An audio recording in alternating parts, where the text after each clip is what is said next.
Hello everybody, welcome back to the channel and welcome to this live stream where we're checking out the latest update to Le Mans Ultimate.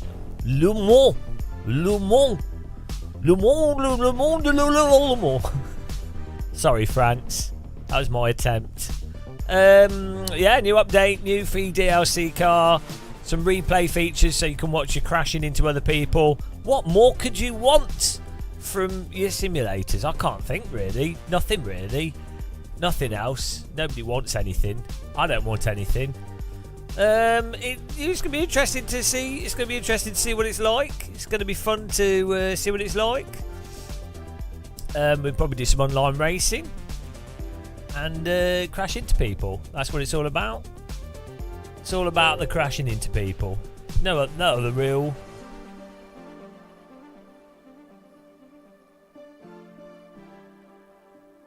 No, the real thing to do, really, is there? It's all about crashing into people. A life of crashing into people. That describes our online racing pretty accurately, to be honest.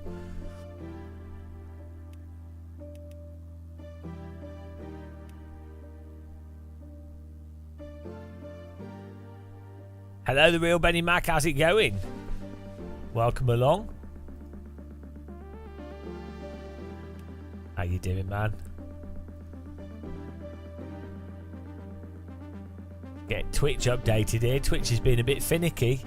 Twitch often has a bit of a finnick. A bit of a finnick at the start of the stream. There we go. Twitch is with us now. You're drunk, Twitch. Stop drinking.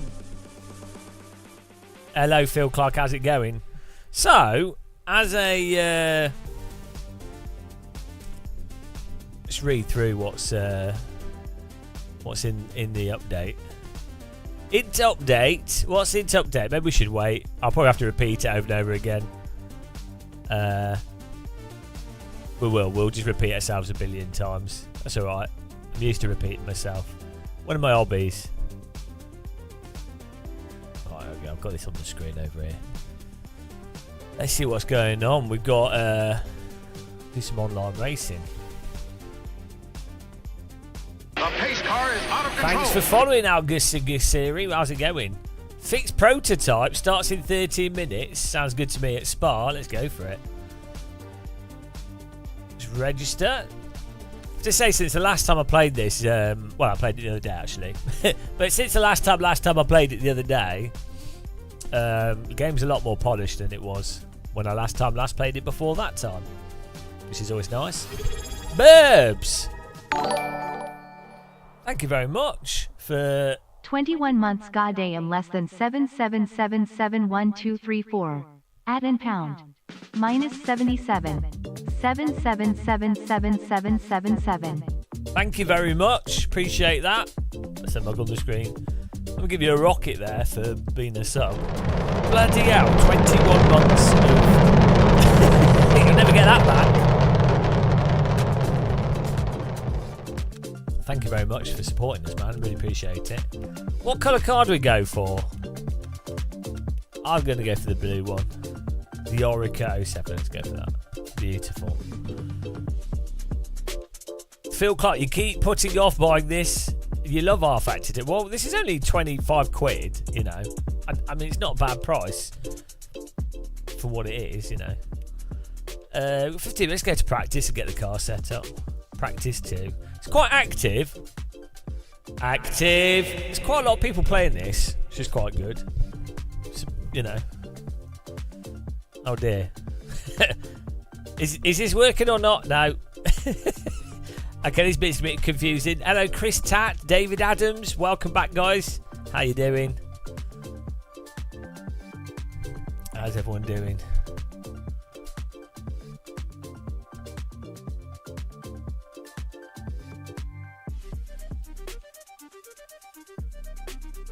Okay, I guess we can't go into practice. What's going on? Okay, still some weird stuff here. Still some weird stuff. 63 the old game. Well, if they're online racing and then you can have a race with them, then I don't care. That's enough people, isn't it? That's more people than are currently playing some stuff in terms of racing. You know. Vertex Sanity. Looking forward to my input. Inside, outside, inside, outside. My input's never wanted. Let's be honest. My input is a cup of tea. Yeah, we're gonna try. I had a fun Corvette race the other day. It was really good fun.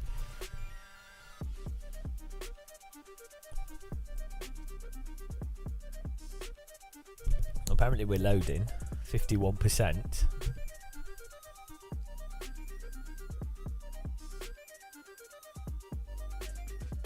Okay, has it got stuck?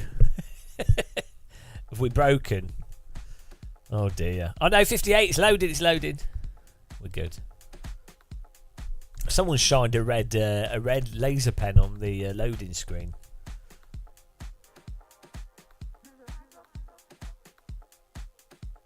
I think the first time you load a track after an update, it takes a long time to load, but then after that, it's a bit quicker. It's the R factor. The R factor compiling shaders thing. It's like when you used to load Battlefield. Oh, here we go.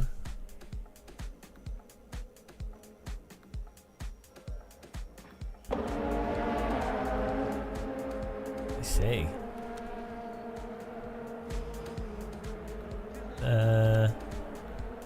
It's a fixed set of race, I think.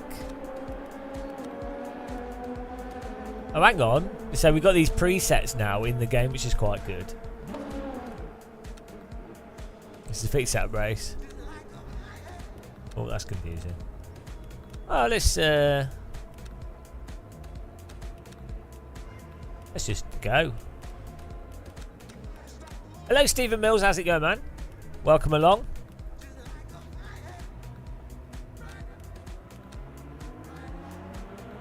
You can take the fuel out.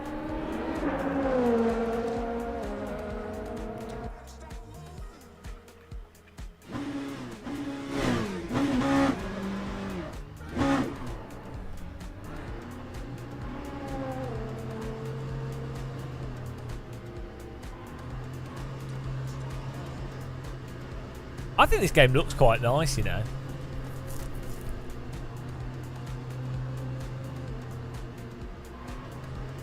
Having hops? A hops tea? Is that a bit? Bloody hell. I think we need a bit tighter steering.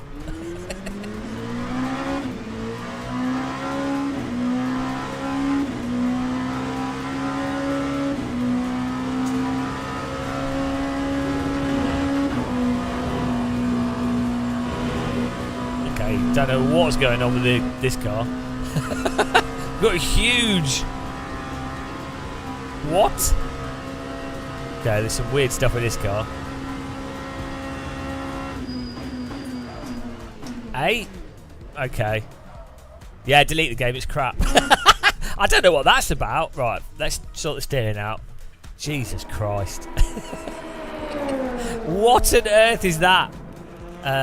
Okay. Dear, dear. Here we go. Let's change the steering. There we go. Let's make the steering tighter. Hello, Villa fellow.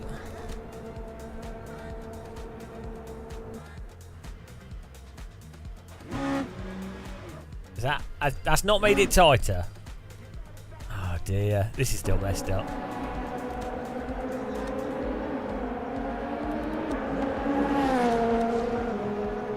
So we're going to have to fix the steering through car settings, because for some reason the steering lock doesn't work how you'd expect steering lock to work.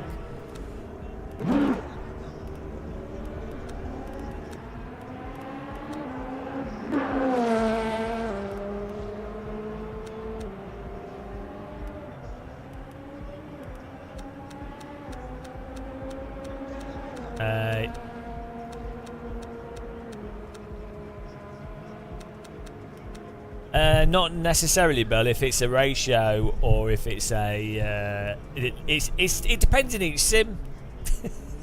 Sometimes lower is faster, and sometimes higher is faster. Depends how they've decided to do it.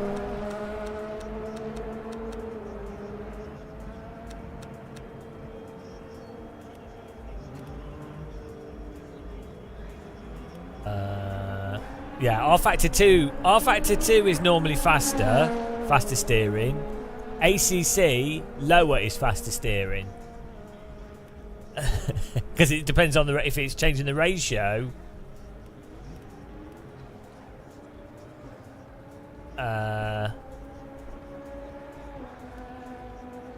Got this.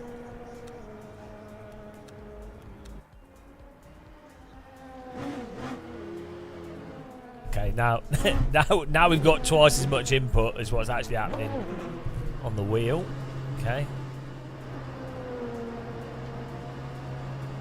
Let's see how it feels there.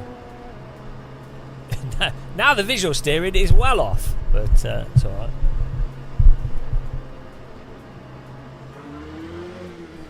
I still... Oh, god damn. I mean, stuff like this, guys. Yeah, it's stuff like this should not be in sim racing. It shouldn't. This just shouldn't exist.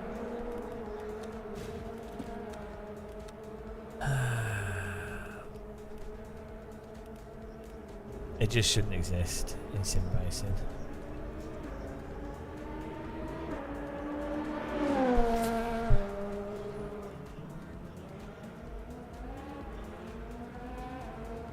Right.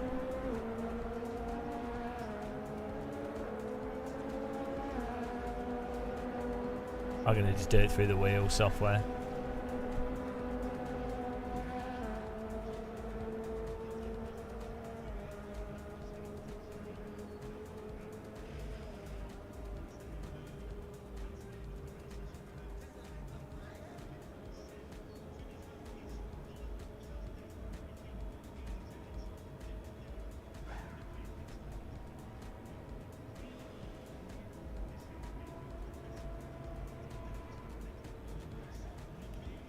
Yeah, it's R-Factor 2 engines always had these issues with the steering input. Depends on the wheelbase you have.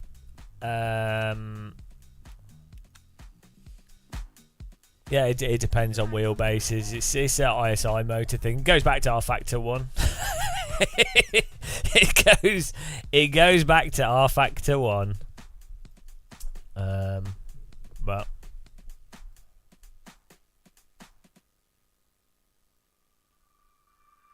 let's load back in the game here.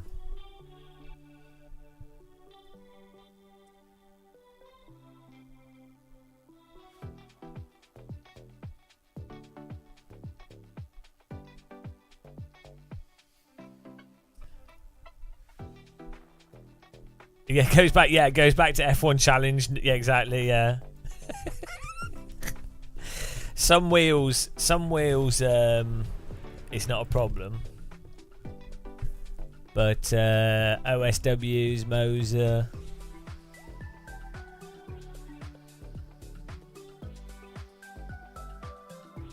My flight sim stuff. I've got videos on the channel.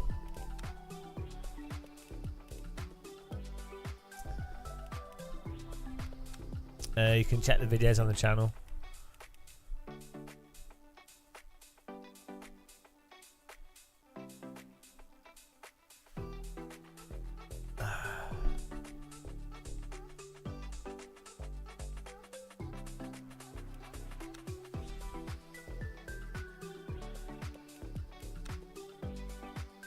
Right.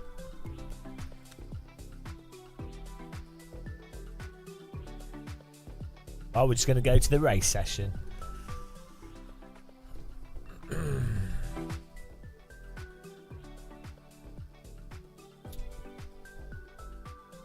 Yeah, we have the... I use Racing Simulator pedals and then a Brunner CSL.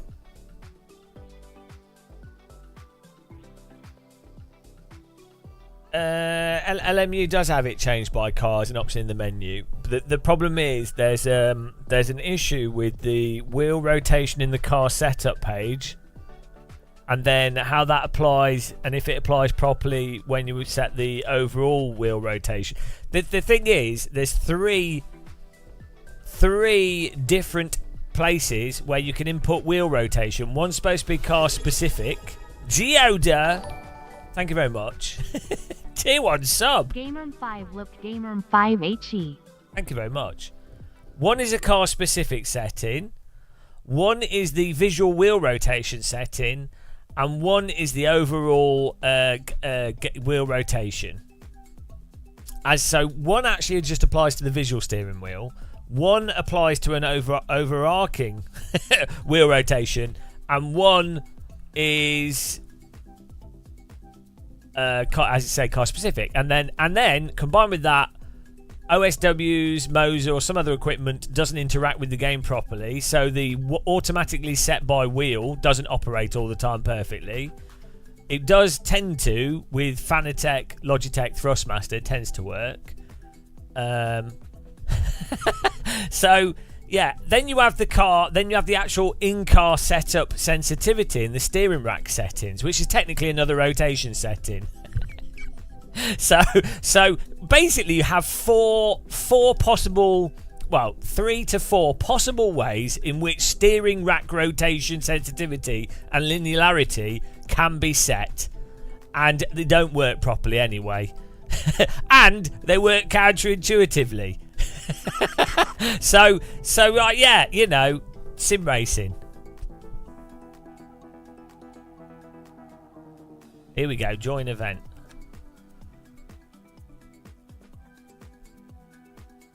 It works with the Superior SimuCube. The Superior SimuCube. I do like SimuCube. Well, the problem is the auto setting doesn't necessarily work. Then you have the issue of bump stops not working properly with some wheels. Some wheels will do hard bump stops that aren't right. Some will do a soft bump stop that is kind of right. Generally, you shouldn't be driving to the bump stops in a race car anyway, unless you're maybe if you're coming out the pit lane. I don't know. So it's oh dear, guys. Right, let's get this going. Let's just the easiest surefire thing to do with Sims is to just set your wheel in your wheel software to the X amount, and then force the same amount in the game. That's the pretty much. I've just put it to 900. That's pretty much the surefire way of getting stuff to work, or at least having set everything to the same setting. It's a bit annoying if you go from sim to sim, but it's a good way of making sure everything's in line.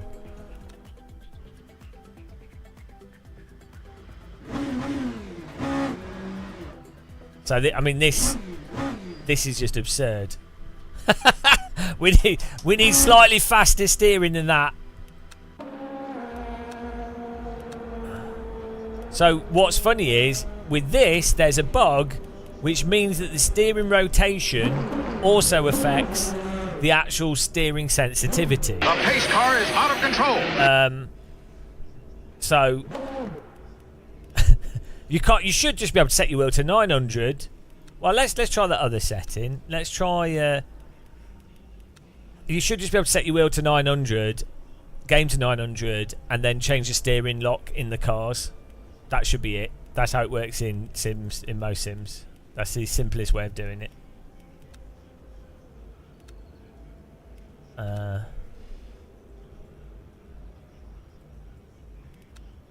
Thanks for following. I was a rocket for the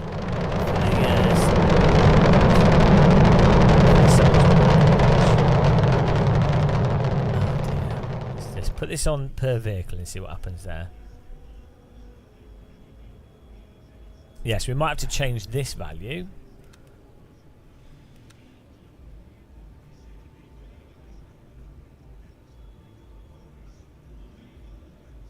Why is it not letting me start driving?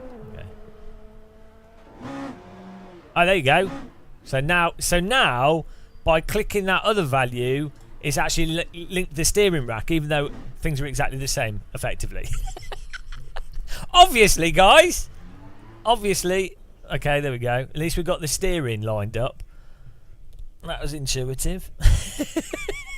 Fortunately, I've got a degree in R-Factor 2, so we're well prepared. What is it with Sims? Microsoft Flight Sim has a weird thing where the visual input of the aircraft rudder and joystick doesn't line up with your physical joystick. Not with every aircraft, with some, but not all aircraft. So you then have to go into specific aircraft and then you have to curve the input to match the visuals. But it's only the joystick or the yoke in the plane. The rudders are all working with the joystick as you would expect them to. The control surfaces. So someone at Microsoft has incorrectly linked the yokes and the joysticks to the inputs. There's a separate system. But the control surfaces, which are also an animation, are linked correctly. And in the 4 years that Sim's been out, no one ever fixed it. It's weird. Right. Start driving here. Bloody hell, we haven't even got driving yet. I know, R-Factor 1 is the real degree. And it looks nice though. I think they've done a good job of upgrading the graphics engine in this. You know, they've done a really good job of making it look a lot better. Yeah, the cold tires are irrelevant. So this is right. We're gonna go through. This is a video I need to make. The cold tire myth. Holy. Oh! Right. Sim racers need to bloody need to go in a real car on cold tires. Go in a race car, get some money, stop being poor, pathetic sim racers, you peasants. Go in a race car that has downforce on cold slick tyres. Now, what you'll find is they actually still grip the road. Funny that. It's one that race car is out of control. It's another sim racing myth that cold tyres don't work at all or drive like they do in a lot of simulators. They can be unforgiving. They're not as grippy, but cold tyres are actually pretty still fine. They still work. Okay, let's go. It doesn't matter how. It's not the speed. A car is still balanced. That's the thing. They're lower grip, but the car is generally still balanced because all four of the tyres are the same amount of not grippy. Just as when they've got grip, all four tyres. So the problem is, sim racers watch Formula 1 commentary.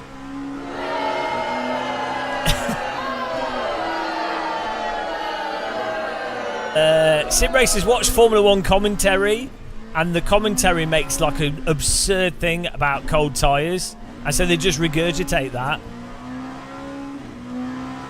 Yeah, well, okay, a car tends to be more balanced. I'm not saying it's all the same, but cold tyres are not how they are in most sims a lot of the time.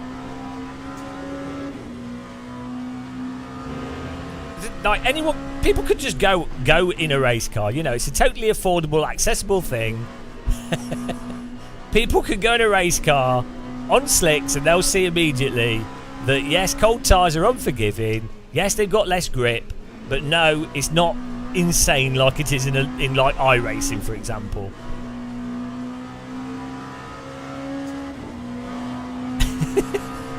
I got that out. Bloody the myths in sim racing, guys, are absolutely insane. They're absolutely ridiculous. They're just, it's like regurgitation after regurgitation. And now iRacing is absolutely shockingly terrible in terms of its physics. Its tyre model is absurd. But everyone just gets used to it because it's good for competition.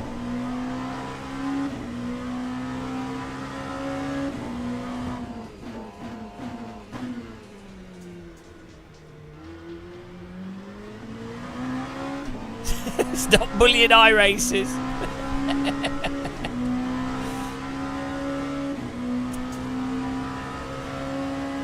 Now, iRacing has a problem with all its tyres all the time.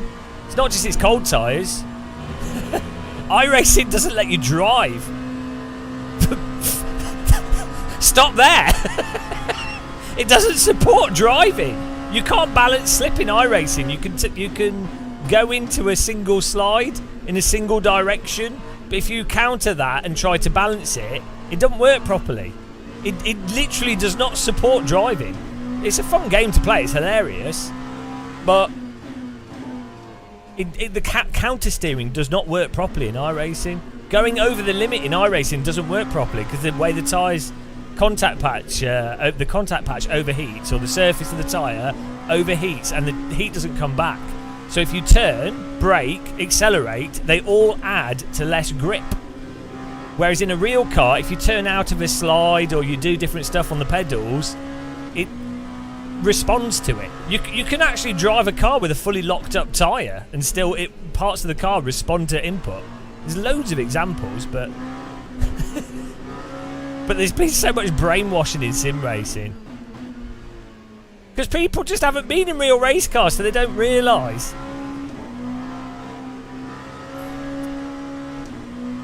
That's true, Terj, yeah. No, AMS1's really good. Aspects of R-Factor 2 are pretty good. AC's pretty good. They've all got problems, but iRacing, you literally can't drive cars like cars. Like, it does not support very basic input. AMS1 does, R-Factor 2 does. I mean, ACC does, but it's just boring. iRacing is broken on another level. Time to 13.75. I've spent thousands in iRacing. It's a fun game. It's a fun sim to play. It's good fun. It's just they're working on fixing the physics. Just people should. You don't even listen to me. There's loads of real like pro race drivers that commented on it. Nicky Tim's reaction is probably the best. But, you know, you can have a lot of faith. They're all video games, so it doesn't really matter. It's just be honest about it. That's all. Yeah, but the force feedback in that was horrendous. Couldn't feel anything. So we'll see how this race goes. I turned all the filtering off on this. The force feedback was also clipping weirdly, even with it on 80. I turned all the filtering down, the smoothing. But then it's really bad. The force feedback in this game is pretty bad, to be honest. But the cars are easy to drive in this, so it hides how bad the force feedback is. Yeah,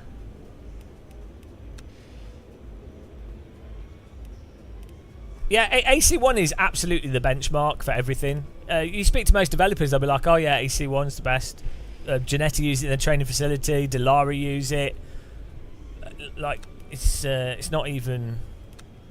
I mean, if you sit in a real car and you'll be like, oh yeah, it's very much like AC. AC1 still has problems. Don't get me wrong. It doesn't line up one-to-one with what cars do all the time. There's loads of stuff with it. But AC1 and AMS1, great, absolutely fantastic. And you can feel what's going on with the car. And why do I keep wanting to back when... I don't know how many... I don't know how long this race is. What am I doing? Where's the information? Quali race 20 minutes. 20 minutes around here with the LMP2 car. What's that going to be? That's going to be like, what? 8 laps? Teams and drivers go to the grid for a race start. Oh, that's new, isn't it? That radio voice. No, well, I've just not done it. It's not. It's gonna be. Let's just. It doesn't really matter. This is the first race for this car. Doesn't matter. I like that we've just loaded into this though, and the fact is you can jump and have a race. It looks nice. Okay, the wheel rotation stuff's stupid still, but it's all right. Yeah, we'll just go with that. iRacing force feedback isn't actually that bad. iRacing's force feedback can only reflect what the tyres are doing, and the tyres get stuck over the limit, so the force feedback then lacks range when that happens. So when you get to the limit, the force feedback reflects the fact that the car's not drivable at the limit and just slops out. It's actually got quite good dynamic range to the force feedback in iRacing. You can feel the general grip slip, you can feel the slip curve. It's just the physics are bad, that's all. Hang on, here we go. This is bugging out a little bit. I think they're aware of this, they're going to patch it.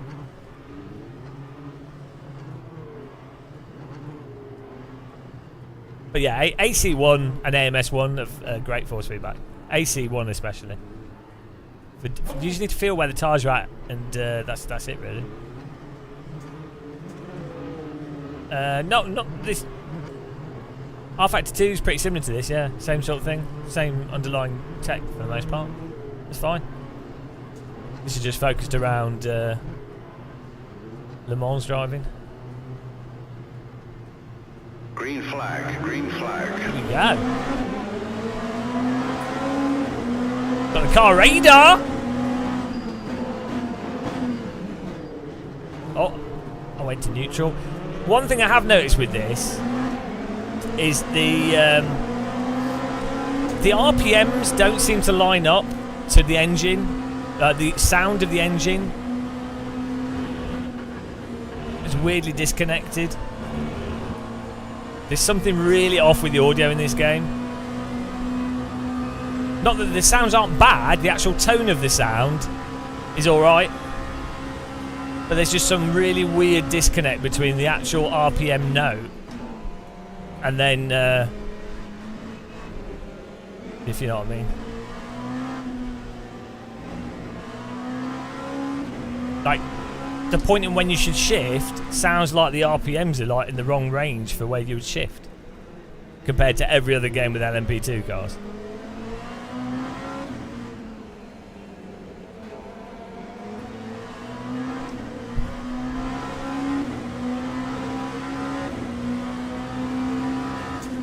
Okay, let's go.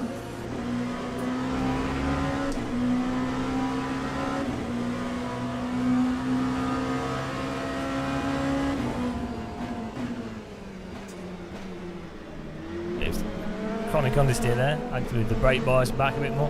Oh, come on. What an idiot.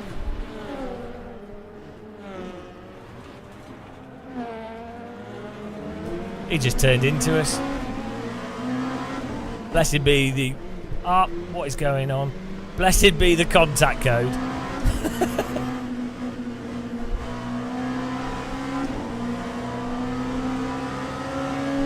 You have to remember that sim races are blind, even with the car radar. Okay, now we're getting R-Factor 2 flat spot, which is completely shit. But in fairness, flat spots are terrible in real life, so...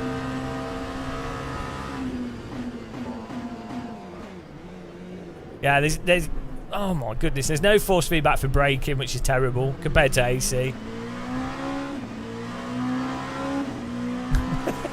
Spontaneous blindness. The flat spotting force feedback in this game is horrendous. So R-Factor 2.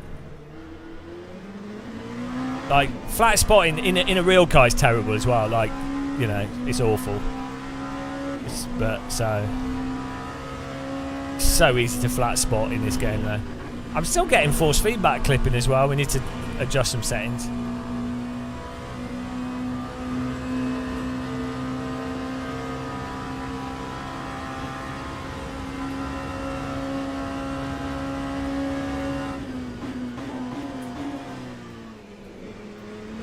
At least in this, you can lock up without the car going mental. So, you know, that's something that iRacers don't know, that you can lock a wheel and as soon as you come off the brake, the tyre starts rotating and the lockup stops. It's funny that. iRacers will be accustomed to the car just ploughing forwards. So at least R-Factor 2 doesn't do that, or LMU.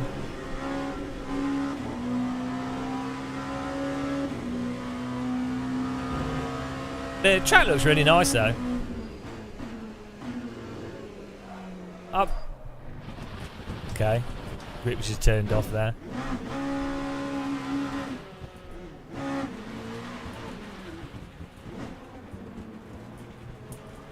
Expected to have a bit more bite there.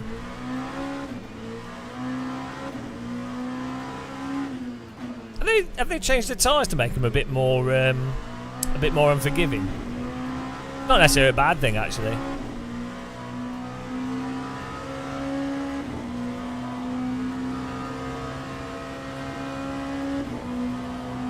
Okay, now we're mega flat spotted. Bloody hell! RSI sponsored by Studio 397.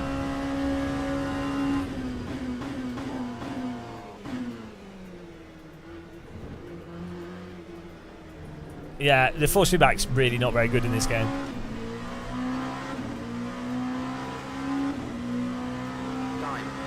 It's weird.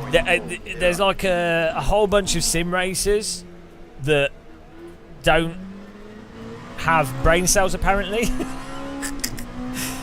they like think that R Factor 2 and LMU has good force feedback, but what it is, it's just the like suspension and track bumps and stuff, which is done really well, but that's not useful for actually balancing a car at the limit. You know, you need to feel. You have to be able to feel where the tyres are at, because that's what you're driving off in a real car, even a go-kart. You know, you need to feel that where you are in the slip curve of the tyre, and if you don't have that, you're just driving through memory,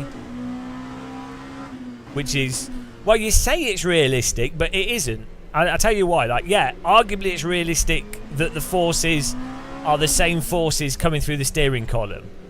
That's fine. However, you drive a real car through your bottom. So if you don't have that, it's unrealistic. Seems good. Thank you for subscribing. Nunex, really appreciate the support. So, yeah, in theory, it's literally realistic, but the end result is unrealistic. If you can't feel where the tyres are at, you basically just turns it into Guitar Hero. So, also, it does depend in real life. It does depend from car to car, and steering rack and power steering, how much you can feel through the steering rack. So in many cars, you can actually feel a lot of the tyre grip just through the left-right force of the steering wheel. And some cars you can't feel anything at all through the steering. So it's not even a clear-cut thing.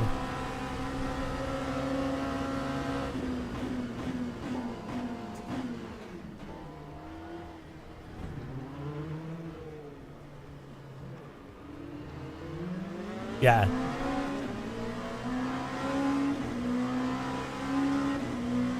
That time was a 2:14.78.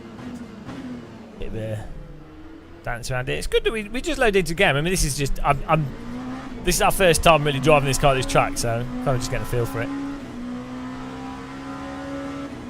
Jason Murphy, yeah, well that's the Seto Corsa 1. The force feedback's clipping really easily in this now to go through our settings. So one way you can tell if your force feedback's clipping, guys, is if when you turn the wheel or when you're playing a sim, if you suddenly just don't get any detail to the force feedback and it just feels like a flat constant force, which is it's harder to know that on DD wheels. I mean on non-DD wheels. But when you've got an okay DD wheel, sort of 8 Nm, 12 Nm, it's really obvious when your force feedback's clipping, because you basically just lose all dynamic range immediately. I'm not sure why it's doing that, because we were fine previously, but...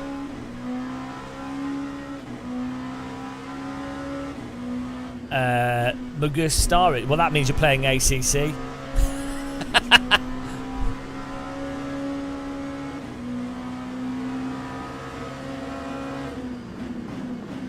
Go around the outside here. I mean, have they changed the physics a bit here? This car feels a bit, maybe it's the speed of the track. The car feels a little bit less sort of drifty, slidey, more peaky, which is good. I prefer that.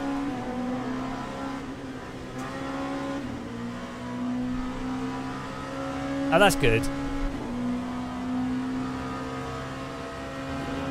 Yeah, ironically, given the amount of crap I get from ACC players and stuff, I really like pokey tyres, like peaky, immediate, rotated, snappy tyres. I really like that myself. I prefer. That's the one aspect. Always gone.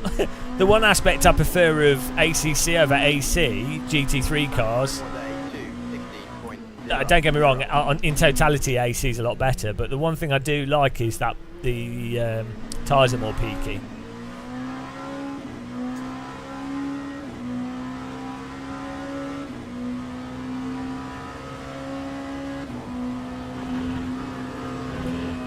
Well, if the tyres are more peaky, that would explain why it's clipping sooner as well.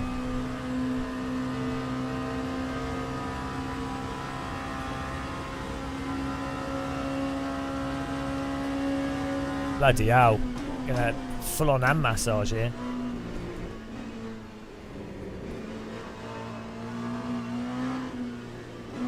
But you don't get that much detail with a T300 anyway.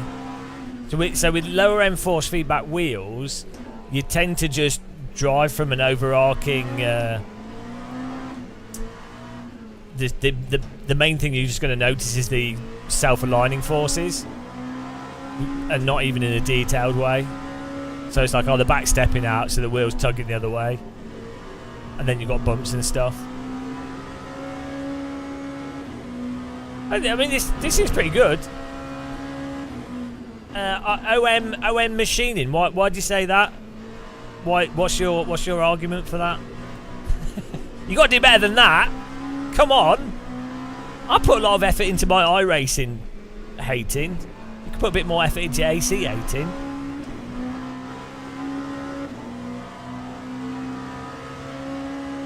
DD boy.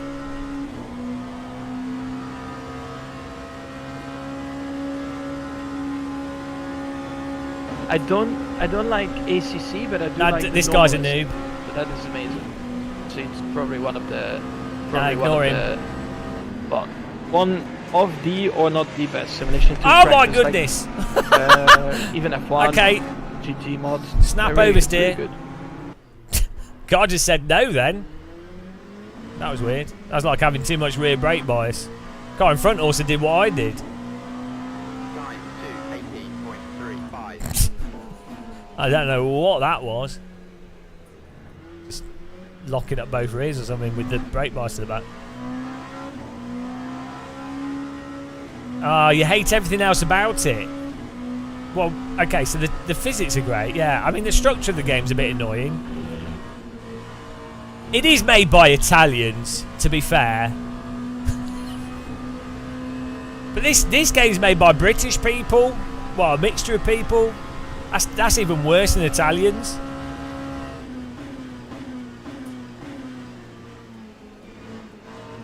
Okay, we might need to set the... so, already... brake force. Limiting the amount of brake force in the game is probably going to be very helpful.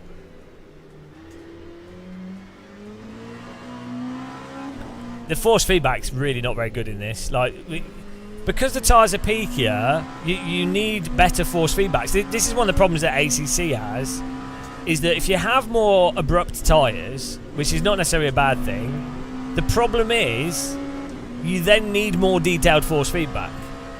Otherwise, it actually just turns stuff more and more into Guitar Hero. You need that range.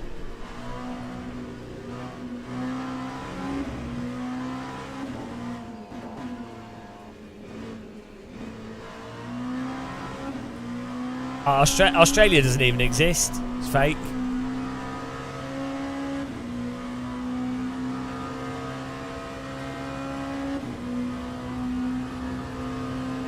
Inconsequential update. Ah, that developers love to hear that.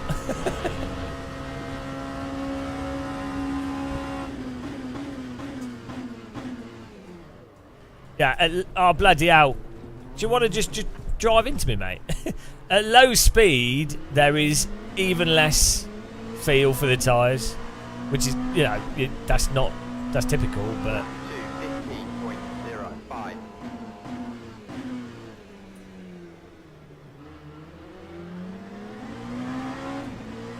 No, we're in a race, but I'm using it to practice. So technically, yeah, it's a practice race. We just jumped in. I think iRacing has okay force feedback. The problem is its tyre model is 100% terrible. So iRacing's cars do not drive like cars. You have to drive in such a bizarre way, and the only reason people accept it is because they've gotten used to iRacing, and iRacing markets aggressively, and under the limit it's fine. But as soon as you're at the limit, iRacing is not driving. It has one of the biggest physics holes in all of sim racing, and it's actually insane the degree to which people don't publicly call it out. A lot of race drivers have called it out and they get shot down very quickly. And it's not, as a YouTuber, you're really not in a good place being critical, because you'll just upset the fan bases, and you need those people want to have confirmation bias. They want you to say good things about the game that they're playing, and then that's how you get subscribers, donation, followers, and everything. You really do not. You don't build up a user base by saying this game that you really love is not very good. So that's why nobody really says it, because there's no benefit to it. Well, it depends. It depends how much you hate yourself, really. Thank you, random call sign. Blessed be. This guy, guys, you need to check out his channel. Random call sign.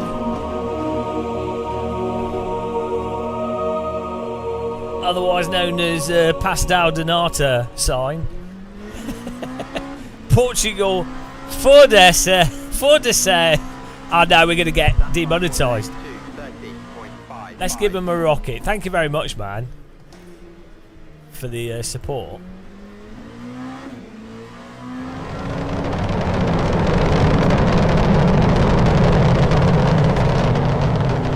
I might do the next race. I'm just getting to grips with this update. We need to fix our clipped force feedback. So what I'm going to try doing, I know it's sad, isn't it, Freaky League? What I'm going to try doing is turning the force feedback down, car specific force feedback down, or whatever's causing the clipping. We need the force feedback stronger, but outside of the game stronger, or like, we need to turn the right thing down and the right thing up, so we get as much detail as possible. Yeah. Raise the power, lower the gain.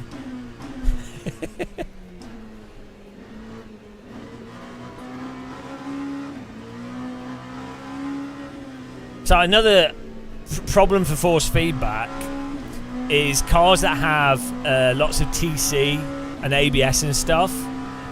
Inevitably, those systems interact with what the tyres are doing, which then actually reduces the amount of force feedback detail you're going to get through the steering. So it doesn't matter what sim it is. If you play cars that have ABS and TC, you'll notice that the cars end up being way duller compared to cars that don't have ABS and TC. So that that's if you have more literal force feedback from the steering column. Whereas if you had force feedback that comes from physics on the car as a whole, that's obviously not going to be affected by that. All sim racing games have some underlying issues. It's just which ones you prefer. KT Sim Racing, that's a load of bollocks, mate. No, off to the cellar. Where's he doing there? Off to the cellar. Bollocks. No, what you've just typed there is stupid, mate. I'm sorry. Jesus Christ. Do you not feel... Oh, you should feel terrible for typing that. I would. I'd feel awful. So... I'll tell you what mistake you made there. It must be classified as a formal fallacy. It's the same mistake as saying all politicians are bad, so I'm not going to vote in the election. Or it's like all politicians are bad, so it doesn't matter who you vote for. That's basically that argument. The problem is, all sims are flawed. Some are more flawed than other sims. So that's what's important. So you can't use the argument that everything's a bit crappy to then go, well, it doesn't matter, they're all the same. Well, they're clearly not all the same. Therefore, saying they're all flawed is a useless statement. So I'm sorry, mate, but you need to apologise in chat. That's a criminal text message that you typed. You forced my brain to read what you put there, and we all feel we all feel stupider for it. Ah dear. That's a classic. It's a classic anodyne sim racing argument. That one, absolute classic. It's up there. It's up there with the cold tyres and the what's another one? The cold tire. Oh, if you haven't driven a car in real life, you couldn't know what's realistic or not. It's up there. Oh dear. Why do people even chat it, type in the chat room? They'll just get slaughtered.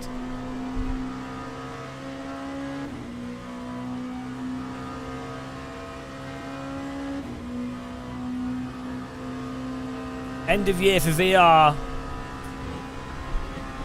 Yeah, they'll want to do a good job with the VR.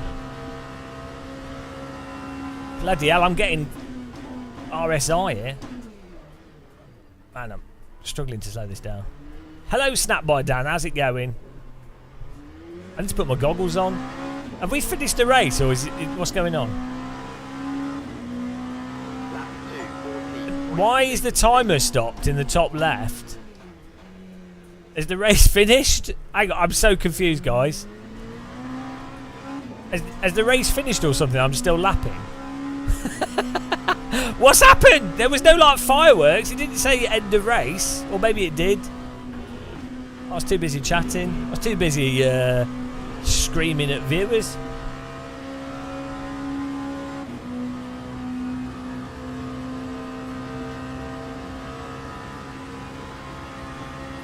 I think the other lap. I think it's finished.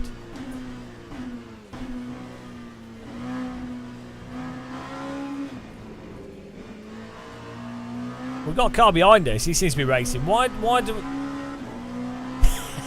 we've got to race until the world ends? Ah. There will be a checkered flag. I don't know what to believe. Adam Modan, hello. Oh, he found a way around the outside of us there. Fair play.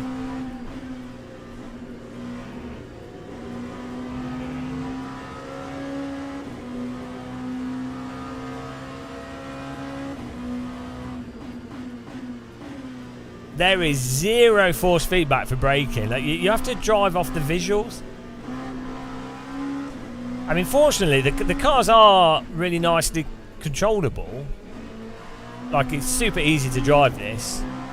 But the force feedback's basically pointless.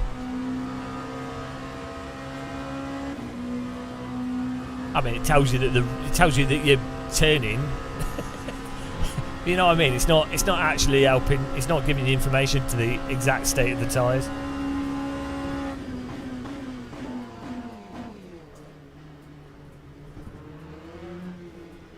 Ow! Are we done?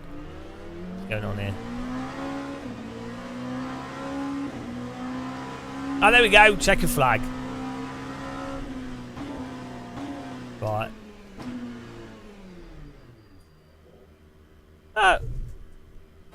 Wasn't terrible. What? We're going in reverse. Force feedback. We'll do the next. We'll quit this and do the next one. I was clipping all through this though, so I quite like the general handling of the vehicle. I think with better force feedback it'd be nice.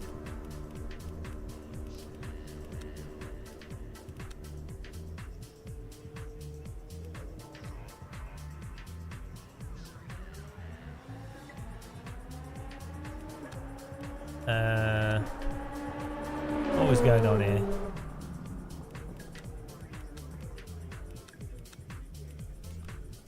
Oh, hang on, because they've not put it in there. Every game's like a maze. No, I know, but I think there's a car-specific thing as well. But it's in this setting. Alright, so this was clipping. Overall force feedback.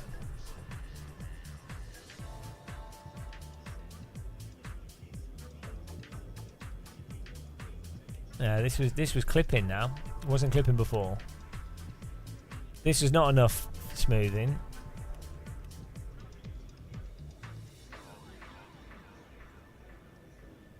Oh. Oh, there isn't one now. Okay.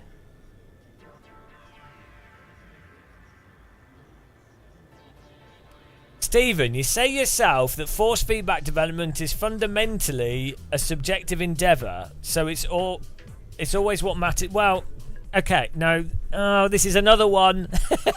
We're getting into cold tyre territory here. This is another one. Okay, right. The end resulting force feedback and what a person likes or doesn't like is subjective. Fine. That's the same as like people like different songs, okay? What isn't subjective is that some force feedback has more information to drive from.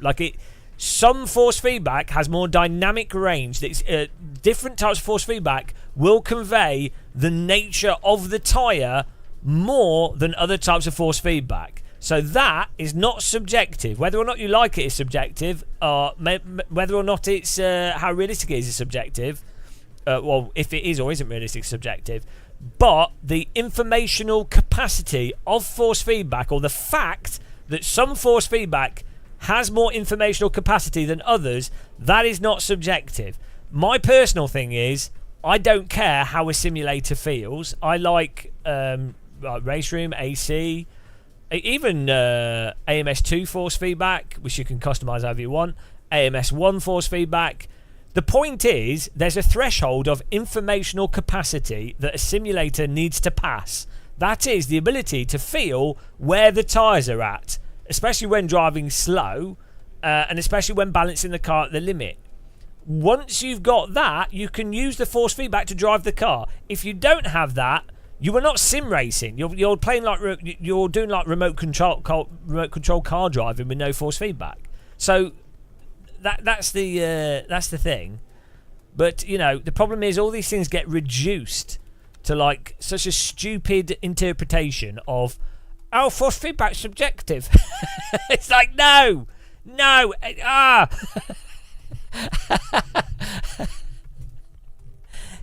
because most people have zero understanding or knowledge of haptics. It's the depressing world we live in, guys.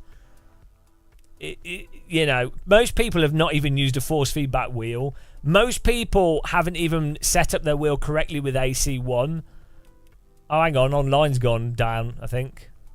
Maybe they're doing an update or something. So, unfortunately, anytime you have a conversation on force feedback, I would have to go through about 15 minutes of explaining what you get in real cars. How most people don't even know how you drive a real car. Even real drivers, even people driving real cars don't listen to their bottoms in the car. So how in the world of sim racing you have to then? So first of all, you have to explain to people that probably don't know this about real cars or how to drive in real life. So you have to explain that concept to you. They won't believe me because they don't think I'm a good enough driver. Then you have to explain abstraction and where you draw lines for abstraction. There's so many things you literally would have to have what would be the equivalent of an undergraduate degree in haptics to actually understand the conversation of where to get to understand force feedback and where it's useful, where it isn't useful, how it could be done, what makes sense, what doesn't make sense. So, oh dear. I just, yeah. Right, we can't do any online racing here. Been bamboozled.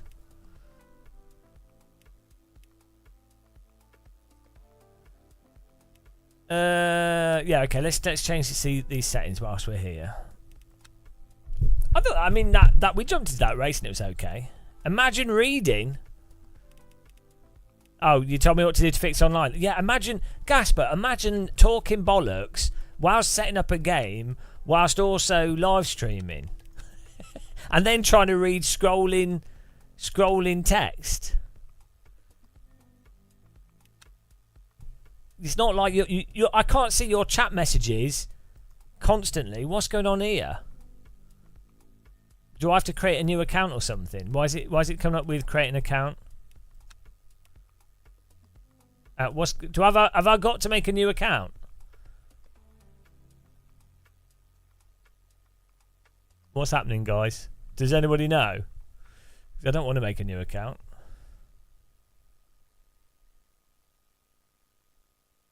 New spyware. I'm going to reload the game.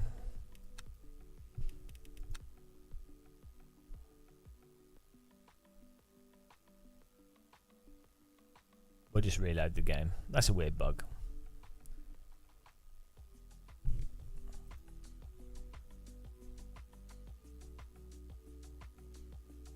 Yeah, the same thing happens with sim racing that happened with VR, where you can explain to people in the best possible English language, or that you could be really good at communication, and you could explain how VR actually works and what it's like and why it's good for X, Y, Z.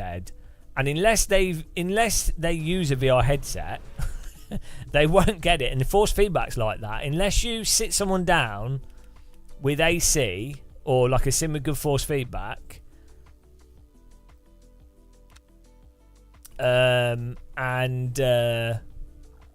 go through it and then explain what they can feel, why they can feel what they feel, how that can be useful, and then explain what they may or may not like, and how to get what they may or may not like. Unless you do that, you're not going to get anywhere.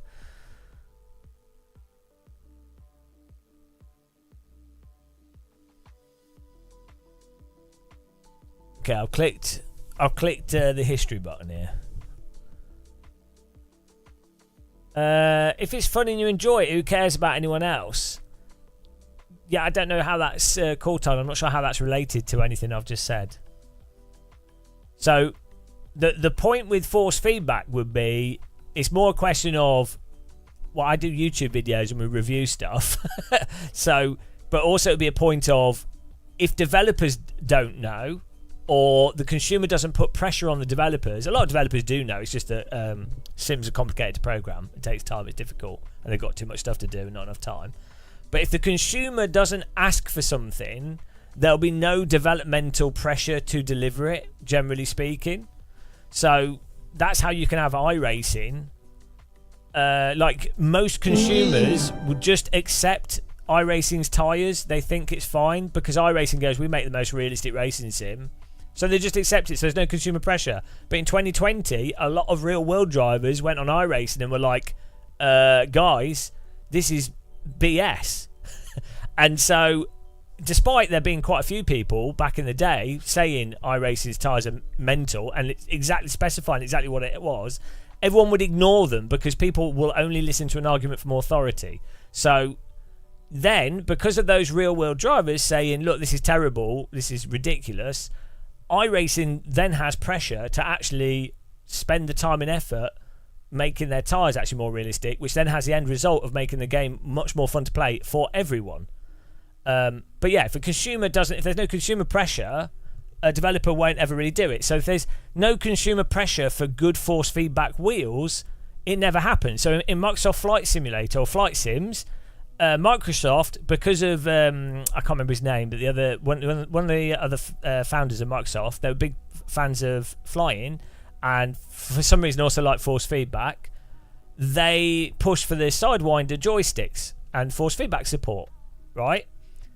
But the average consumer didn't understand the value of force feedback in flight sim, so they didn't push for it. And so force feedback devices, joysticks and stuff, fell to the wayside. There was also a patent troll and some other aspects to it. But without the consumer pressure for force feedback joysticks, we've had 15 years of no force feedback joysticks, apart from like my Brunner, which cost a $1,500. So people just don't know what they're missing. So they just go along with it, because most people, that when you don't know something, they have to be told, informed, educated, or it needs to come from an argument from authority. So yeah, this is why just saying, right, it's wanting me to make an account again. This is why just saying, oh, who cares what people think, just have fun. It's like, it's not a good saying. On an individual level, thanks for subscribing, Marco. On an individual level, yeah, just who cares what other people think? I don't really care. Other than the fact it does put pressure on the developers to make stuff better. I brought that up with SimuCube. They're really working on getting it as good as possible with driving sims. because there's a whole bunch of stuff you need to do to make the flight sim thing work.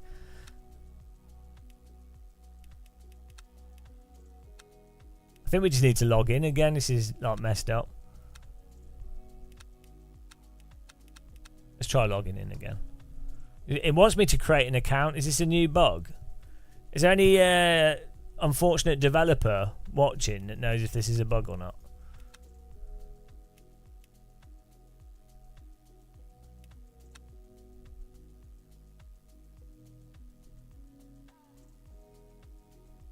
Their authentication server's gone down.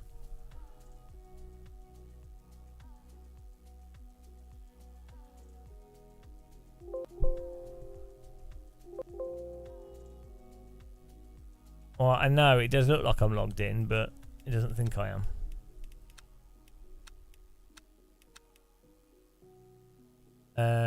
Coulthard, you were more meaning the pressure to like something. For example, you had great fun on Race Room today. Mention it on the group I'm in, and of course all the iRacing fanboys appear. Oh yeah, no, yeah. Well, we can't do online here. Has Studio 397 servers gone down?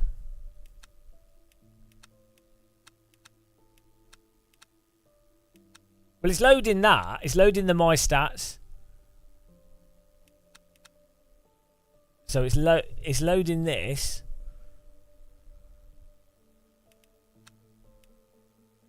So I think, Gasper, what probably happened to you was it randomly connected when you happened to have gone through these other options. I don't think it was going through the other options that forced it. I already have restarted the game once. We could try reloading it again. When in doubt, reload.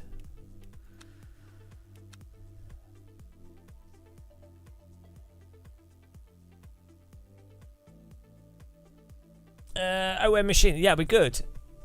It'll be good. Hopefully it is.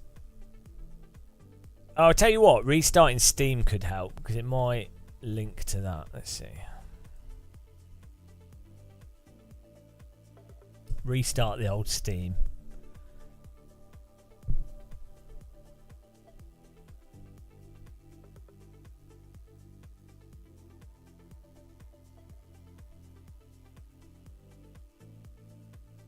What I thought was weird on the last video we did about this game is we had we're commenting on people getting annoyed about the idea of buying new stuff for a game that's in early access. But what's weird is it is only £25. It is only £25 to buy the game, and you can jump in and do, like, they host the servers. So for £25, you can jump in and race online.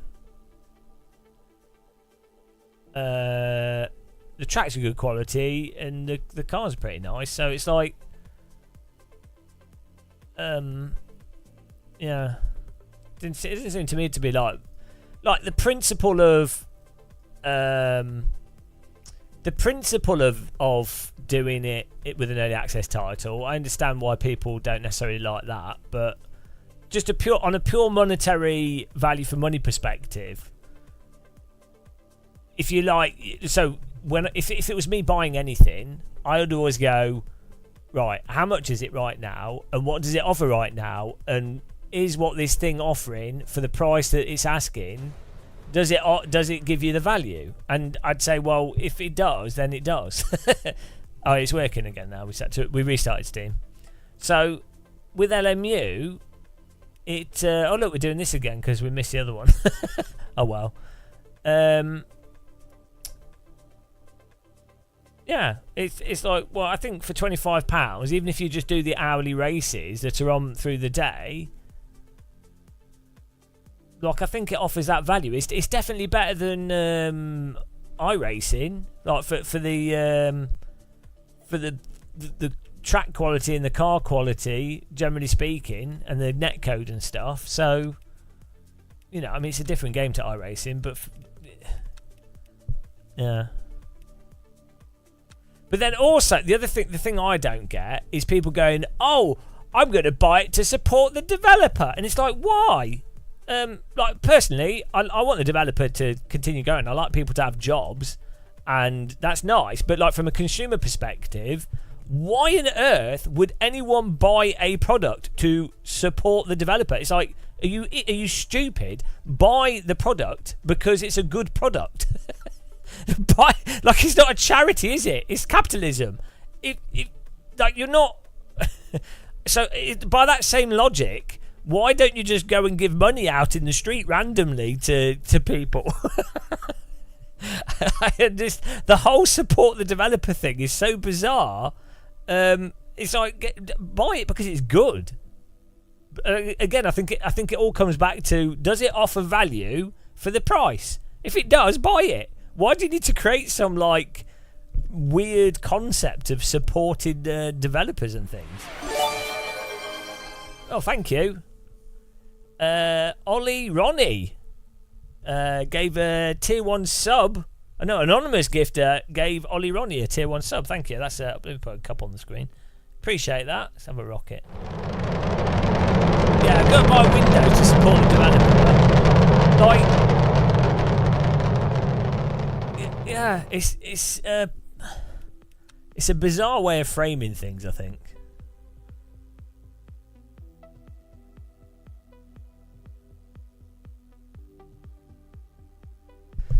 Jack, well, then I think you get into it. So early access is basically arbitrary, ultimately, as well. Like, what does early access even mean? Fully released titles now aren't fully released titles. Most games are games as a service. So language basically all just goes out the window, doesn't it? Like, these things no longer mean anything.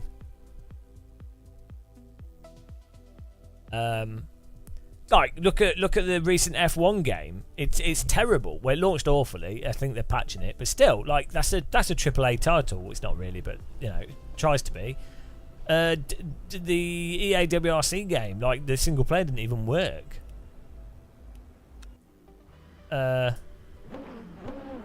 So yeah, like, where do you draw the line? Like, it's unfortunate we're not in that era of like the sort of 90s to 2004, 2005, where you buy something and it actually works. It's been beta tested. But then on the other side, if you have a small indie team producing stuff, you know, they need to get something to market as quickly as possible. They need to be nimble. They need to, you know. So it's just the language is partly a mess. But then capitalism, the way it will work is it will just screw people over as much as possible. It's completely amoral. Capitalism will just push for whatever makes the most amount of money at any cost.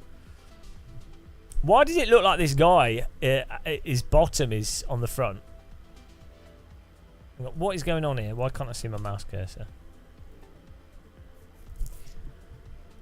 A game that works at launch, exactly like Superman on the N64.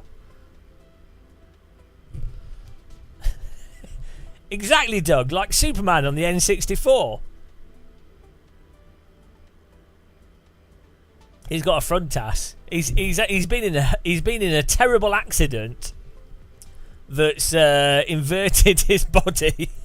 But he's got a job as a marshal, probably the best job for him, because if he gets hit by a car, no one will notice.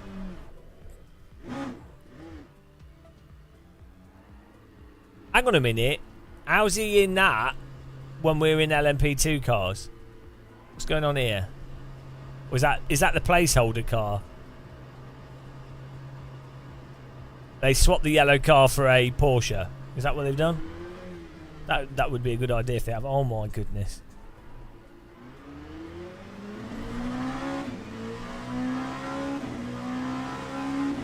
Yeah, it's the yellow placeholder car. I mean, at least they've done what we've said they should have done for a long time, which is make the placeholder car something not stupid. Hello, filing account.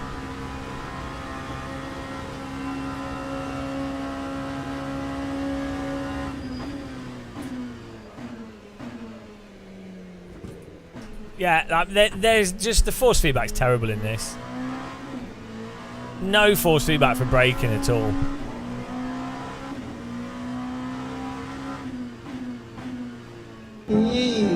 A lot of people confuse the suspension compression. Hello, Joe. The suspension compression force for braking force feedback.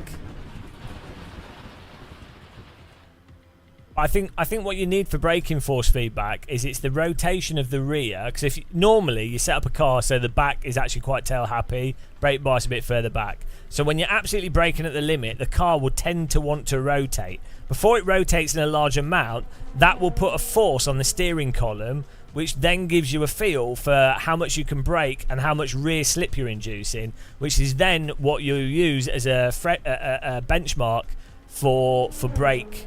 For braking through the force feedback. Let's try now. We need stronger force feedback because we haven't got much.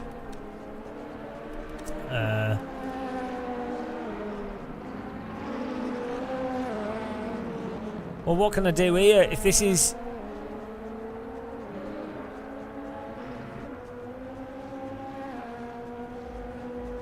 It was clipping before at like 70 something. Oh, I could turn this down, can't I?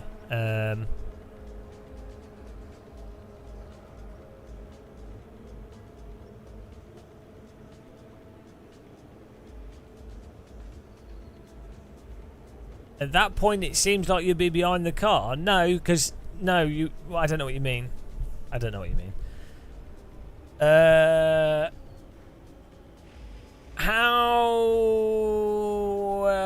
If I decrease this will magnify this will make it stronger, I think, because it will think that we'll scale this through a smaller number. It'll make it more peaky, I'd imagine, at least. Let's see what happens. Or maybe increasing this and increasing that will reduce clipping. Let's see what happens. Who knows? Hello, Lugbear.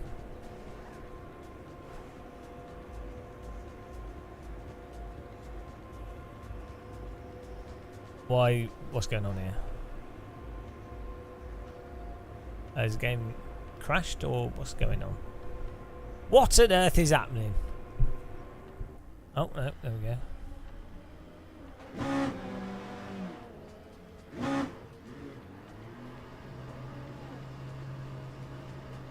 Ah, we have pit lane collisions. Fair enough. Sorry, I didn't know. Imagine playing driving sims and forgetting, and then doing it in a real car. But I thought I'd drive straight through him.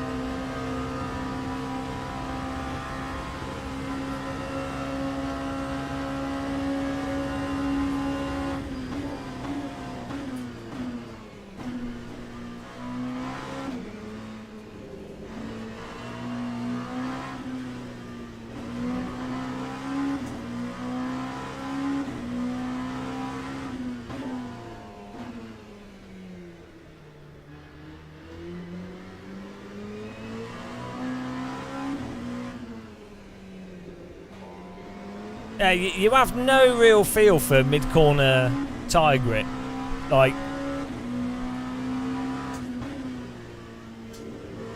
you know, in AC1, as you're going through corners like this, you can absolutely feel how much you could turn, how much you should turn the steering wheel, how much you should get on the throttle, how much you should get on the brake. You can feel it through the force feedback in terms of what's then useful for what, you know, what's going to actually be the fastest way to drive through the corner. Whereas in this, you're driving that component of the force feedback is just, you know, it's got the self-aligning and the track details and stuff, but and it gets stronger as you go faster. And if you do start sliding, then it gets lighter. But it's that lead in to the limit. That the lead in on the limit and then over the limit. That's what you need the detail for. So I think one of the problems that sim devs often have is that especially if they get esport drivers to consult, esports drivers will generally have like got to such a level with the sim that they don't need to use the force feedback at all to drive from. Really, at the core of it, they're basically driving through the visuals of the physics and through doing adjustments within pre-rehearsed like knowledge of the sim.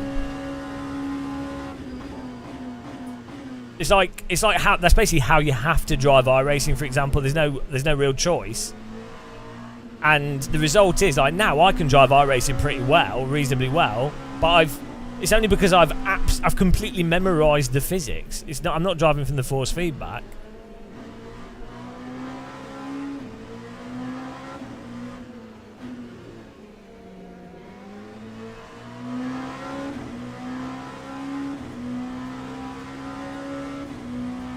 How about I make a game? Well, I don't want to make a game. Game development is terrible. Why would I want to do that? Do you know how much it costs and how much time? Game development's awful. It's like the worst thing you could ever do with your life. Because you spend ages working on something complicated, troubleshooting, bug fixing. It's a total nightmare. And then you have idiot YouTubers just run their mouth. It's the worst job in the world. I wouldn't do it.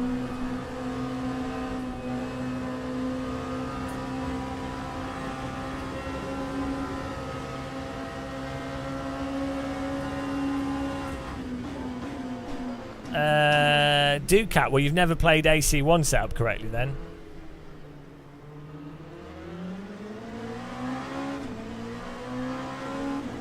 Well, I don't need to be a consultant. Developers can watch my live streams and choose to ignore everything I say. It's fine.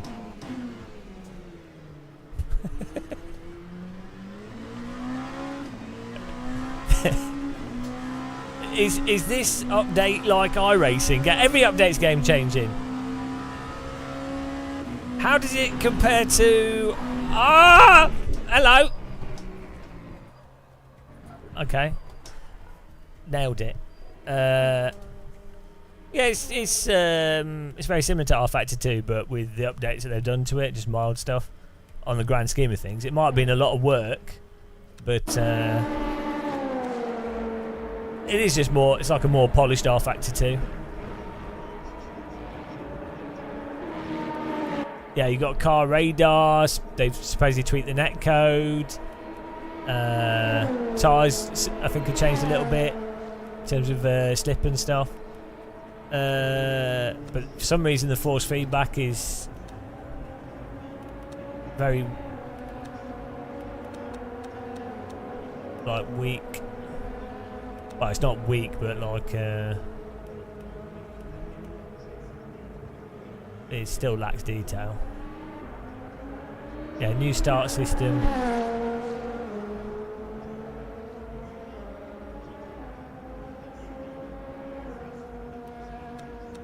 I mean, that was already starting to clip. The force feedback seems to be clipping sooner now.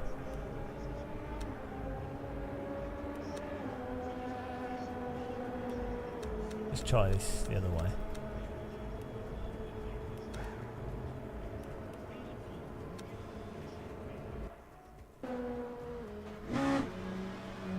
Ah! Sorry! Keep forgetting. I keep forgetting cars are not ghosted in the pits.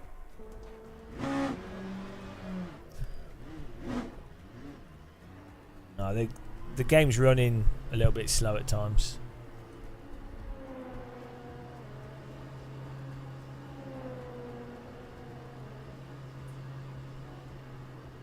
This is the update with the radar.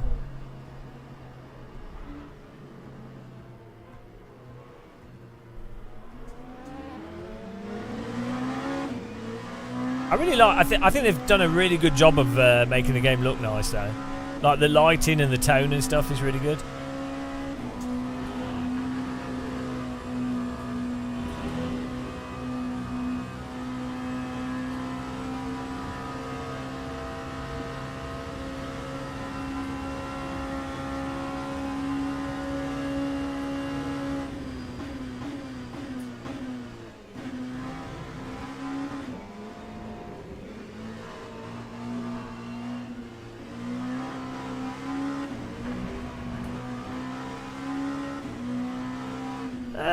Yeah, I mean this is all in the game, so you don't have to fiddle with it. I mean, yeah, I like how AC and pure looks, and it runs well. I mean, the force feedback's actually terrible in this, to be honest. It's useless.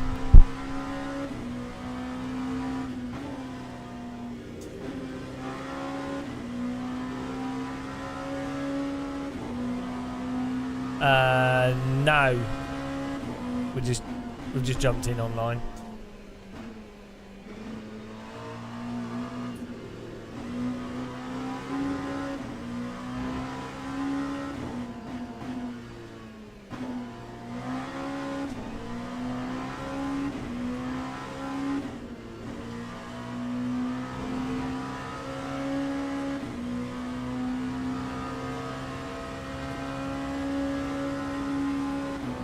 No, Richard, I've done game development. It's terrible. And never again. Never again.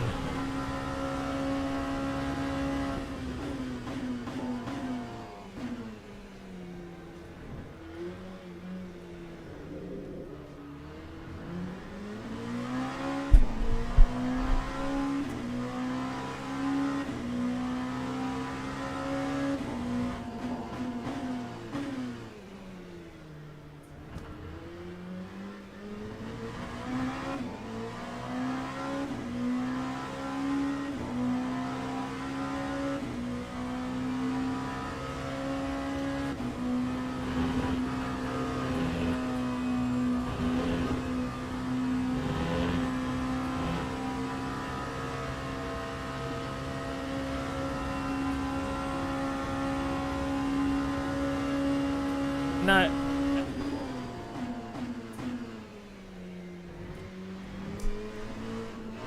Yeah, so the problem with games development is developers know what's right or wrong or what would be better, but the reality is making games is very time consuming and very expensive and quite risky, especially Sims where there's only 5 people that play driving sims. So the reality is in games development you spend 99.9% of your time just trying to get stuff to work. And then the problem is the consumer gets the perspective of, oh, the developer just doesn't know what the right or wrong thing is. It's like, no, the developer knows what they should or shouldn't be doing. It's just bloody hard to get things to work within a short amount of time frame that you have, along with, you know, it's computers. It's a nightmare. Like, sure, there is mismanagement of studios, and you know there are there are issues, but the bulk of game development is we don't have enough time to do what we want to do. Can we get anything to work? Kind of. Okay, that's the game. That is game development. It's terrible. It's the worst art form ever. Why you should only ever, if you ever did games development, you should only ever do as simple of a project as possible.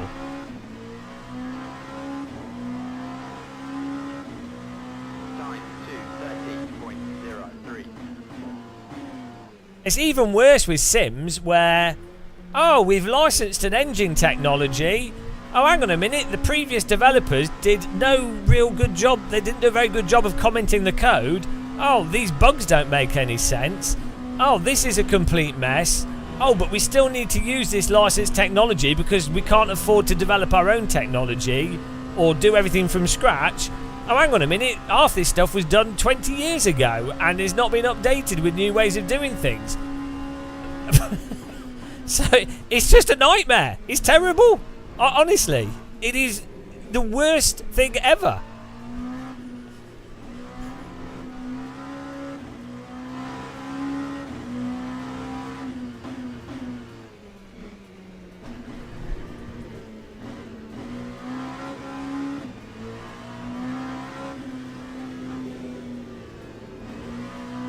But fortunately, I can just be a YouTuber, and I can go, oh, this is better, this is worse. This is a hell of a lot easier. It's more fun.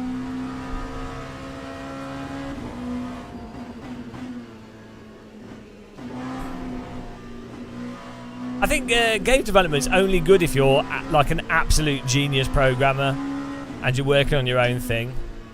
That's it. Takes to motivate coders. No, you have to be an idiot to be a programmer. Honestly, you have to have something wrong with you. They all have something wrong with them. You wouldn't voluntarily. It's like people that want to climb mountains. There's something wrong with them.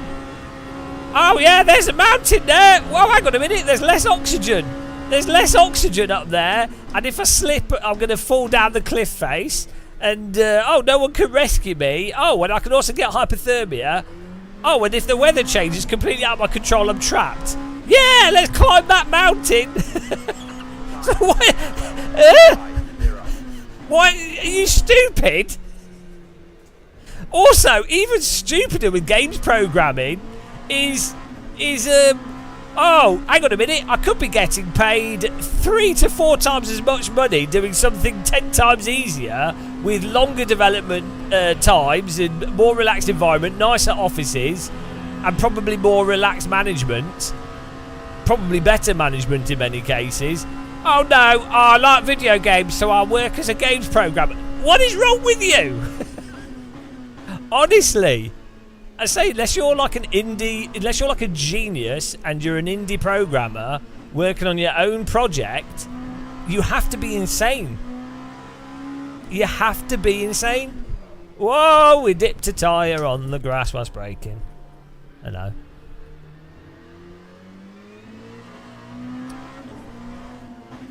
Okay, so my frame rate is going up and down, up and down.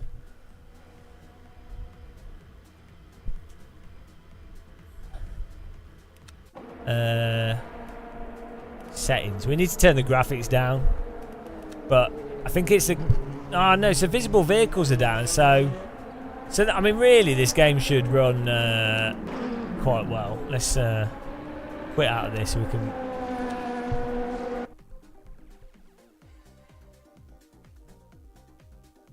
No, the UI is all right on this. It's just a bit. It's still a bit slow and laggy at times, but the general presentation of it's all right, you know.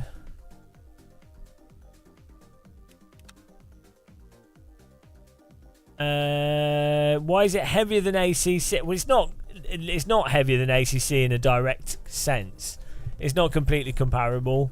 It's more that it's the underlying tech is based off older paradigms, so it's very single core and L1 cache dependent. I think it does. I don't think it leverages the graphics card as much as it ideally could do. What is videos? Yeah, so like we don't have stuff on crazy high. I don't know what's I don't know what in this is the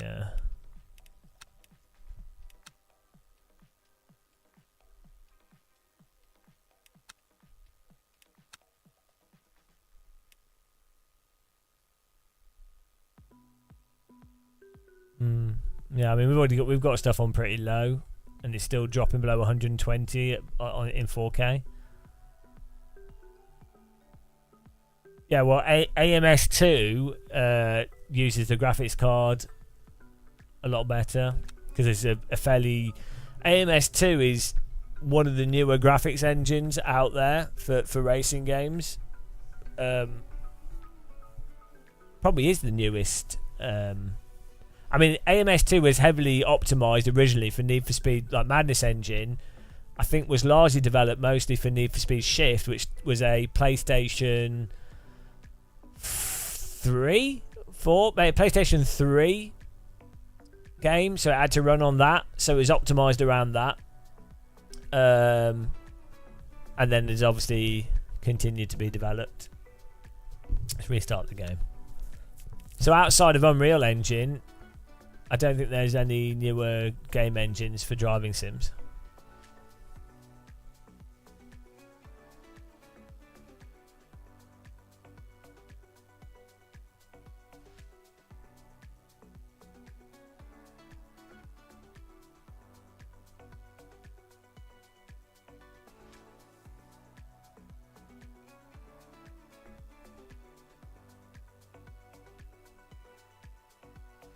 No, AMS2 has really weird tire model, really weird physics. AMS1 drives a lot more believably, but AMS2 has more advanced physics. They've got an update that's supposedly coming out, but I doubt they'll make it as good as AMS1.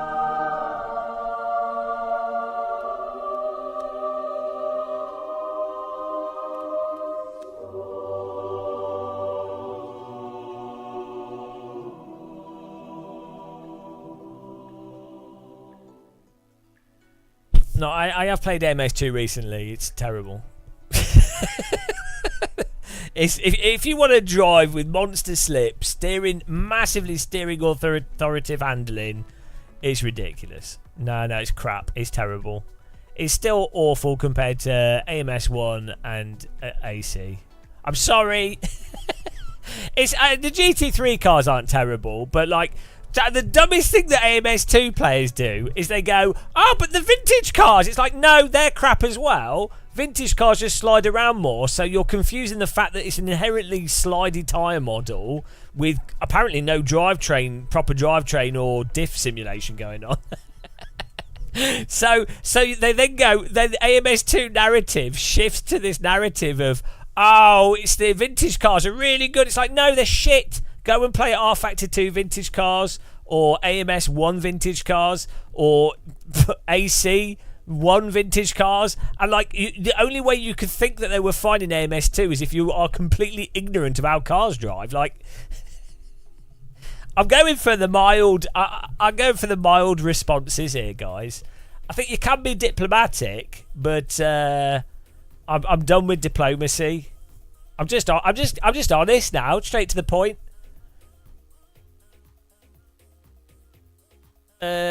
What the force feedback's not. The force feedback's all right in AMS2. You can tweak the force feedback loads. Is one of the good things with it. I'll try. Are you on about the beta, Lino? Yeah, I'll give it a go in the next. Yeah. I will, but I bet it's crap. I bet it's terrible. Like I've lowered my expectations of everything. I'm that's just how it is now. I've done like 30 years of sim racing. No, Lena, I guarantee you within 2 corners of this is terrible. I guarantee you. Because the fundamental thing that happens is that modern sims are too complex. The time models are too advanced. There's too much shit going on, and they're still wrong. So they can't be fixed by the developer easily to manipulate a desired result out of them. So you end up with the worst of both worlds. You end up with the worst of both worlds. Rather than with AMS1 and AC, you can get a really good result out of them. And if there's an issue apart from the curbing, which you can't really fix, but like generally you can tweak it and get a pretty good result out of it. But you're screwed with these modern sims where they try too much. If iRacing spend 10 years on their time model and they can't get it to actually be vaguely realistic, the Project Cars developers are talented people, both for Need for Speed Shift, Project Cars 1 and Project Cars 2. They had really good consulting. The programmers, the people working on it are really talented people. They just can't get a good result out of it. AMS2 are some of the best, most talented people for developing car content. But look how long AMS2's been out for, and yet it's all worse, massively worse than AMS1. It's more advanced though. It's, just if you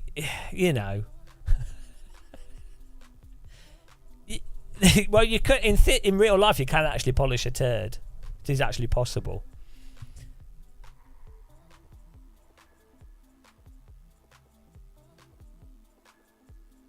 Well, you know, it's just Richard Burns Rally was fine. R-Factor 1 with the right mod content is fine. Generally speaking, it's like...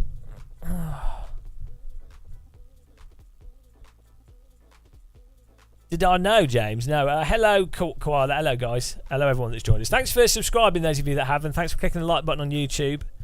And thanks for following on Twitch. Appreciate it. We're just waiting for the next session. Yeah, no, I mean, I love driving sims. I really like the stuff, but look, it's mental. What's also happened with sim racing, right, is a lot of new people have come to it in the last 5 or 6 years, which is great. I'm really happy. I've always been a big promoter of sim racing, generally speaking. I like more people wasting their lives with sims, because why not? That's, you know, I've always liked promoting it. But, unfortunately, they've come to sims at a point, the last 6 or 7 years, or even 10 years of sim racing has been an absolute dark age, where pretty much everything has been a sidestep, or a complete misstep in sort of physics and features and stuff. It's just all from like, it's so stupid. Like, if you just had if you had iRacing with AMS1 physics, you would have something better than anything else on the market right now.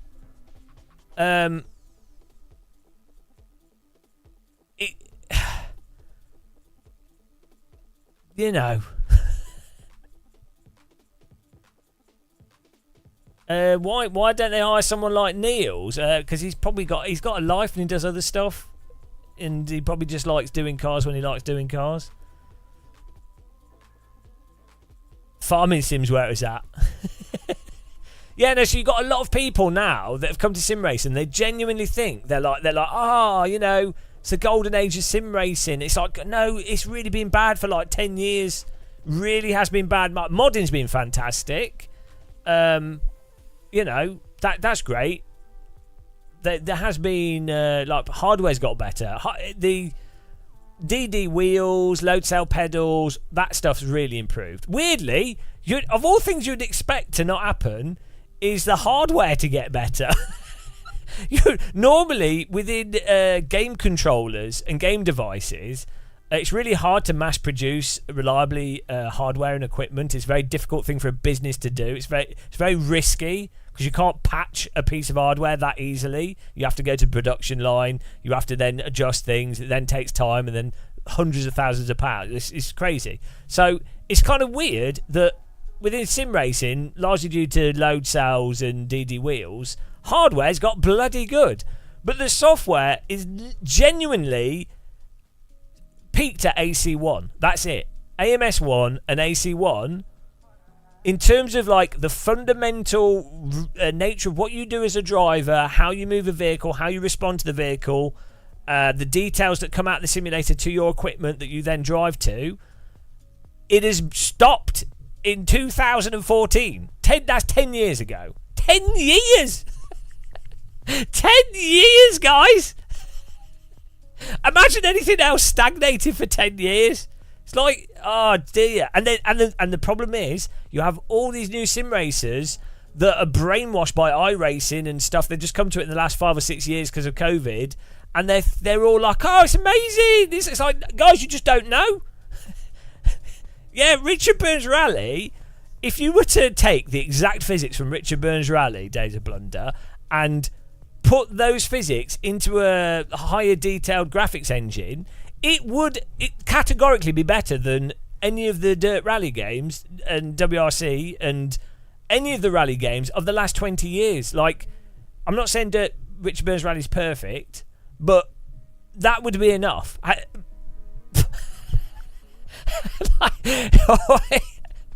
It's so stupid. Oh dear.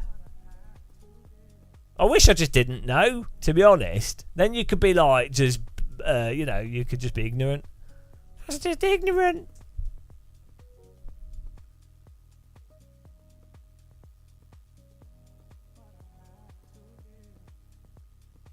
RBR with Dirt Rally graphics with Mega, yeah. Yeah. I said my big hope is that iRacing in the next update do actually genuinely. Yeah, Thomas, we're making everyone regret tuning in as usual. I really hope they do get the tyres good. Random call sign, you disagree? Wow, you're not allowed to disagree? You'd be wrong. How does it feel being on the wrong side of history?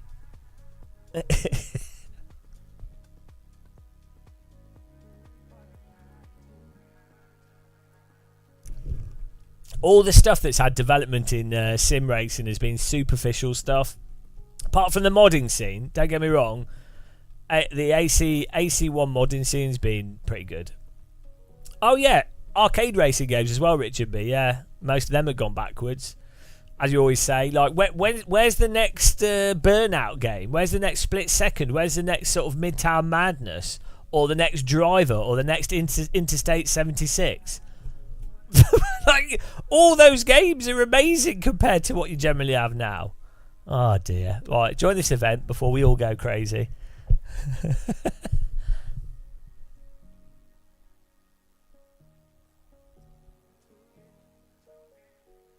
Martin Hall, Grand Prix 4. Well, NASCAR racing is just iRacing. Yeah, you can play those games, but they are dated in other ways. So, and also, you don't want to just keep replaying the same games non-stop.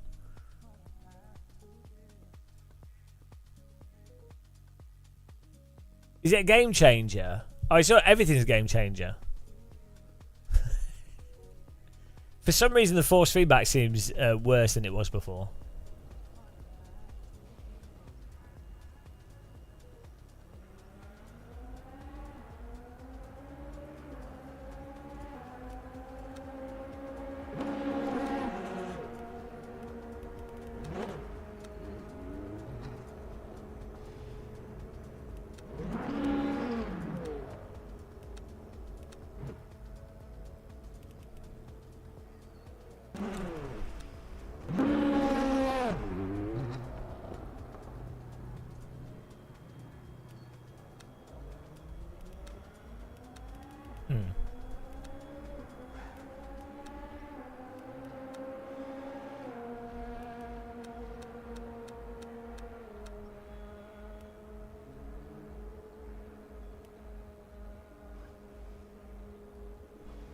I've got my wheelbase set to 100%. I don't know why the sim seems a bit... Oh, hello. Not... Okay, let's come back. I've had the black screen there.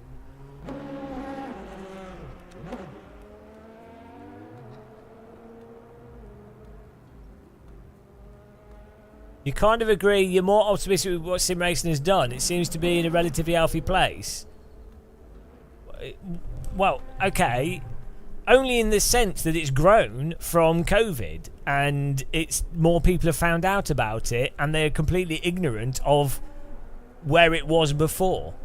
So it's grown, but ACC is categorically worse than the First Assetto Corsa as a general product, as in terms of how it runs and how it visually works. VR support, force feedback's worse. It does have pit stops, it does have some features, it does have more advanced tyres, but it's fundamentally a worse overall game. It's more advanced, but it's fundamentally worse. Like, you can ask even like many real world drivers if you wanted to check with that metric, but like it's bloody obvious. so there's that. iRacing's basically been the same. If anything, iRacing's actually got worse. Like, if you drive the F3 car, the Star Mazda, the Skip Barber, older cars in iRacing genuinely drive better than newer cars in iRacing. And I don't like any of iRacing really in terms of how it drives, but in terms of the dynamics, in terms of the immediacy and how responsive it is, older content is better in iRacing than newer content. It's got more popular and it's grown. I don't like ACC, but I do like the Normalist. But that is amazing. So it's probably one of the well, one of the or not the best simulation to practice, like even F1 or GT. Don't listen to mods. that guy. They're You don't know what he's good. talking about. Yeah, it's just say the hardware's got better, but even the rally games, as I say, like, I mean, I quite like Dirt. I really enjoyed Dirt Rally 1 and 2. The new rally game by EA is worse than Dirt Rally 1. It's a worse game. Dirt Rally 1, you get it runs better. It actually looks better. It has better graphics. That came out in 2012. It has better graphics. It runs better. It has better VR support. The force feedback is more detailed. There's more content in the game. It also has Rallycross in it. It's like, hang on a minute, it's absurd. But people don't know because they've not been around enough. Because most people that are old gits like me have more real lives that, you know, they're not sim YouTubers, so they don't have the perspective. So they like, oh, it looks really good. It's not that you know. It's probably like how kids go to the cinema now, and they might be like, oh, they watch films and they're like, oh, I really enjoyed the new Transformer film. I really enjoyed the new Marvel film. They don't know because they don't have any perspective. They've not seen like all the 70s films or the 80s films or the 90s and the early 2000s films. Like, you look at cinema now, it's so crap. It's unbelievable. Like, it's so rare that you get actual, like, just solid films, like either art films or big budget. Even the big budget films are crap. But you know what I mean? And then you look at like Netflix series. When you get like good Netflix and Amazon Prime series, they bloody cancel them after 2 seasons. And you're just like, we're just going through like a point in time with media where it's like late stage capitalism of media. It's a disaster, guys. So it's not just games. There's a whole bunch of stuff. To be fair though, there are some really good indie games that come out. Can't name any off the top of my head. There are like things that occur that are great. You do get occasionally really good films. I'd say with music actually, there's a lot more. You can find stuff that fits exactly to your taste, like hyper genre specific music stuff, and you can find independent artists for music a lot easier now. So that's good. So it's not all terrible. But the sort of larger project, larger business stuff is really bad. Yeah, and then what happens with the indie stuff is they do good stuff, and then a tale as old as time, a large publisher buys it and ruins it. Oh, we're not done a quali lap. Too busy boring you all to death. All right, yeah, it's all good, guys. You're supposed to be positive whilst live streaming to keep the vibes high. Oh no, I'm like the anti-streamer. Like the worst. I'm the worst at my job. I'm terrible at everything. I'm the problem. I should just be optimistic about everything. Walking's great. Walking's good. I like walking. Oh, even the rivers are polluted, guys. I like kayaking. I feel like I'm risking my life going in my bloody river. Even that's got wad. Oh well. Yeah, you can still make jokes out of it though. You just have to take the challenge. The challenge is it's on you to laugh about it more. You just have to be more skilled as a comedian. It's fine.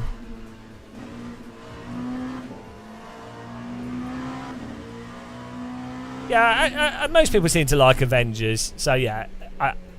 To be fair, in fairness, not to knock those. I mean, they're not my type of film, but yeah, fair play. I will watch them all. Don't ruin any of it. Why are the rivers poisoned? Well, because UK decided. I tell you why. The clue is. It's because privatisation works fantastic. That's why. It's because there's not been any corruption whatsoever, and wealth has not been taken out of the systems and paid to shareholders instead of investing in infrastructure. And it's nothing to do with having a corrupt government for like 12 years. I know it's not the rivers. The UK has a really old sewage system from like 4 billion years ago. It's still Viking sewage. It's just gutters everywhere, and they all go into the river. But basically, when it rains, the sewage plants get too much water flow, and then they can't deal with it, so they then just dump all the sewage into rivers. But it's been a problem for a long time. But then there was EU regulation which did make it a little bit harder to pollute, but it was still bad even with that.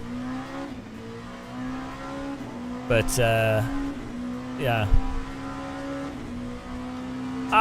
Thomas, because then that would take money away from shareholders, you idiot. Come on, you fool. Are you stupid? What are the shareholders how are they gonna upgrade the taps on their yachts? How are they gonna afford to pay for their son to drive LMP2 cars?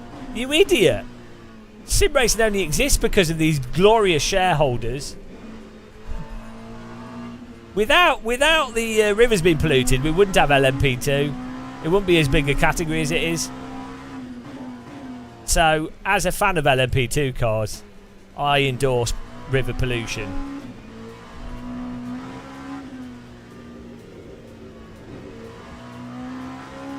Exactly, Star Fox.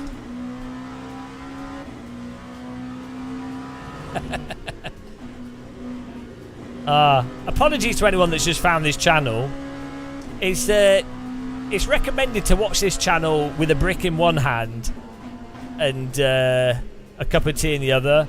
And what you need to do is you sip and brick, alternate sip and brick, and you'll find that it makes things a lot easier. Sip and brick.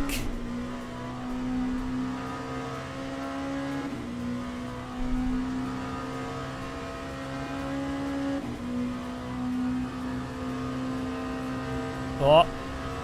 Right, we need to not push the brakes so hard. How dare you? How dare you say the C word?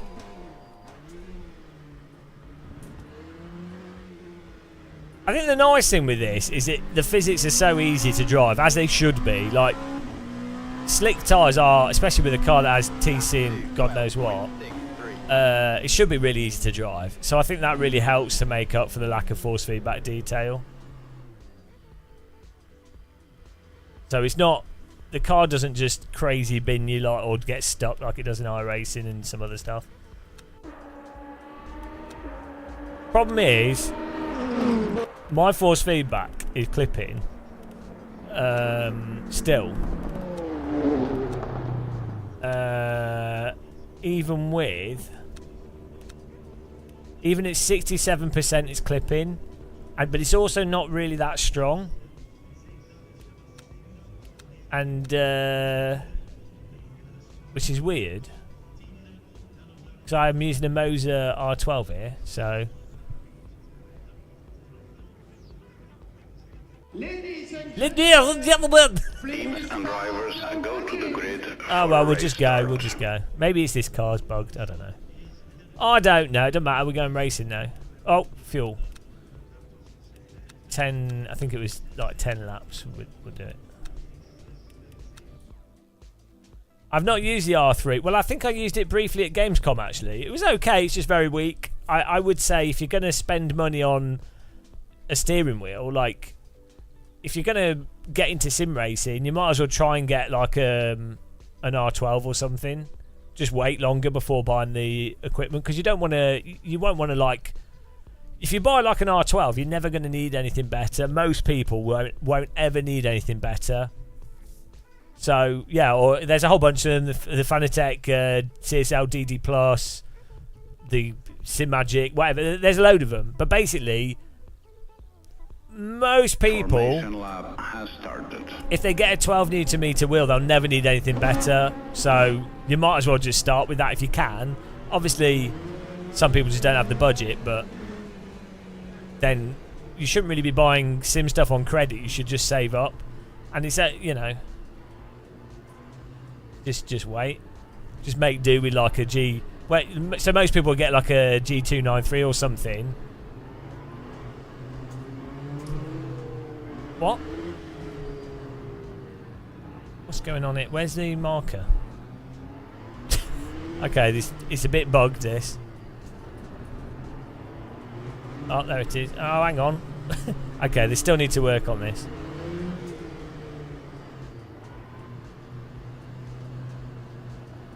Green flag, green flag.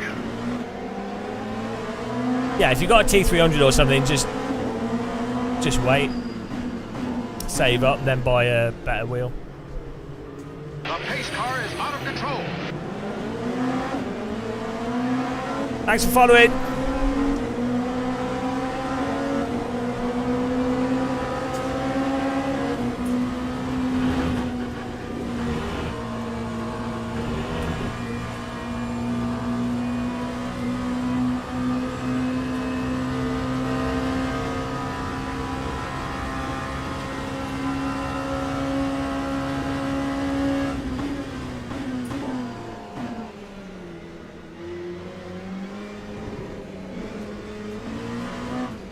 Hello.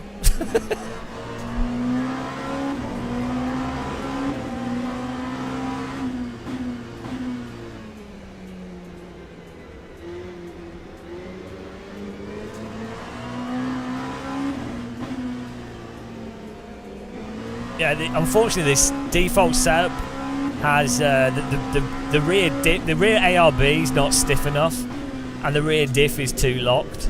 So the car's really reluctant to turn in off throttle, which actually makes it harder to drive.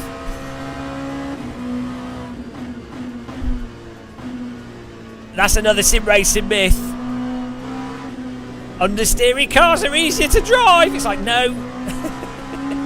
No, incorrect.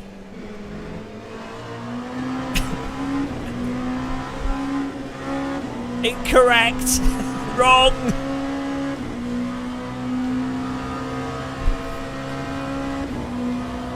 How do you turn... I need to turn the driver names off.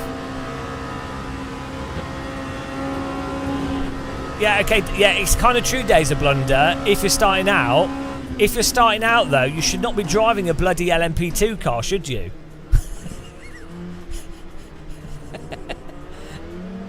Do you know what I mean? If you can't deal with oversteer, you should not be driving something that goes 300 kilometers per hour. It's like...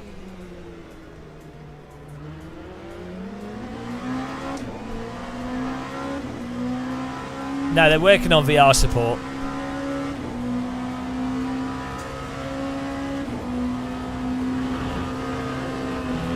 He's still clipping through Eau Rouge.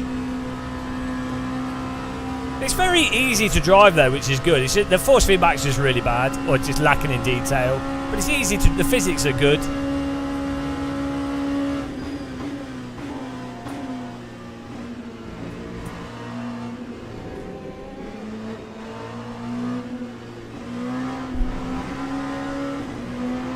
See, weirdly, the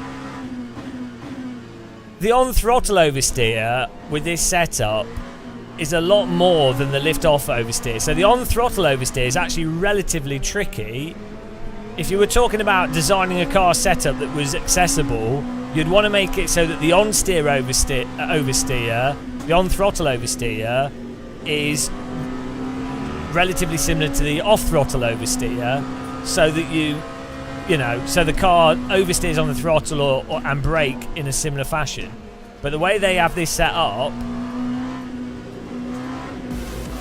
Hello! Is that it's very reluctant to turn in. Like, you really have to ride the brake. But then on the throttle it turns in. It's fine. It's just a way to drive. Oh, thank you, the B-Tick. The Levertus with the raid here for 20 people. Appreciate the raid. Welcome along, guys. If you enjoy tea drinking, sadness, depravity and hair loss, you are in the right place. Give us a follow. you'll regret it. We are currently in 3rd place, chooching along, enjoying the update. You had a blast. Yeah, so this is the thing, right? I might think the force feedback needs a bit of work and stuff, but I jumped in the other day and we were doing the Corvette racing, and the quality of the racing was better than iRacing. Like the car contacts, the general driving, and it's for £25, you know. And there was people on it, and that was at like 6 in the morning, so...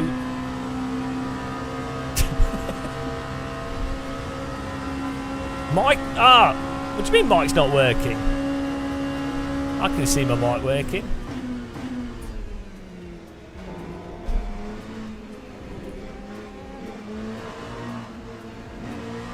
My mic's not muted.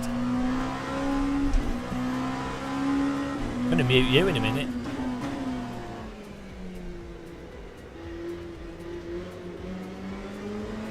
Oh. Lol. I can see it going up and down on the screen.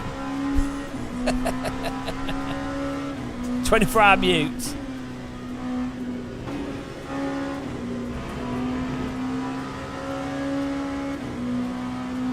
Yeah, they're just trolling.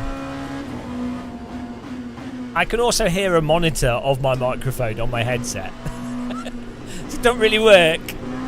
I can hear what you can hear. Also, if the mic was broken, you wouldn't hear anything. Yeah, no, I know. Foiled again. The old mic trick. Do you go up to people in real life? And you go up to me and go, your microphone's muted. They're like, what? And you're like, can't hear you. Your microphone's muted. Stupidest prank ever. Oh dear. That time was a 2:11.68.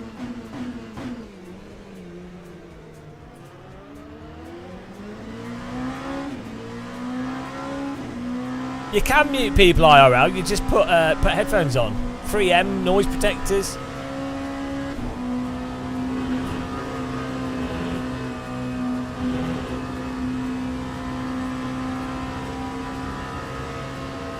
What are my thoughts of the update? Yeah, it's good. It's alright. The force feedback is a bit weaker. LMU's never had that good force feedback anyway. But the car radar's good. The race start procedure is bugged, but they know it's not perfect. But it's definitely making the start... So previously there'd be... a lot of confusion at the start of the race, so even though it's a bit buggy, the start of the race is a lot better, or has been in the 2 races we've just done.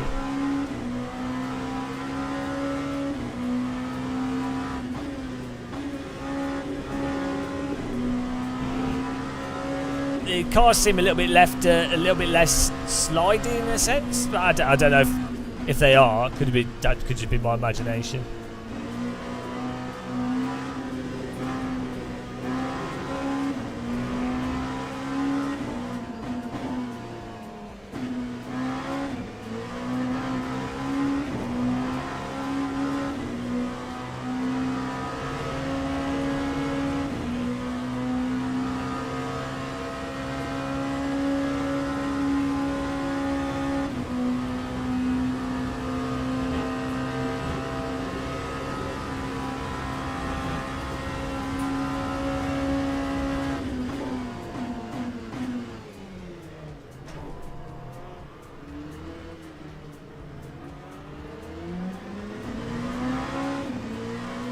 These guys in front have alright pace. I need turbo boosters. That time was a 2:11.33.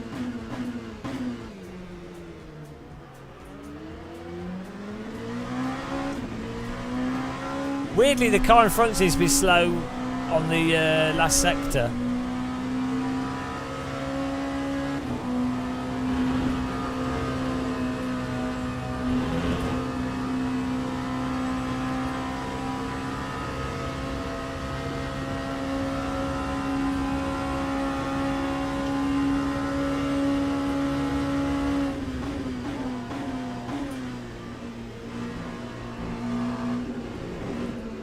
Oh, I need more oversteer. I can't get the car to go in through those corners.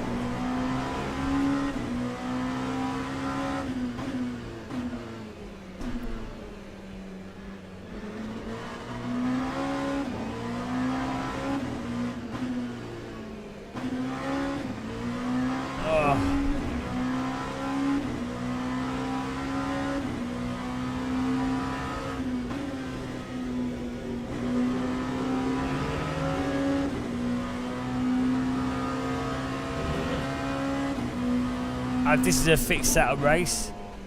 Don't know. I don't know if you can select them in the fixed setup race.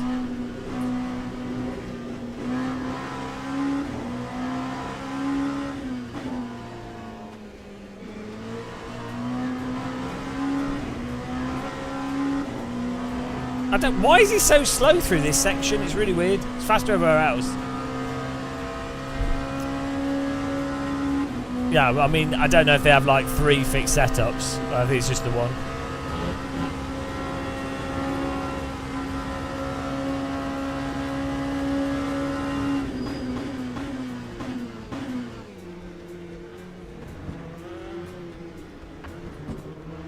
Oh my god! It's like driving a fairground bumper car. I don't think they do Days of Blunder, but they could do, I guess.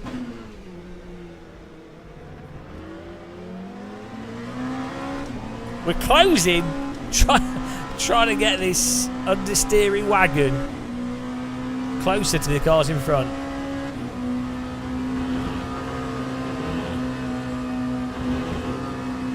Get the draft, that'd be good.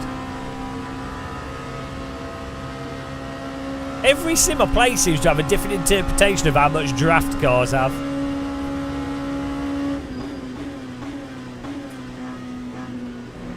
Oh, that was a back marker.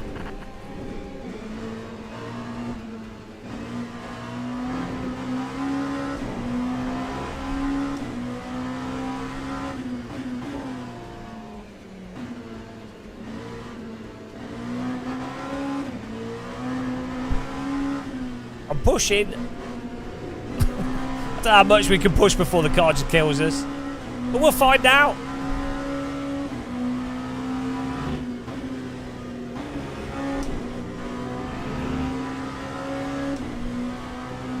See, booly booly. Booly bool. When I lived in France, I had a teacher called, we had a nickname for our teacher, which was Biddy Boo. Biddy Boo. Maybe, I think French people just find the term bool funny. I don't know why. Booly bool. Maybe that's his real name. Boy Boo. Boy Booly. I don't know. Too much French for me. Draft Bonanza, let's throw him a fake. Woo! He's not making that. Oh, he is. He's better at braking than me. I had a refund on my braking. That was nice racing. Actually, you're not as locked into a trajectory like in iRacing with this. Oh, give me a little tickle. See, neck, good job on the neck. Oh, fucking hell! Oh, okay, terrible simulator, guys. Bloody curbing was slipping. I tapped him in the back, and then I went a bit wide, and the curbing, AC curbing. I got AC curbed. I just put AC curbing. I was like, this isn't AC. I can touch the curbing. No, you can't. You can't touch the curbing. Apparently we're playing a Seto, which is, as we all know, totally broken. So, suddenly, it wasn't. Oh, dear. I was excited then. I thought we could dip the wheel a bit on the outside and it'd be fine. I thought it was okay. Said no. Oh. That's a disaster. It's alright though. It was good racing with him whilst it lasted. No rotation, no rotation. 360 no scope. There was no catching that. Well, I think there's the new replay camera. We need to take a look at that. analyse what happened there. I'm pretty sure we just dipped the rear left on the curb. Computer says no. Hello Spitfire, how's it going? Computer says no.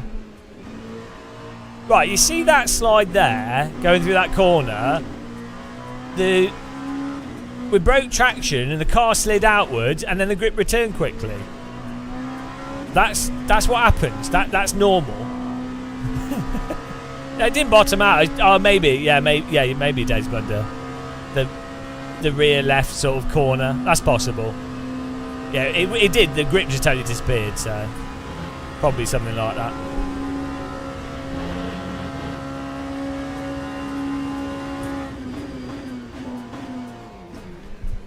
This car's unhinged at low speed. With no downforce.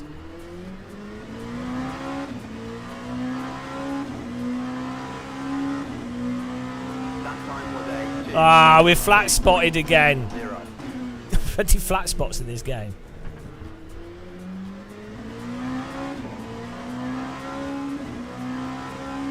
You have to put quite a bit of filtering on to mask the insanity flat spots that R Factor 2 engine has. I think flat spots should be handled by motion rigs or butt kickers, tactile transducers, not your steering wheel.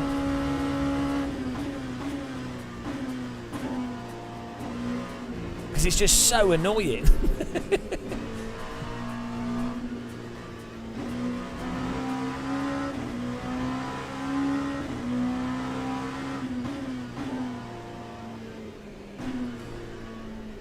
I don't know why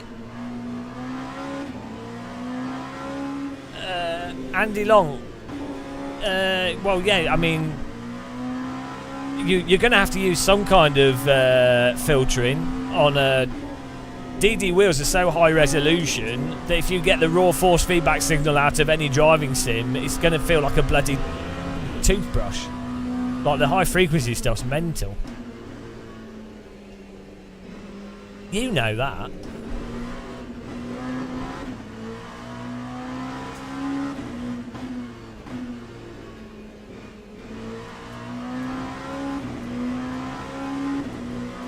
But yeah, the problem is you have to turn the filtering up to make it not over the top. Like, it's so noisy in this from the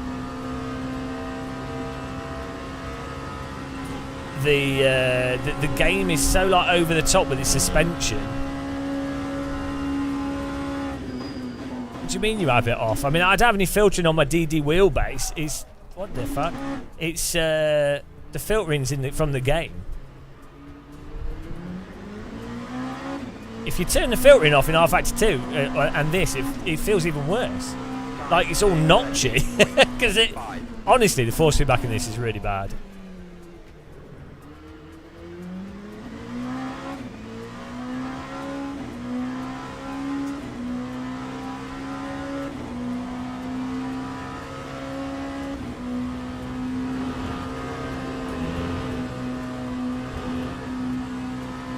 Oh, we almost lost 4th place there.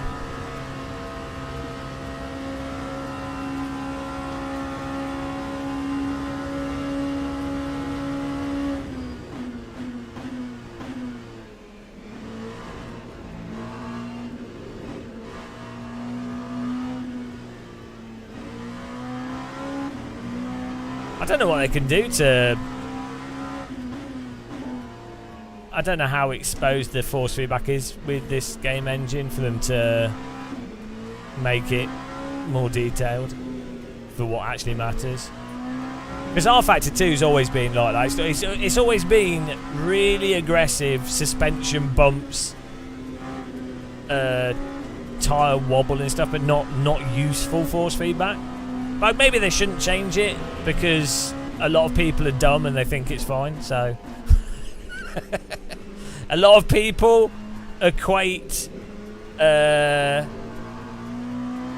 vibration with good quality force feedback because they just don't know any better. I'm using a Moza R12, but I've played this game on different wheels, and you can feel the force from the game with this wheelbase as you know, it's not. There's nothing wrong with the wheelbase.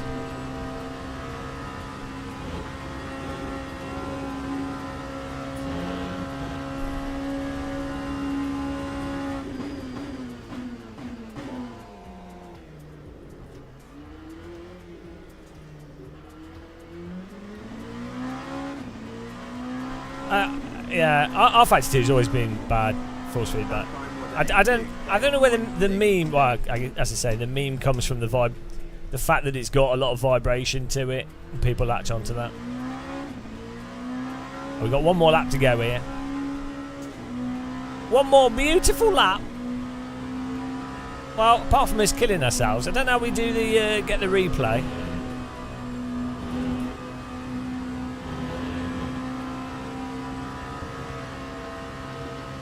It's like you get a lot of people saying that ACC has good force feedback.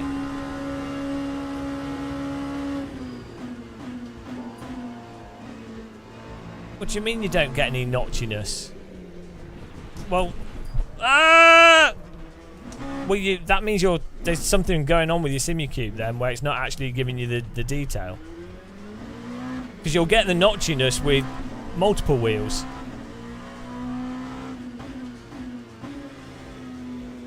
Even since R-Factor 2. So you must have some smoothing going on. It's specifically coming from the signal from the game's force feedback signal. So the only way you won't be getting notchiness is due to some form of interpolation, either on the game side or on the wheel side. If you turn R-Factor 2's filters to 0, its smoothing to 0.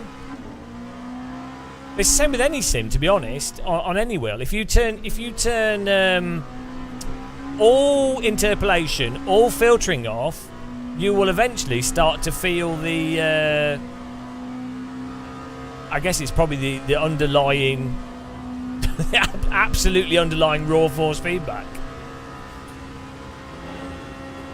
In the case of Race Room, you can actually make it so that your wheel starts making flute noises with the Simucube.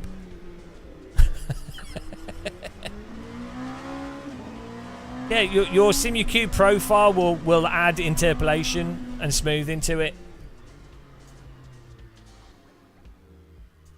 That's what will be going on. It'll be adding smoothing to it, so it's masking the game's force feedback.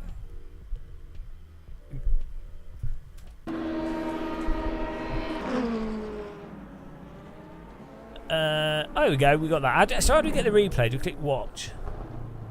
Yeah, you'll get like high frequency noise coming through, or you know. Race Room will be making your wheel hot because it's got a lot of like damper built into the force feedback. So when you're pushing the wheel left and right, you'll always be pushing against the wheel, and so there'll be a degree of resistance there, and that pushing left and right is what will cause the wheelbase to heat up. Whereas if you've got a game where the wheel tends to just go to a position and be very free flowing and loose without damping, there's not as much sort of resistive holding force that you're pushing against, so the wheel's not having to work as hard, and so the wheel will be cooler. Devin, as an esport you run 0 filters, in-game wheelbase. Simucube 2 doesn't do an interpolation. Well, it must do.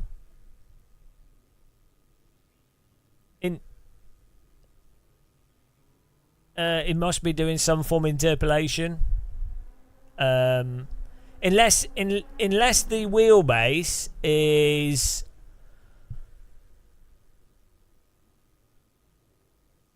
unless the game is communicating with that wheelbase at a higher frequency, then I don't see why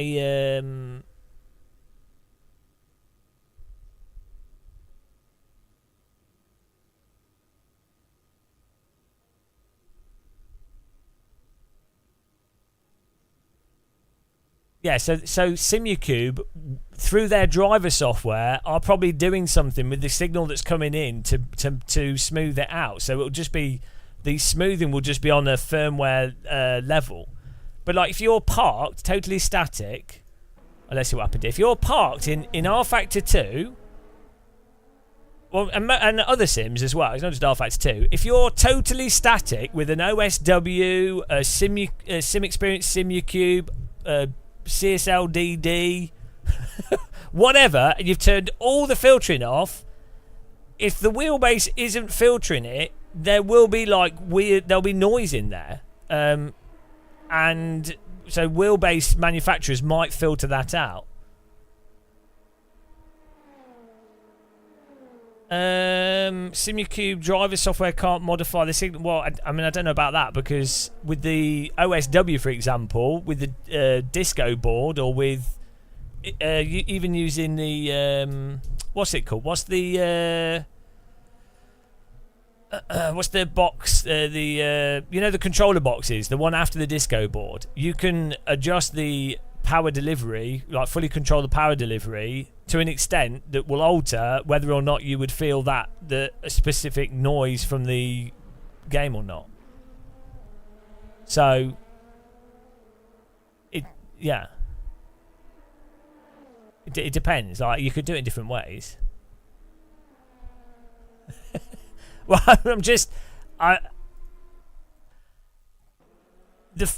it would be weird. Why would a sim, if you turn all the filters off, why would it not be smooth in terms of, why would there be like a notchiness to it with every other wheel apart from one wheel?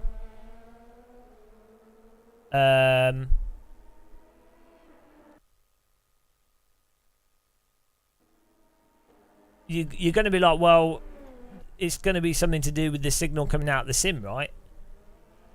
Oh, we put the wheel on the gravel. And that sausage probably bottomed us out. Look at this replay. Yeah, that'll have gravelled the wheel and bottomed us out. I got drawn into a bottom out. I mean, the thing is, it doesn't really matter. Like, so this is the complaint with iRacing. Due to the update, what's the update rate of iRacing? Was it 60 hertz or something? I don't know. It's quite low. So if you've got a Thrustmaster. Oh, the Thrustmaster DD. Yeah, I don't know. I've not used one. It's not from the speed of the force feedback. I'm talking about the raw signal from the game. Like, even if you're parked and you just turn the wheel left and right. Well, like now it's obviously totally smooth because we're not in the car or anything.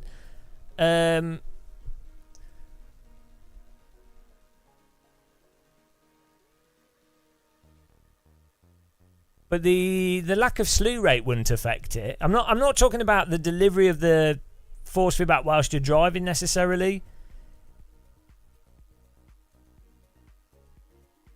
Let's go back here.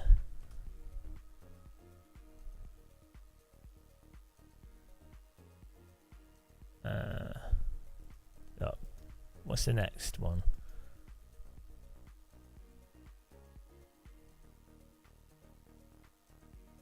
Yeah, no. So yeah, with iRacing, if you Logitech wheel, from what I remember, OSW, Simucube, Moser. If you run absolutely no filter, when you turn the wheel, you will feel like a graininess to the force feedback. It doesn't matter because the time model's so shit it doesn't matter anyway. But like if you put a little bit of smoothing on, that graininess will disappear. So it's irrelevant anyway. As long as the game has the dynamic range in its force feedback, the fact that you get a certain degree of graininess with no filters, it's irrelevant really. It just doesn't matter at all. But the problem with rFactor 2 is there's hardly any detail in the force feedback for the actual slip of the tyre for you to drive from the force feedback.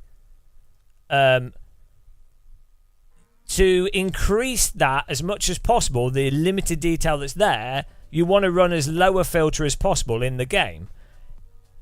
On this Moser R12 at least, for sure, as it is in this version here, if you run it really low, you will feel more of a kind of graininess to the force feedback, which feels like sort of a notchiness of a steering rack or whatever. But it's all moot anyway. A game should have enough dynamic range and feel to the force feedback that you could put some filters on and you still feel shitloads of detail regardless.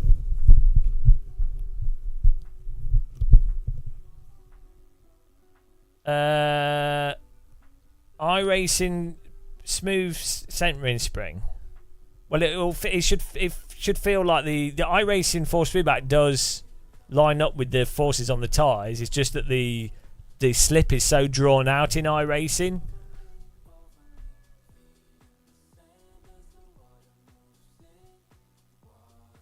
So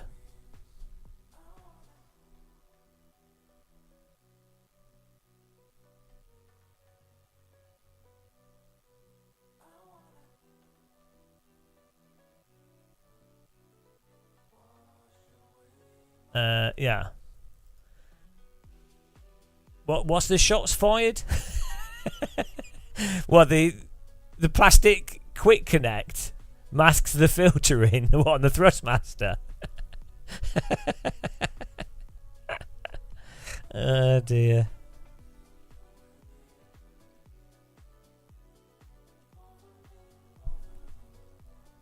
Oh, LMU's better than, not for its force feedback, no, not at all. I mean, you can debate tight like general physics and handling. I don't care, but the force feedback is terrible in LMU. I'd say it's probably maybe slightly better than ACC, but then I think that's mostly that the cars just slide around more in LMU, so it makes it more progressive. So,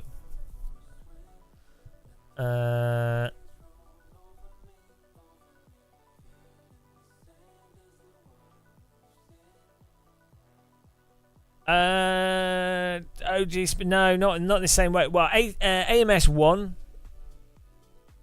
Yeah, BRT, you think ACC's good? You don't know what you're talking about.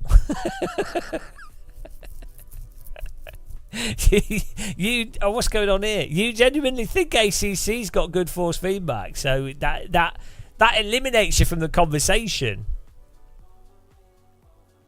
Why is this not loading?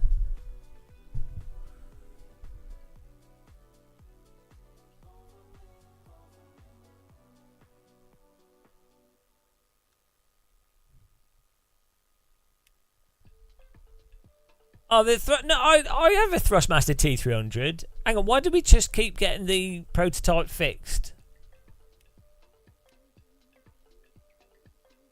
I thought, wait, do they not alternate? What's happened to the other stuff?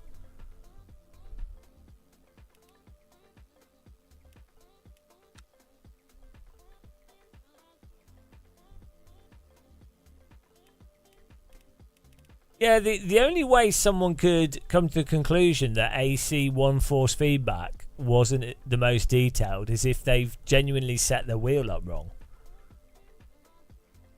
Like, specifically for feeling where the tyres are at. I'm not even saying it's realistic or not, but specifically for feeling where the tyres are at, there's nothing that has that the same amount of fidelity to it.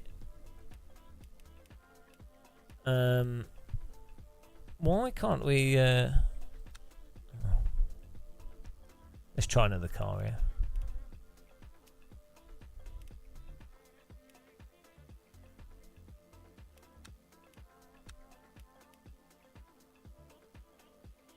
As a time, I mean, it's alright.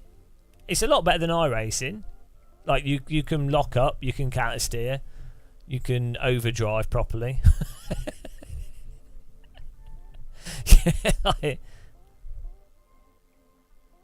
Right. Let's try this with the. How do you even get the BMW? Is this the new one? Oh, here we go.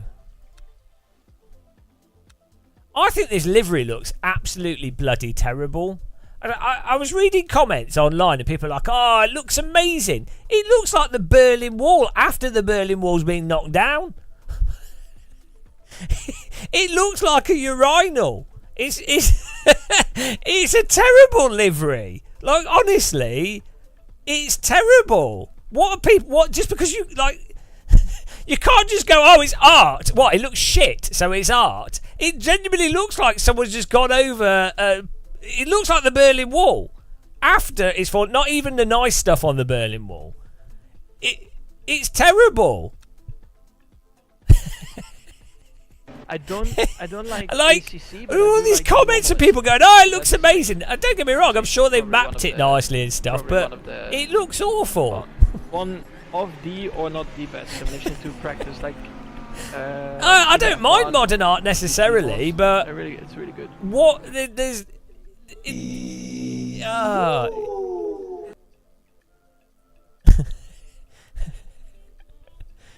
I mean, I'm sorry to whoever spent time making it, but Okay, Jesus let's go. Christ. Does he always complain, this man? No, I can't help it that I'm honest. We treat people with respect by being honest. Just because we live in a society where everyone has to lie through their teeth at people when stuff's shit, and then they they have to lie, and it's like, no, do you realise you're making stuff worse? You're making things worse by lying, because then everyone's like, oh yeah, oh look at this. Like, if you lie about stuff that's shit, when you're positive about something, how can you ever be positive about it? If everything is positive, you've ruined it. This is how we end up with pollution in our rivers, is because people go, oh yeah, we've only dumped 4,000 tons of feces into the rivers. What a great job. We have been positive in general. I like the graphics look quite nice. I like that you can jump into an online race. Yeah, the update's not bad. The race starts work better. The car radar's nice. You can see the developers been working on the game, so you know, it's good. This is what happens to a man when his hobby's been in a hole for 10 years. It's not that the hobby's in a hole, it's the blind, ridiculous positivity for the sake of cashing in on the hobby that you see all over the place. And I don't blame people for doing it, but it's just like, come on, guys. I don't think it needs private lobbies. I think private lobbies would actually be terrible. Like, lots of games have private lobbies. You want everyone in the ranked servers. Why do you want private lobbies? The private lobbies will just be set up badly. Let's be honest. So, no. Why are LMU users asking for private lobbies? No. Terrible idea. It's an awful idea. Don't let people do it. They'll ruin the game. That's a controversial view, but you know I'm right. How many years of sim racing do we need to see? Absolutely god-awful private lobbies that just dilute the game and make it impossible for someone to find a good race. It's not the hot take, though. It's just true. It's like such basic stuff. It's a lukewarm take. How do we play Assetto Corsa? It's got better physics. It's got worse curbing. It's got better force feedback. It's got more content. Just play Assetto Corsa. Or get your rank up and join in a ranked race in this.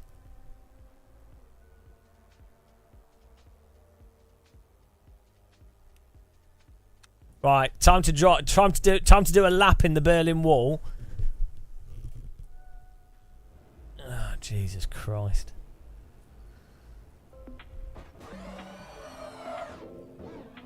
Is this what the Berlin Wall sounds like if you drive it?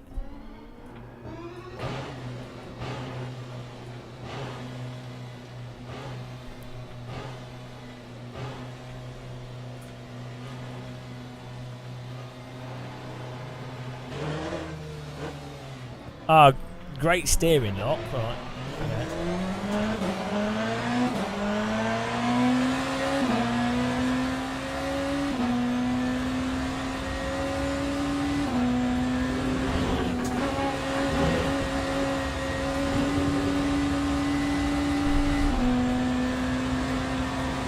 What the AI? Fine, fair enough.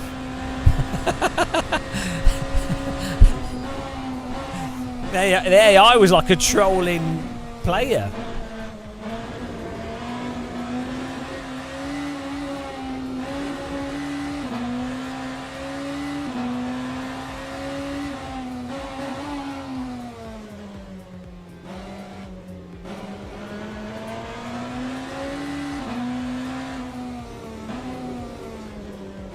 Yeah, we need more oversteer.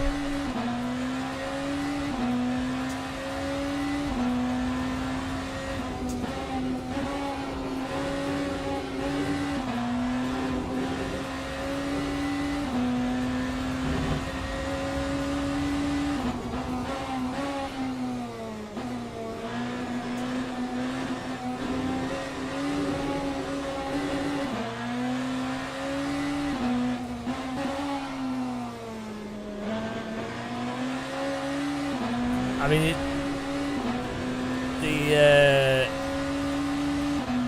I don't know if it's a force feedback or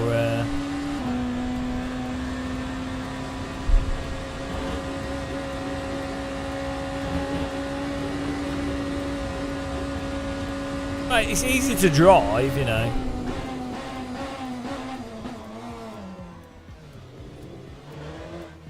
But you can't feel where the limit is at all.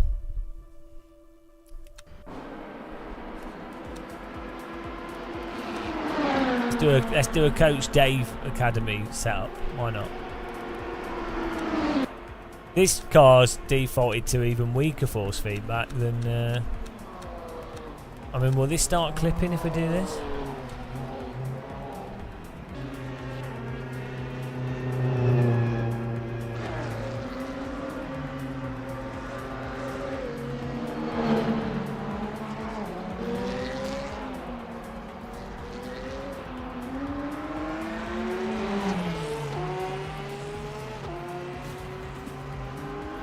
Well, it was clipping. It was clipping in the other car, so.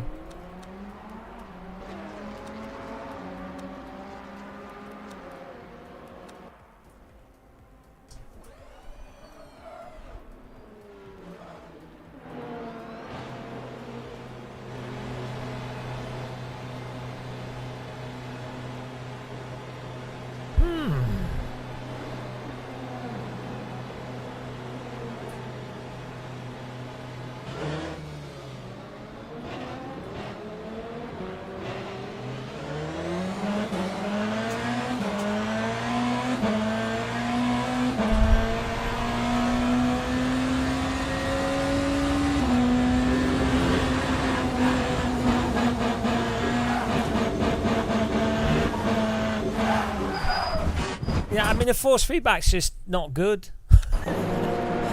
Like it just lacks a dynamic range.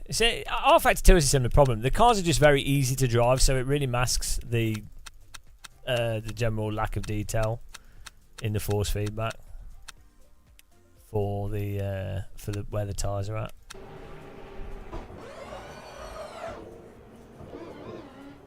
You don't need to heat up the tyres to feel. If anything, colder tyres, you will notice as soon as it starts sliding. Yeah, no. Bollocks. Bollocks! Yeah, no. Yeah, no. This is... You should still feel something. If anything, you'd want... Cold tyres will be better for testing the force feedback because if you're going to get more, if you've got more grip, the force feedback will be stronger and they'll be more obvious. But you want to be able to feel the force feedback in a worst case scenario. So low speed, cold tyres, wet track, whatever. No, it's not misinformed. I've just explained why. If the force feedback's bad in the poor condition of the tyres, i.e. when they're cold or when the track's wet or when you're at low speed so you've got less downforce, it's going to be the best time to test the force feedback because that's the worst. It's the least amount of it's where the force feedback's going to be the lightest. So that's when you want to be able to feel it.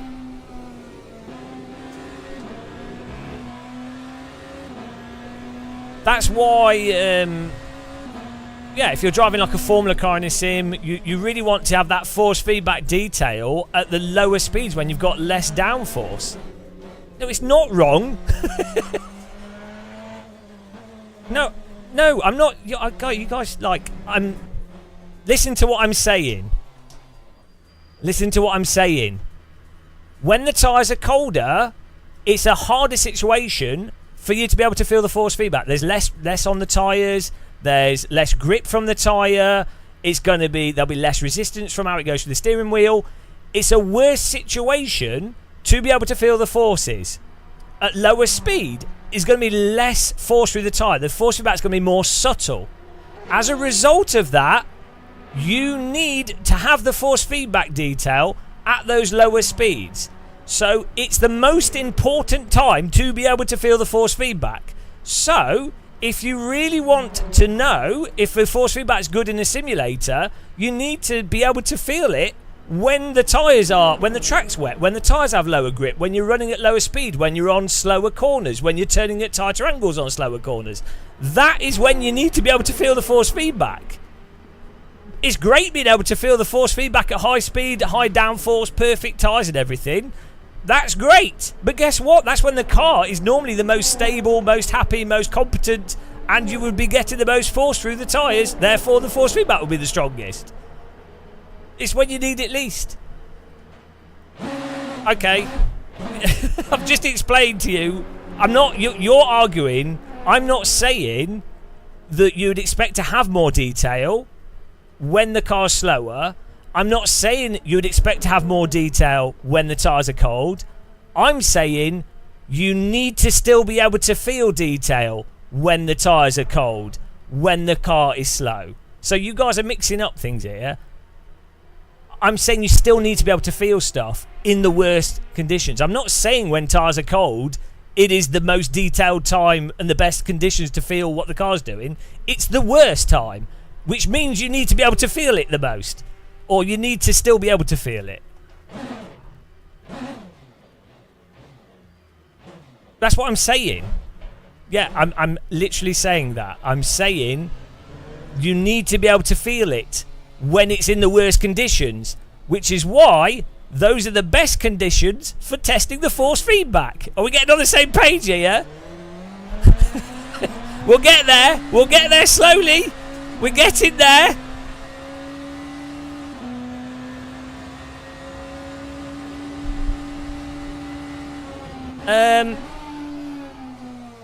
No, Devin. It's not about what you want to feel. No. So in a real car, you can feel what's going on generally through the G-forces. In AC1, you can feel the car when it's braking. You can feel the slip of the tyres. In Automobilista 1, you can feel the slip of the tyres. You can feel what's going on. You're arguing beside the point. You're totally missing the point.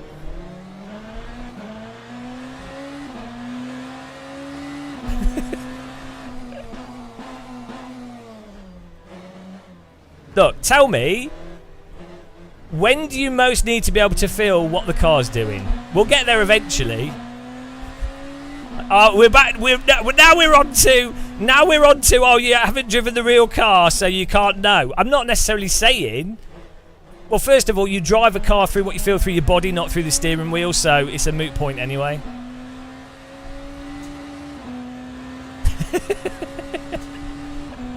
Come on, tell me, when do you need to be able to feel what the car's doing most? We'll get there. We'll get there eventually.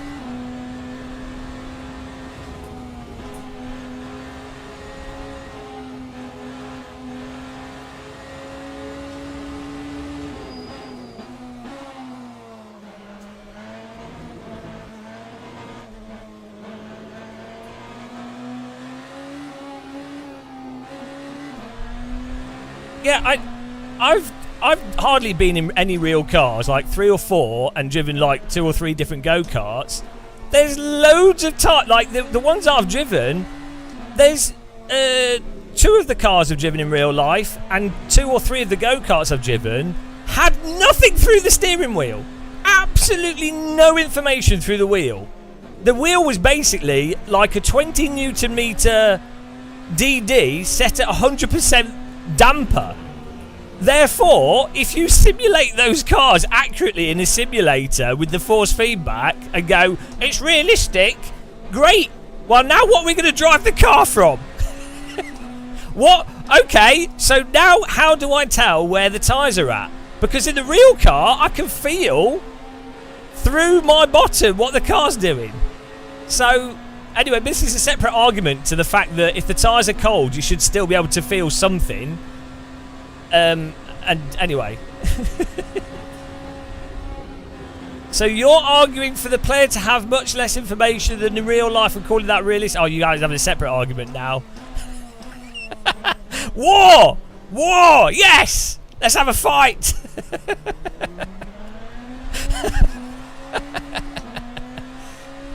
Some way other people seem to manage. It's a sim, not a game. No, it is a game.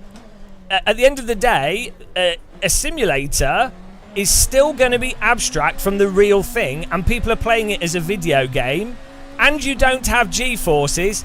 And do you know why other people can manage with different sims? Like, this is a lot better than iRacing, don't get me wrong, but people manage with iRacing. Guess how they do it? They memorise what cannon cards happen. What is, like... They just memorise all the different outputs and then link it up. It's what I've done to learn how to play iRacing. It's just yeah, I get the philosophy, the development philosophy of going right. We're trying to develop a simulator, so we get real world data, and we use the real world and what information we have. We use that as a framework to basically guide the design philosophy of the title. I understand that, and I agree with that for the most part. However, where sim developers, flight sim, driving sim, boat sim, God knows what sim, where they often really F up massively is that they get lost in this religion of sticking data into stuff that is fundamentally abstract as the end result. And so they get this, it's like data religion. Often the data, as you will know, often doesn't line up perfectly anyway, is incorrect. B, the models and the fundamental simulator will have problems because nothing's perfect. And C, it's a fundamentally abstract thing anyway. So... Well, okay, yeah, and in the case, Devin, in the case of force feedback, if the driver of the simulator has no information as to the current state of the tyre in a way that's analogous to the real car, it's fundamentally unrealistic however you do it.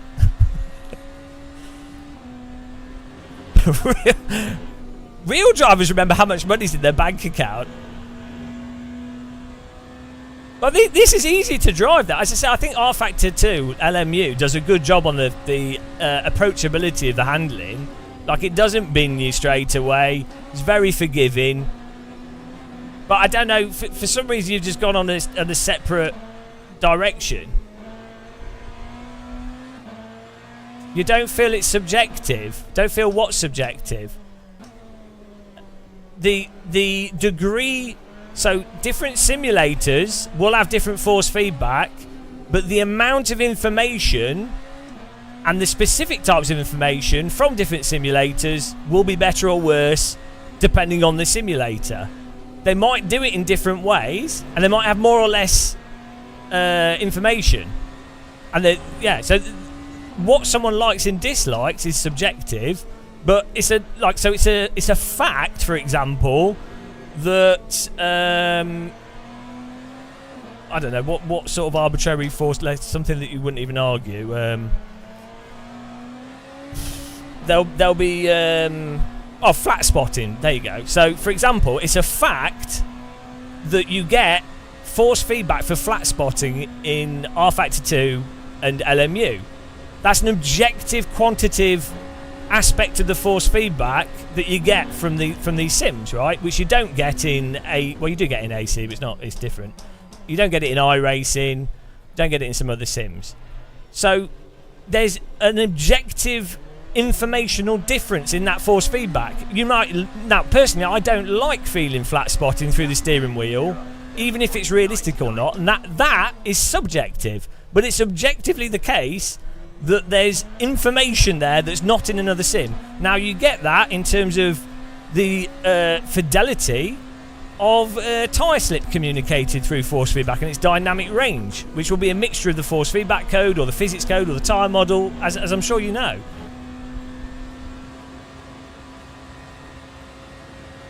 Yeah, I'm not arguing otherwise, Devin.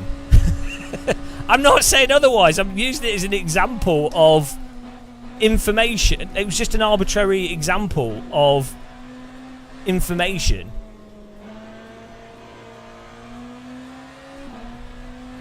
So, look, Devin, put it this way. Let's say you have a real-world car in a driving simulator that has no dynamic range to its steering. Let's say it's got really bad power steering on the real-world car. You then put that car in a simulator, and the developer goes, guys, it's a simulator, not a game. So they make it so that the car has no dynamic range to its force feedback, and you can't feel what the tyres are doing, right? So, do you not think that that's a problem? Because the person driving that car in the simulator is not going to have the information that's required to drive it.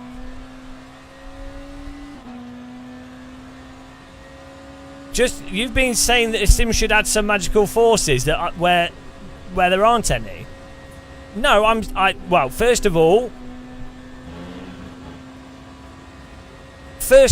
I would argue that actually a lot of cars do actually have forces that sims for some reason don't put through the force feedback. I think it's due to technical issues. So I know for sure that Unreal Engine causes certain issues with force feedback detail. So that's part of an issue. But yeah, I think all sims should optionally have the ability to add in forces that make up for the lack of what you can feel with certain cars in a simulator. And I don't see how anyone could argue against that.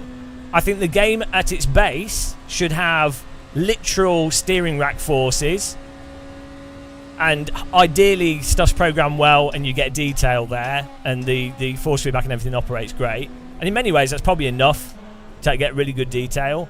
But I would say you have to also separately have a layer that gives you information for oversteer maybe, or understeer with the force feedback getting lighter, you know. Yeah, I've played all the sims. Also, this is all arisen from me saying early on that you should be able to still feel what the car's doing even with cold tyres. I'm not necessarily saying that you can't in this. We've just been messing around with the force feedback. I've just jumped into it. But the point was that I was saying the cold tyres are actually a really good time to see how good a sim's force feedback is, because it's a worse situation for force feedback detail. Hang on, what you're suggesting is technically possible both in rFactor 2 and LMU by the use of plugins. No, it is you can do it with an AccuForce wheel already.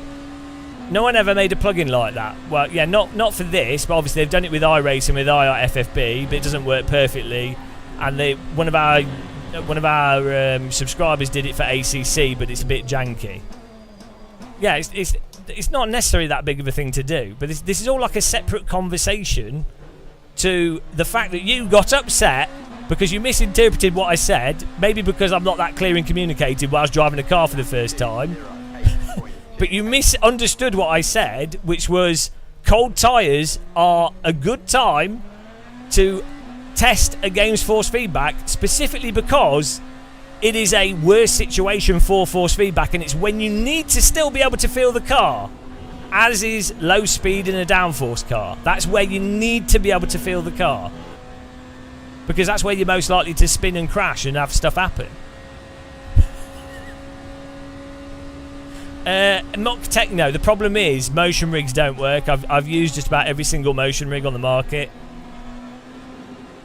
They don't give you that force. The only device that can give you a range of load is a DD wheel, and it's the only affordable device as well.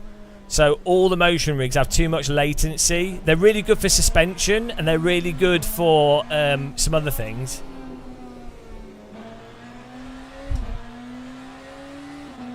Yeah. So well, okay. Yeah, Mike. I'm driving a car for the first bloody time.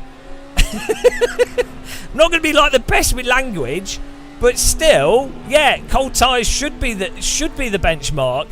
The AI in this murdering me. As I say, if you can't feel what the car's doing with cold tyres or at low speed with a downforce car, well, you're in trouble, aren't you? So if you pull out the garage and the tyres are cold and you literally cannot feel the car at all, it doesn't counter steer properly or whatever, there's probably something wrong with the sim or your settings. I mean, if you watched Formula 1 last weekend, they're like lighting up these slicks on wet out the pit lane on wets, and obviously the car's still controllable and nice and easy to drive for the most part.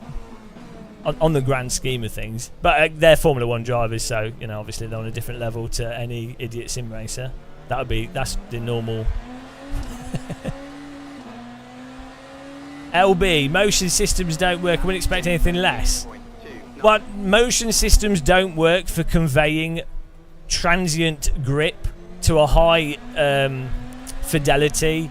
The closest is maybe inflating bladders on a chair, but then you need really insane pressure units that are highly responsive, and they cost multiple thousands of pounds. So, and even then, you're probably better off doing stuff through a wheel.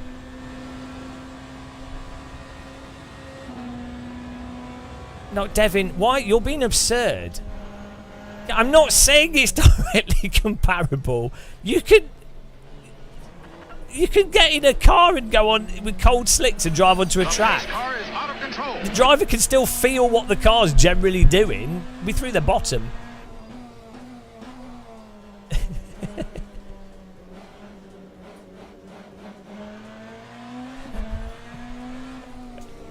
So, Devin, do you think LMU has more detailed force feedback than AC1?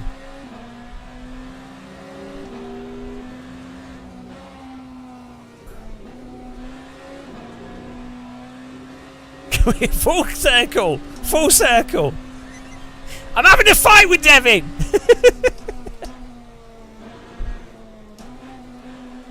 Okay, you genuinely think LMU has more detailed force feedback than AC for where the tyres are at in terms of the grip?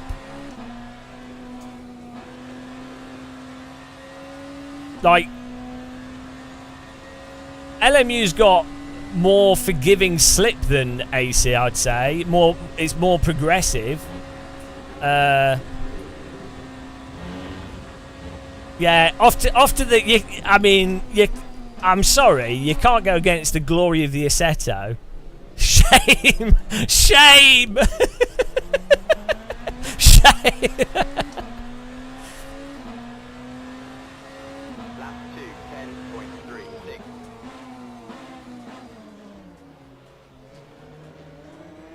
Yeah, gulag time. I'm sorry, but qu'est-ce que c'est? I'm sorry, but like you. No, well, not the LMP2. BRT, you think ACC's got good force feedback? Yeah, everyone can agree on that, Devin. Okay, look, you can go in the dungeon, there's no central heating in there, and it's full of corpses. So, okay, you're still in the church of force feedback. No, I've flat spotted the tyres and I don't want RSI.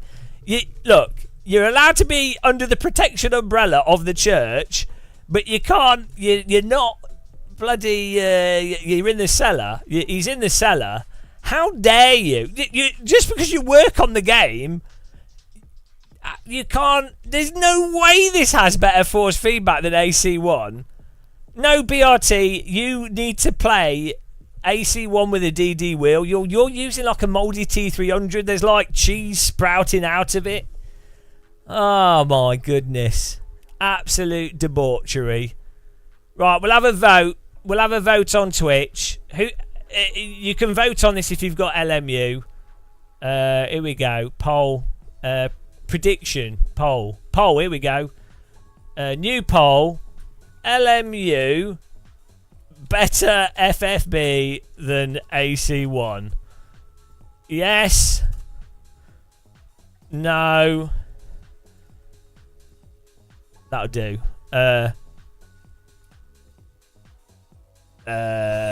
That'll do, right. 2 minutes. There we go. Twitch poll. We'll see what democracy has to say. For a start, LMU has no force feedback for braking. Like it has the suspension loads up and that tugs the wheel. But AC1 is one of the few games where you can actually feel how much you can push the brake pedal, and then how much that is inducing like the slip of the tyre. I don't know what exactly is going on, but you get a range of forces for braking that line up to when the car's going to lock up. That's just not in LMU, and that when it comes to going faster, that's like really important. I guess not if you've broken it down into a robotic process, which eSport drivers do.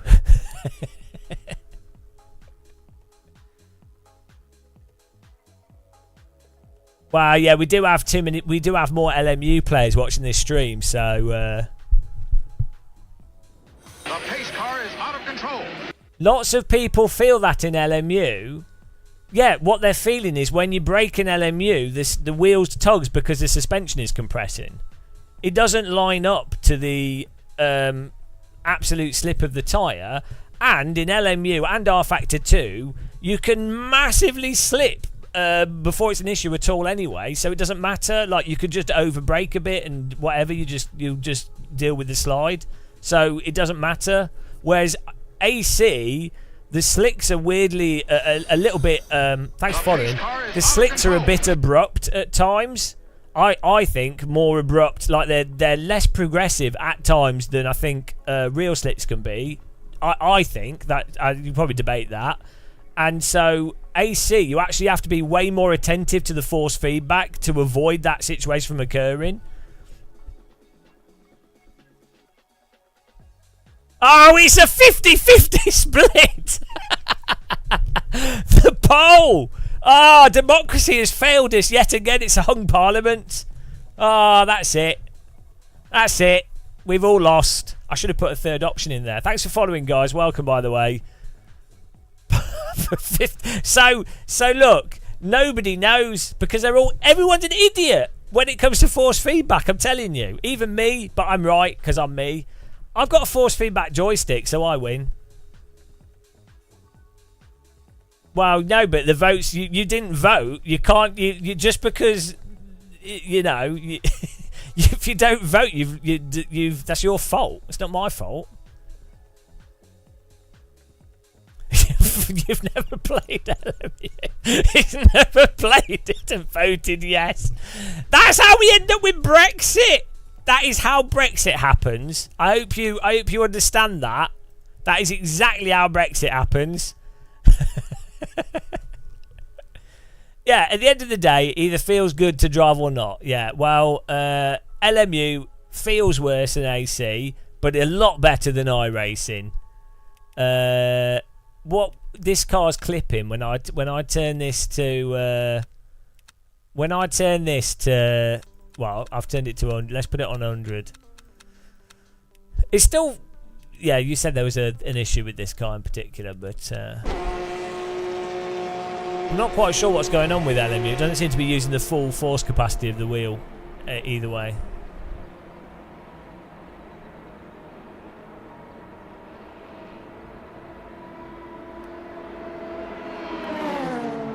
Ignore my vote, but I tried. Oh, what's going on here? Okay, teleporting.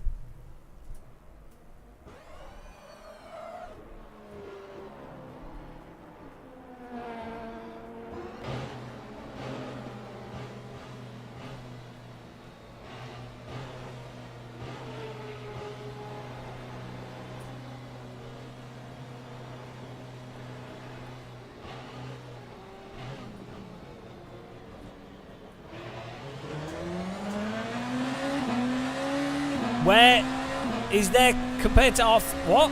I think it's a neat like they've Motorsport Games have definitely, or Studio 397 have definitely done it's a more approachable sim than rFactor 2 to load into, especially like, I mean, to be fair, before LMU came out, the updates to rFactor 2 actually made it a lot more rFactor 2 a lot more approachable. So yeah, I think Studio 397 have done a really good job. Like in the time that they've had with rFactor 2 engine, it's never developed faster. But yeah, if you just look at this game in and of itself, for £25, you get a bunch of cars, you've got some nice tracks, you've got the format, and then you've got the ranking and the hourly races. So I think it's worth getting for most people. You know, the main thing was, so when I jumped in with the Corvette at like 6 in the morning and was able to have an okay race. So I look at these things from a sort of gaming perspective as much as anything else, like a sort of purely utilitarian.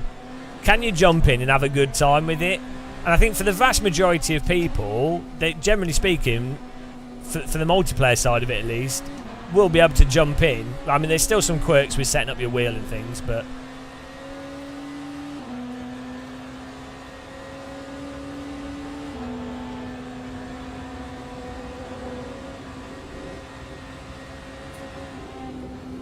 is it worth getting? Well, I mean, you could always get it on Steam and try it, and then if you don't like it, you can refund it. But 2 hours is not really enough time to get used to a sim, but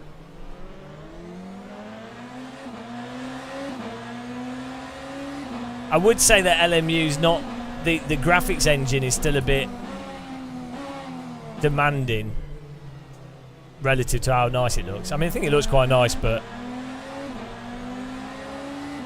I don't know, it seems about the same as it was before. Maybe they have, but I sort of cap my for live streaming, I cap my frame rate at 120. We're still dipping below.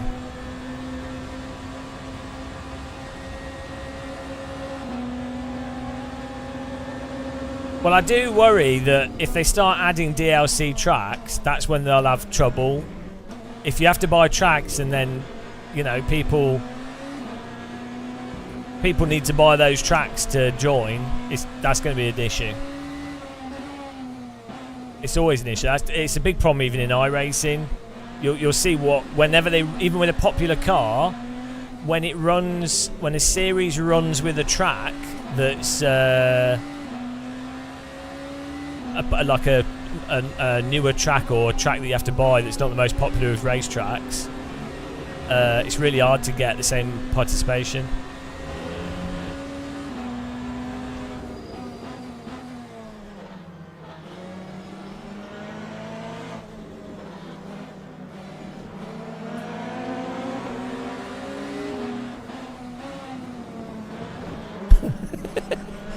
Just testing the offline collision here.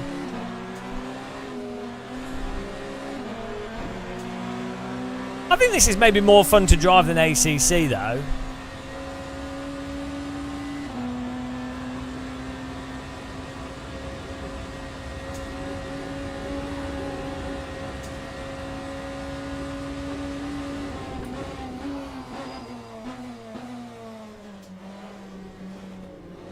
But then again, this is a different type of car. I mean, these cars are horrendous in iRacing. These hypercars are so bad in iRacing. Like, they just... The tyres just turn off. They're insane.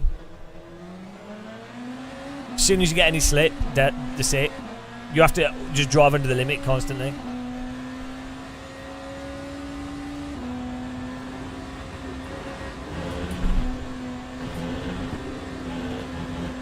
It's also the most realistic.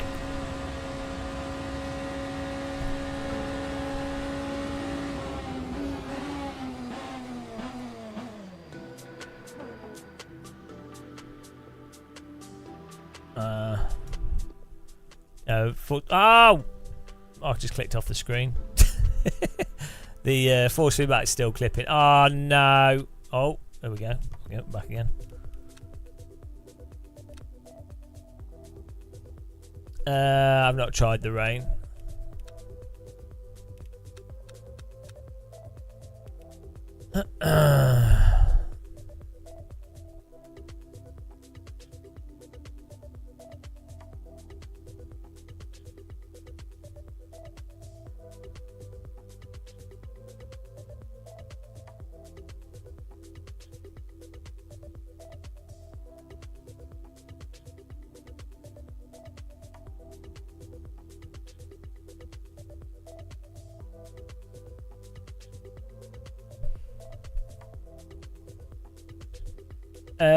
Colin Mack, yeah, and that's the case with cars. I think they'll always add at least one car so you can race, but I don't know if that's the case with tracks. But yeah, they definitely said that with cars. Right, let's go back here.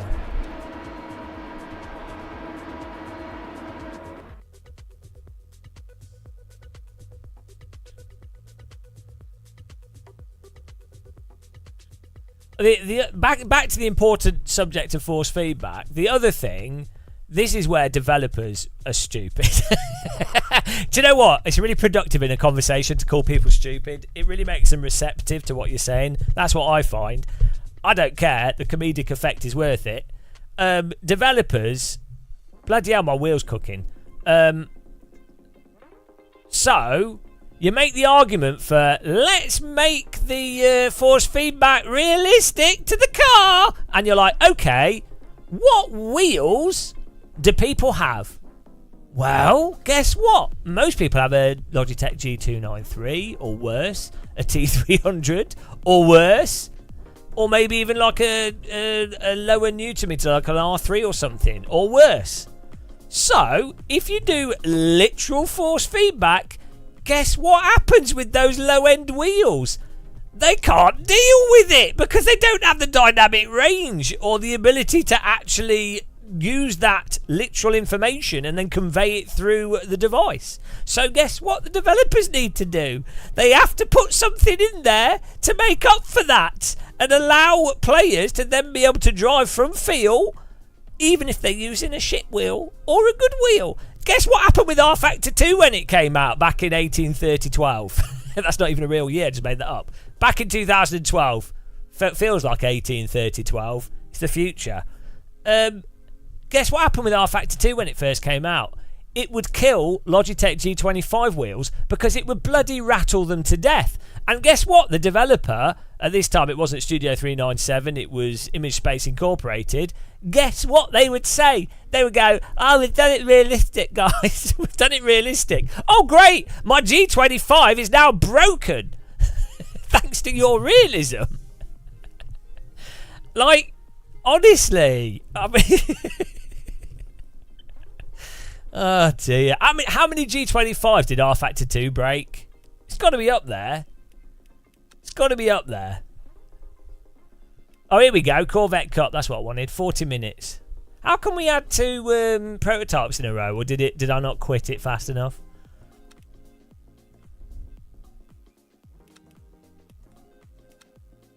I need a cup of tea, guys.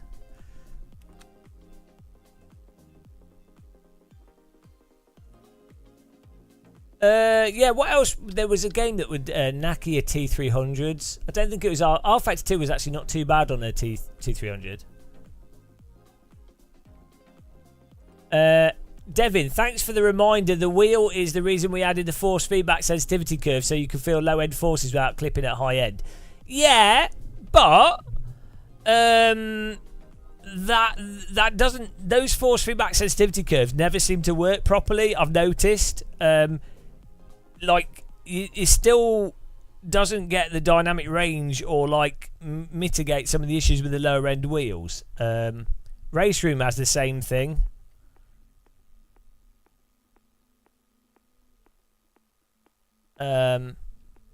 So I don't know why, but yeah,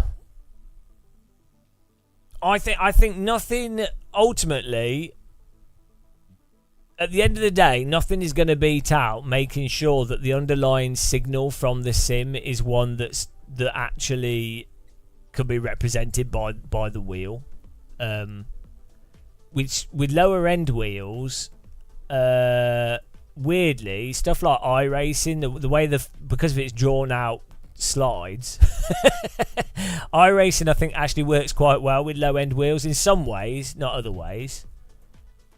AC1 works with everything really well.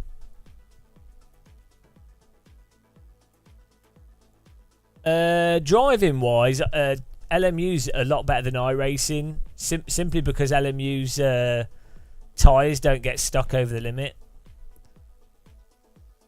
Yeah, the thing is, part of it's the force feedback code and part of it's the physics, because the force feedback's only going to represent the physics if the developer's deriving the force feedback from the physics, which most of them are. So often when people go, oh, I don't like the force feedback, or I do like the force feedback with XYZ game, often it's because of it's just the physics of that game.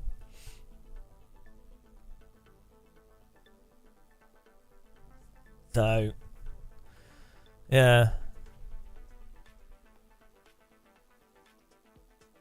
And it's nice with IRFFB having a consistent force for when the rear steps out, you get a counter force on the wheel, and that's a very simple, consistent force. That because it's a constant force, that's something that a lower end wheel can sort of deal with. Oh dear. Oh dear. This game's unstable. It's alright.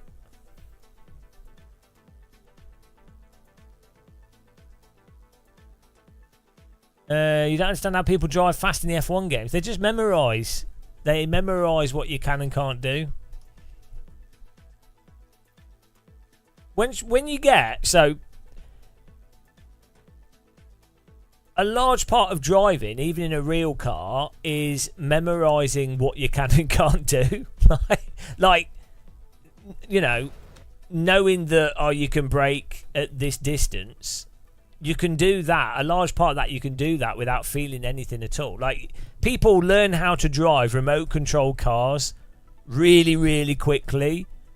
They're not doing that by feeling what the car's doing. They're doing it by watching. They're controlling the car remote control, and they're watching. They're like, oh, I broke later, and I could apex like this, and maybe I could make a bit of adjustment on the steering because the cars have a bit of controllable slip to them. But they can't feel the car.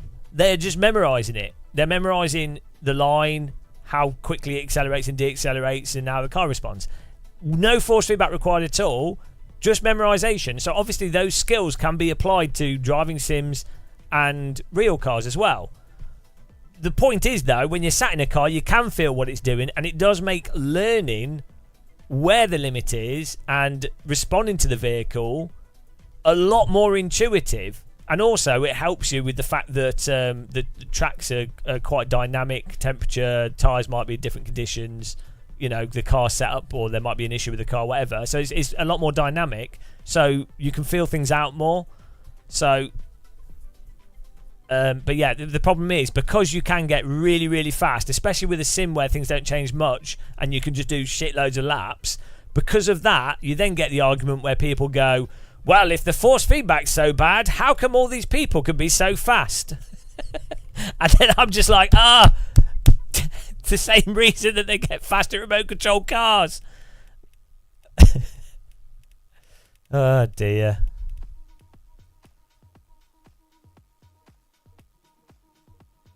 Okay, but yeah, exactly. That this is the reason why I'm obsessed with it, is because for me, that's why I like force feedback wheels. That's why I think it's worth having a force feedback wheel. It's why I like driving sims, is because I think it's really fun feeling what the car's doing. And that's why that's why I don't really find remote control car driving that fun. But same with flight sims. I need a force feedback joystick to enjoy it, because feeling what the thing's doing, for me, is the compelling part of it. I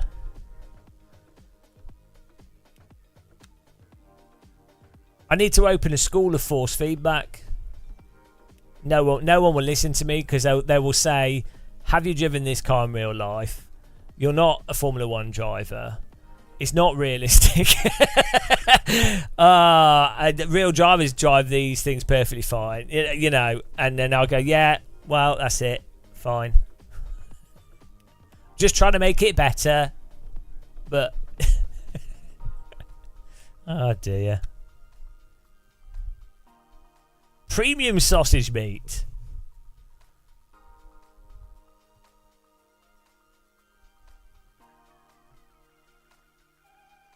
I need a cup of tea, guys.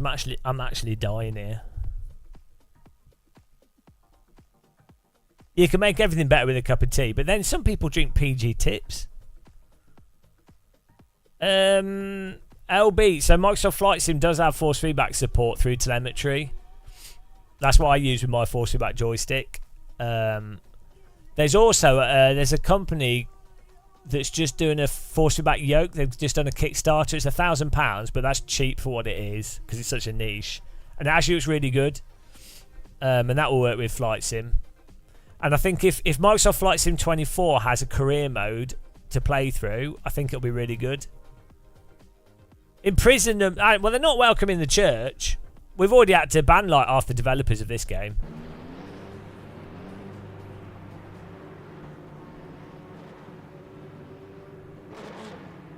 Yeah, you used to have a 2003 Honda S2000 electric steering. Yeah. Oh, well, okay. On the electric steering wheel thing, the Church of Force Feedback. On the power steering thing. Oh, this sets sim racing back. So road cars feel like shit because of power steering. And so when it came to wheels like the T500, the Fanatec Porsche, there was a whole bunch of force feedback wheels. This is before DDs. People would get them and they'd be like, it feels so realistic. And what they'd just be feeling is really bad damping due to the mechanics of the wheelbase and it feeling like shit, which is what real cars often feel like because of the power steering. But in those players' minds, they will go, it's much more realistic than the G25 because it's stronger and it's heavier. And then you would have like the ECCI, which was heavy and complete shit as well. But people would be like, it's amazing. all because it was heavy and had a lot of damper. And it's like they weren't thinking through the like logic and reason of why you have force feedback devices to feel what's going on in the game. So there was loads of people reviewing and promoting and talking about the T500, just all based on bollocks. It was mental, absolutely mental. Fortunately, Thrustmaster actually improved on the T500 with the T300, even though it was weaker, it was smoother and had less internal damping. Unfortunately, DD wheels happened, but yeah. I like the pedals that came with the T500 though. They were surprisingly good.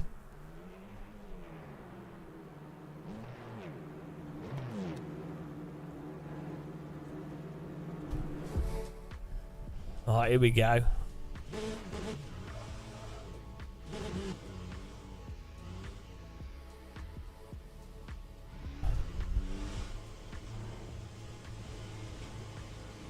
DD wheels are not a hassle, Skywilk. What is this debauchery in the chat that we're having? What is this? DD wheels, you plug them in and you can feel everything the Sim's putting out. The only bad thing with a DD wheel is that you realise that Sims have pretty bad force feedback a lot of the time.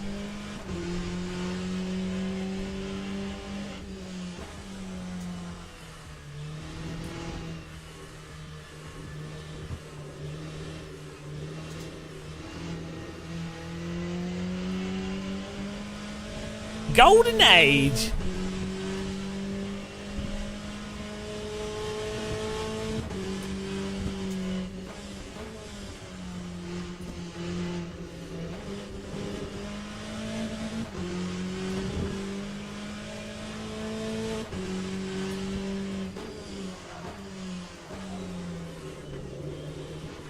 Oh, hello.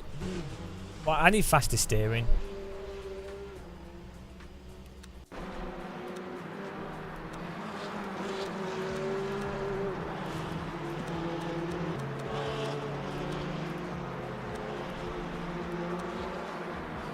Right. If you reduce the wheel lock on the car here, that should make the steering faster. Like, if we have... Is this referring to the steering rack or the steering wheel? If we set that to 310, that should be faster steering, because the wheel... Does it mean the wheel range is in the physical? This is the thing. Is the rack. So 380 just means that the rack is only moving. What does 380 even mean? Degrees? 18 degrees? Right, what does it say? Changes the responsiveness of your steering wheel or steering ratio. Oh, by changing the number of teeth. But surely the lower number of teeth would make the steering faster. Because the teeth on which side? The steering rack or the pinion? Smaller number equals slow. Right, okay. No, because when I've messed with it before, the lower makes it less sensitive. But then if you want... The steering's not that fast on this car. Compared to other Sims.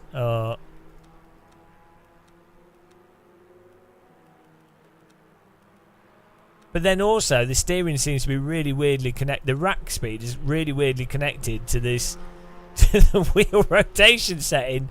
Like if you change this, so this should be linked to the car. But if I turn this off, hang on, let's turn this down and the other value down. I bet it changes it when it shouldn't change it. It doesn't make any sense. Niels, everything's bloody confusing for me. Apparently, my brain is ordered to have some kind of great knowledge of force feedback, but then all the basic stuff it doesn't do. That's what I like to tell myself. Yeah, that's faster! Oh, no. Oh, I don't know. Bloody hell. No, that's kept the same ratio. Ah, dear. Don't really matter, we'll just drive better.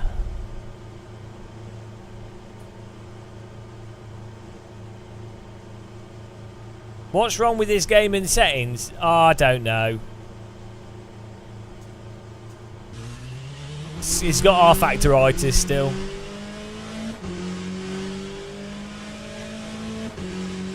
Right, no, so this is...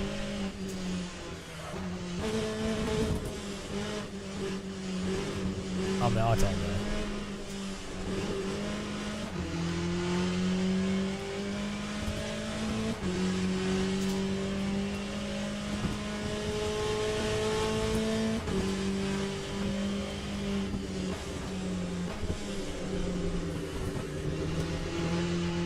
Now my frame time is weird, even though we're at 120 FPS. I don't know what's going on there.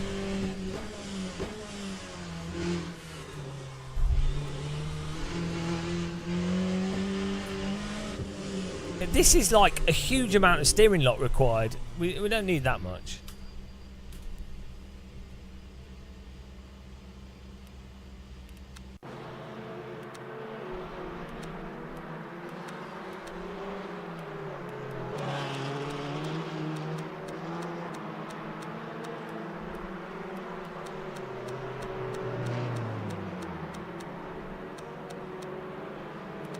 I mean, why didn't we just keep it the same as R Factor 1?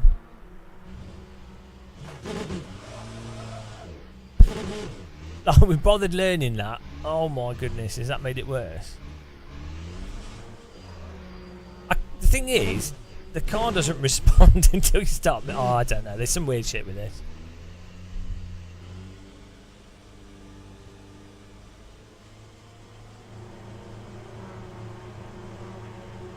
Do you know what? Sod it, I'm just going to do it in the...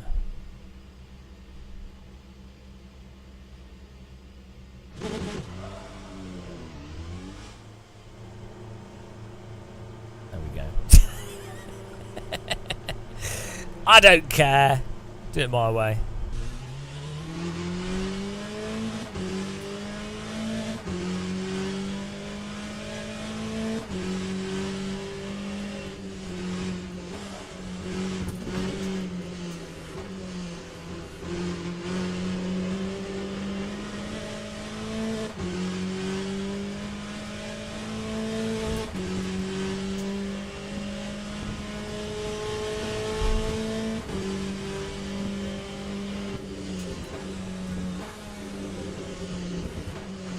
You can get it to line up, Rillo, but it definitely doesn't. There's something about the steering ratio stuff that doesn't seem quite right to me.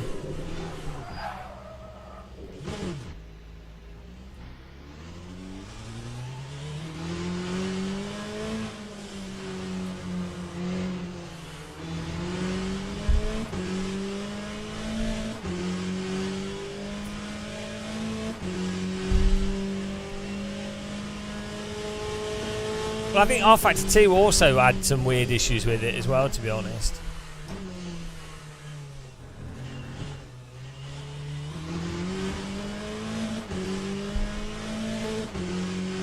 I never had these. I never had these problems with AC1, iRacing, AMS1. You know, for input stuff, but.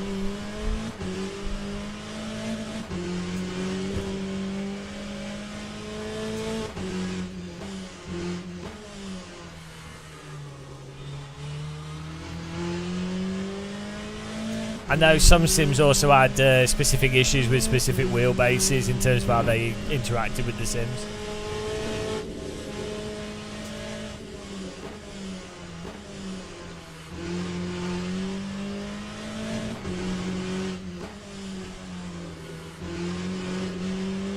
As I say, the thing is, the cars are so easy to drive in this, as they should be. I think it masks like some of the subtle force feedback stuff and some of the other aspects.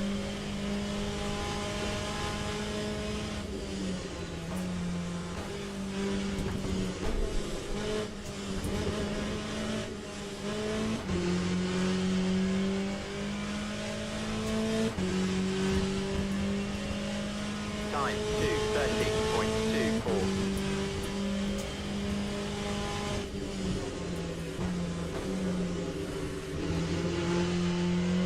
It's really difficult for sim developers though, when like ultimately they're all trying to do the same thing. So if you have one sim that either does things good enough to what most consumers think is fine, then it's really hard for sims to compete with that. So like with iRacing, as bad as its physics are, its tyre model specifically, because most people aren't good enough drivers to notice, and because the marketing's good, and because it has good online competition and stuff, from a sort of general sim player perspective, it'd take a huge amount to actually justify not playing iRacing or play a different simulator. Now, obviously they can then compete on price, and I think you can compete on cross-compatibility, like console support and stuff.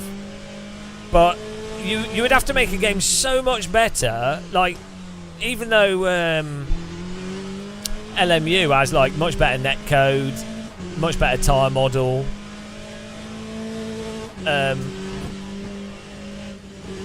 you know, it's like it would. But I think even if AC1 had like ranked multiplayer, like in the game itself, unless it was also released on console, it would still struggle to compete with the sheer number of brainwashed people on iRacing. That's just how it is. It's the same with flight sims. X-Plane, the new one, can be as good as it wants to be. It's going to be bloody hard to just compete with Microsoft Flight Sim.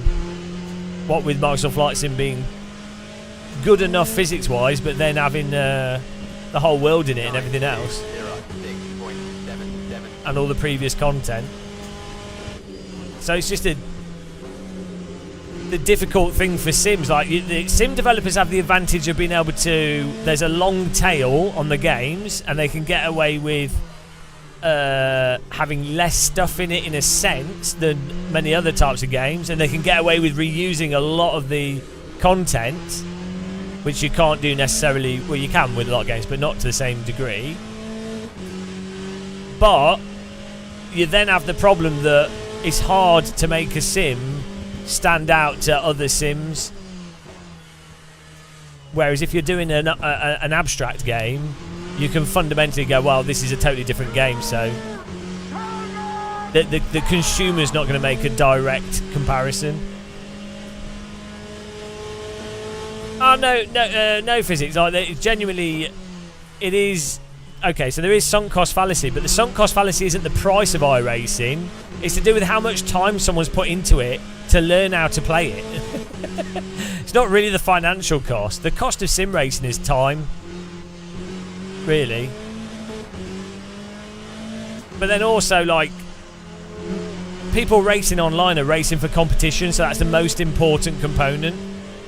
So they'll put aside a lot of other stuff purely for the competition. As long as the other stuff is past a basic level, which iRacing clearly is, they'll overlook a lot of things.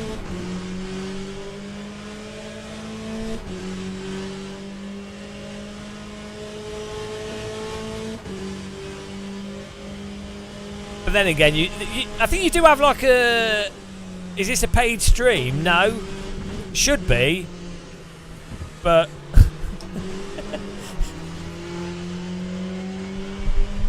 Come on, why would... I'm too honest.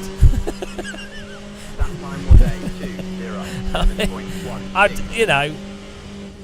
I think I'm consistent though, so... You know with me, like, if I'm saying something's good, it's going to be bloody good.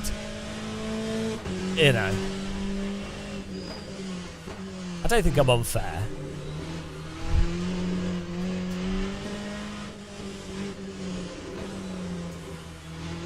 It's at least convincing. Well, I'm not being paid.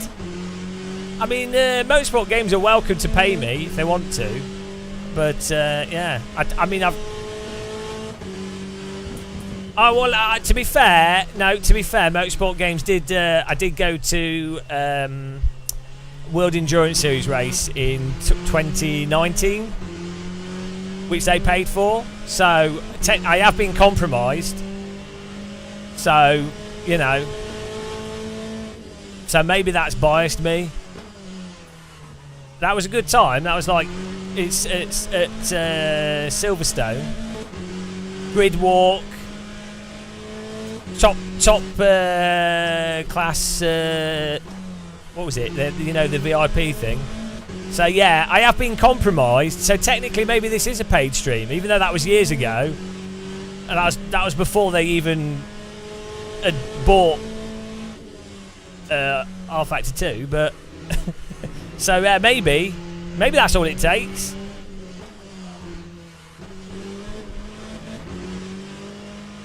Do I have any critical thinking about it? Yeah, PG Tips is shit. Yorkshire and Twinings. Yeah, you shouldn't trust... The thing is, you shouldn't trust any YouTubers on anything, to be honest. Like, you shouldn't trust anyone on anything. You should evaluate points that people make. And if those points seem valid by the content of the points. Most YouTubers and media are biased by positivity. Because positivity sells, makes more money, it's better for capitalism.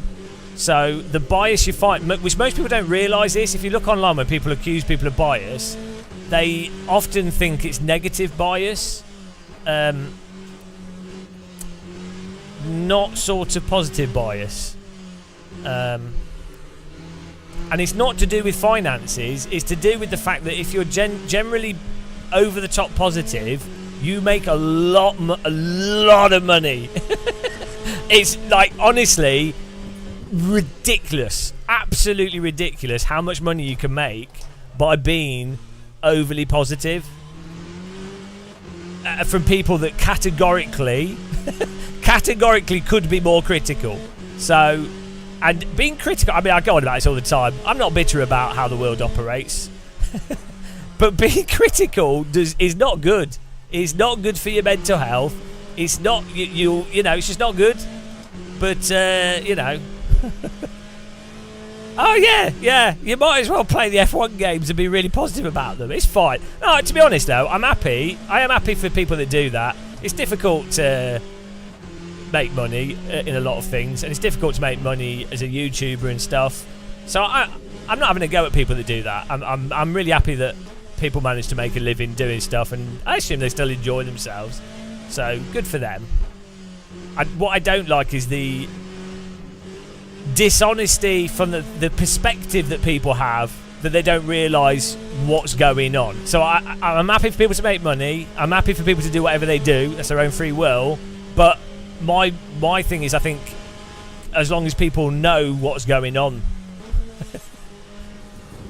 you know, Boeing should just go, yeah, we cut costs. Yeah, the door's going to fall off occasionally, but you know, we cut costs. That made the planes cheaper. That made your tickets cheaper. Yeah, we might crash into the ground and kill people occasionally, but that's part of the excitement of flying on a Boeing. It's part of it. And then you as a consumer, you can go, oh yeah, no, maybe that's what I want. Yeah, maybe that's the Boeing, the joy of Boeing. It's like Concorde. If they were honest and they were like, yeah, occasionally the wheels will explode into the fuel tanks and we'll fly into a hotel, you'd be like, oh yeah, I don't think I want to go to the speed of sound. Or maybe you would. Maybe you'd go, yeah, okay, and that'd be factored into the price, wouldn't it? Making it maybe more accessible. So you just got to be honest about these things. Ocean Gate. Yeah, sometimes we get compressed instantaneously into a spontaneous ball of fire. But let's say you're terminally ill, you could go to Dignitas, or you could go on a trip to the Titanic, and you're done. Do you know what I mean? Honesty makes everything better. I like to think that's the noise that the Ocean Gate made in the final moments. That's the sound you don't want to hear thousands of meters under the water. You know.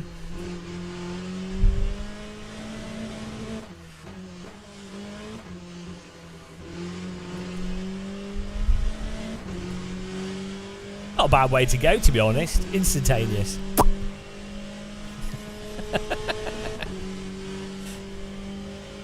Are they an idiot? Really? I mean, I don't know. Maybe it's a good idea. I think we're ready for this. I had fun time racing this car last time. And as I say, this is a billion times more fun. Well, hello. Billion times more fun to drive than iRacing. Just keep that on the scale there. We got, you know, we have to keep the hierarchy of sims, which everyone needs to know at all times, even when they don't want to know. AC1, AMS1, the Richard Burns Rally, they're in the Holy Grail. Shrine, the Shrine sims, the Blessed, the top sims, they're there. They're on another plane. They're floating in heaven. Then we have, like, then everything else is terrible. iRacing has a worse tyre model than Microsoft Flight Sim. That's how bad it is. there's a proper issue with Microsoft Flight Sim when you go from being on the ground to in the air, especially with like light aircraft like Spitfires. Like the aircraft thinks it's stuck to the ground, and then it doesn't transition correctly it doesn't like gradually transition as if the grip's disappearing. It sort of is like there's tyre physics, and then it just turns off. I don't know, JMS. What we will do eventually. Do you know what? I've just pressed Alt Enter. Maybe my game went windowed. It's a bit pretentious having your name in... Well, I am pretentious. What was the comment I had? I had...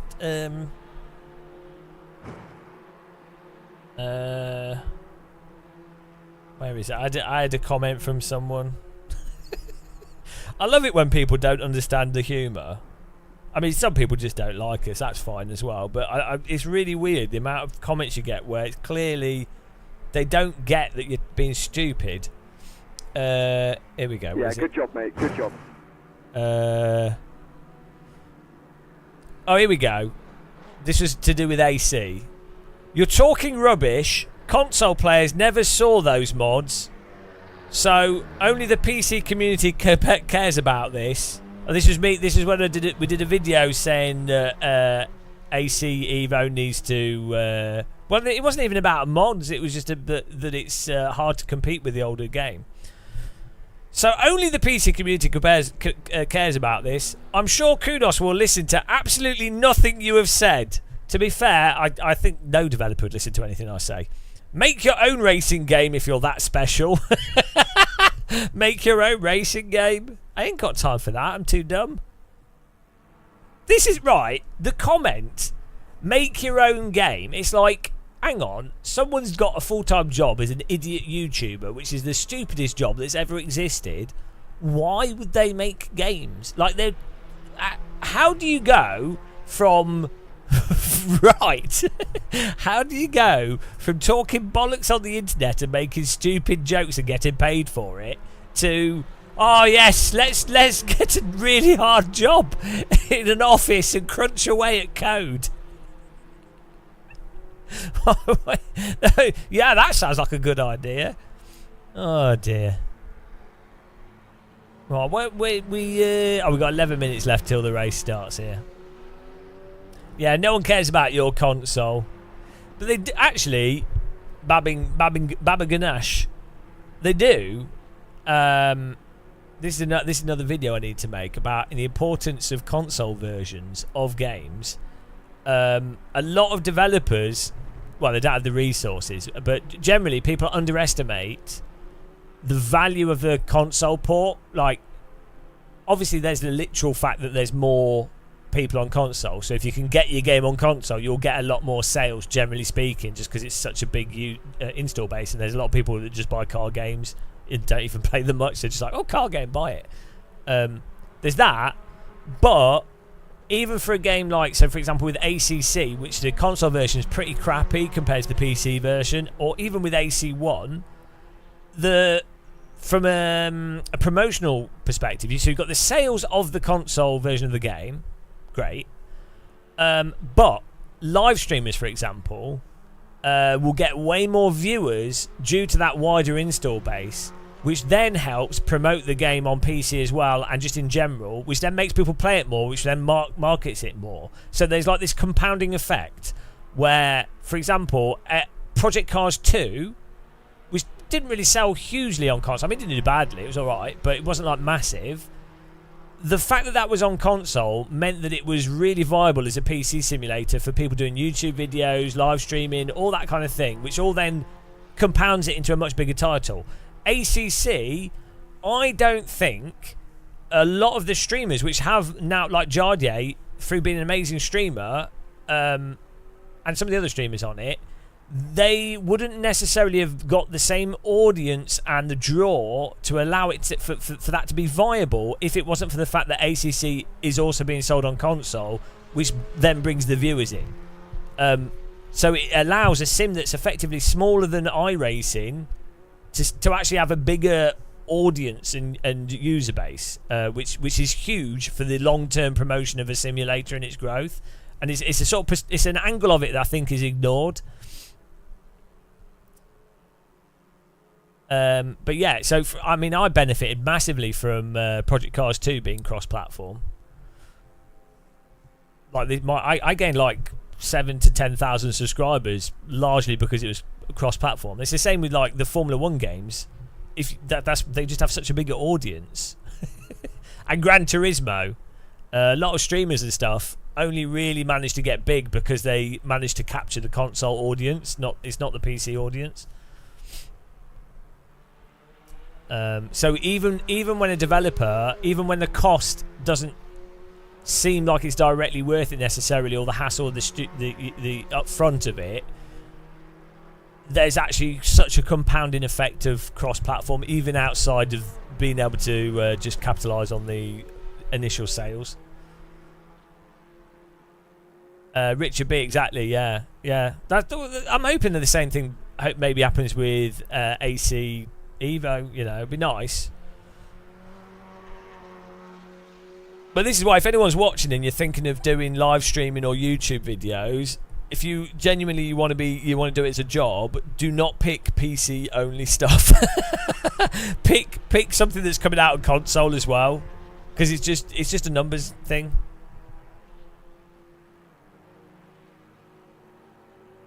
But yeah, so a lot of on the other side of that as well, a lot of PC players will be like, why are they doing a console version? The developer's wasting their time. All the features, and it's just only going to be worse. It's like, okay, yeah, the console version might detract in some ways from the PC version.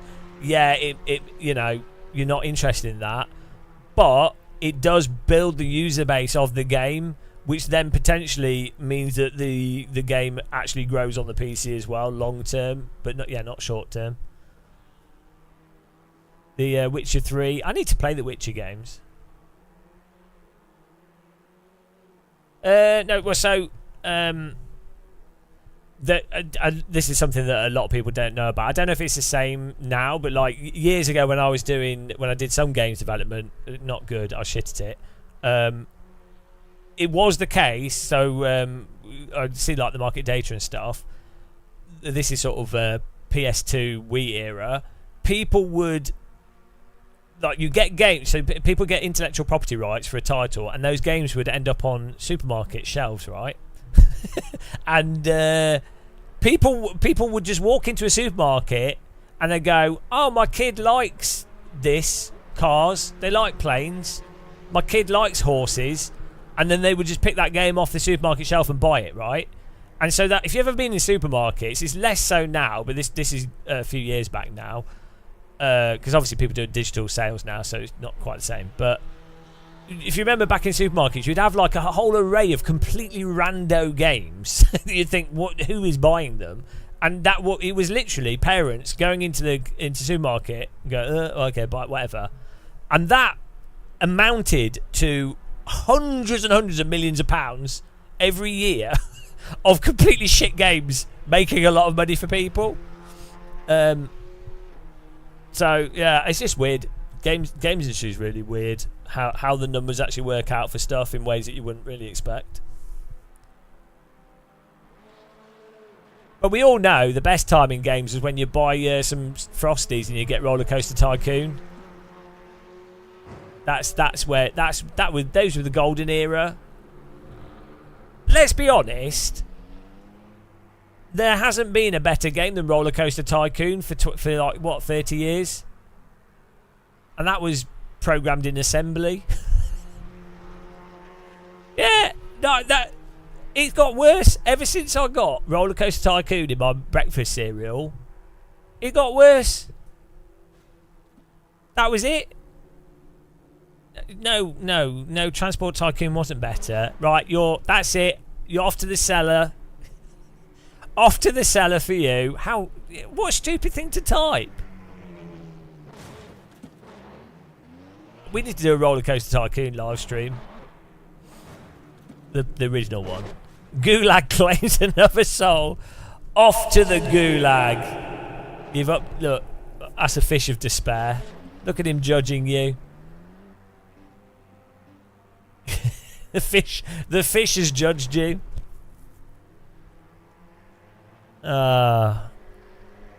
Yeah. Someone just driving into a wall.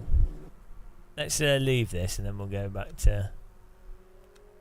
We'll do another race. A gulag counter, yeah, that's a good idea. Thank you.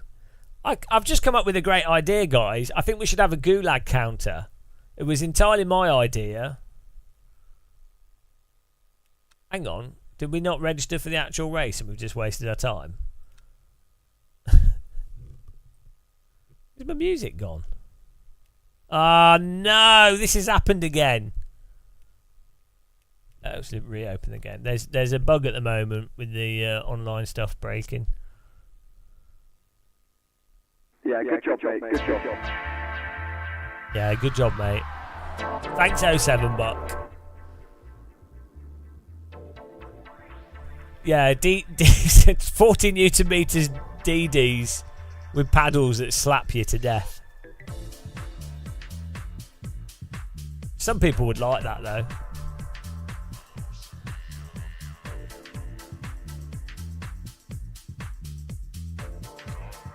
LMU has an achievement called Keep It Clean. Complete 2 consecutive laps without going off track. 2.1% of players have this.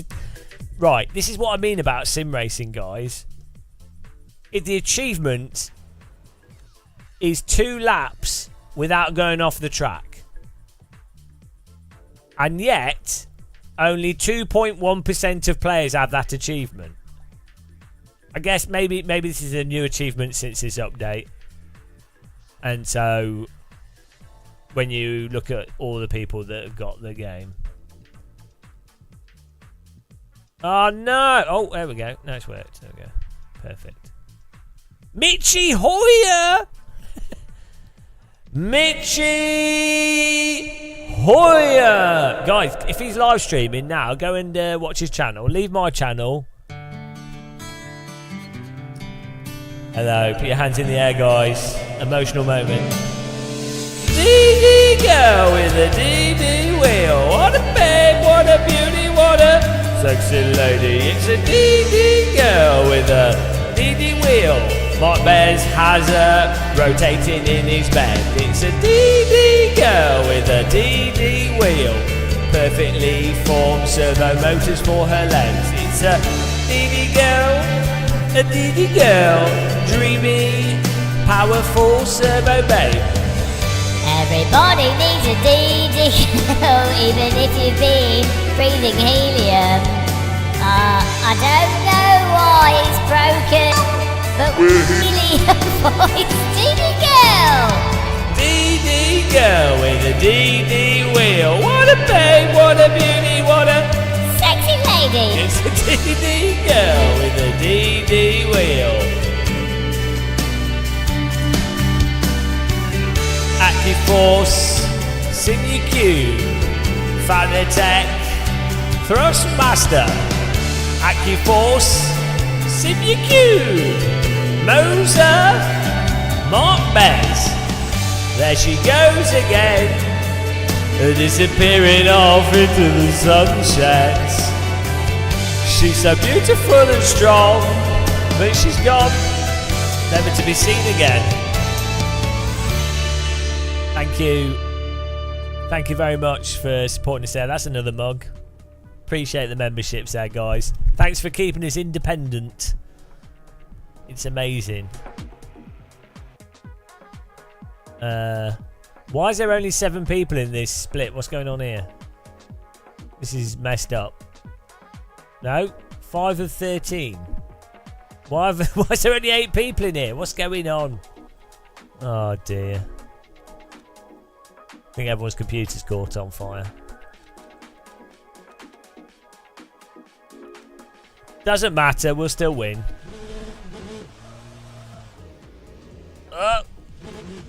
Hang on. What? Bloody hell. Got a turning circle for Cross Channel Ferry.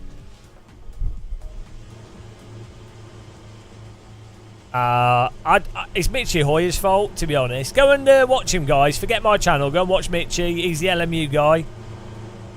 he's quick as well. I'm telling you all, quit this channel, go to Mitchie, or open up his channel on another tab so he gets more views and more ad revenue. I don't think I'm allowed to say that. I didn't say that. But yeah, go to him. Go to his channel, guys. He just depresses you. What, more than me? That's bloody impressive. How does he do that? Well, you can just type in Mitchie Hoyer. Mark Bez, thank you. On bloody Twitch as well. He's gone mental. Really appreciate it. I give you hope. Well, have you done racing with subs with us? You never beat us. Bloody hell. Cooking the rear left off there.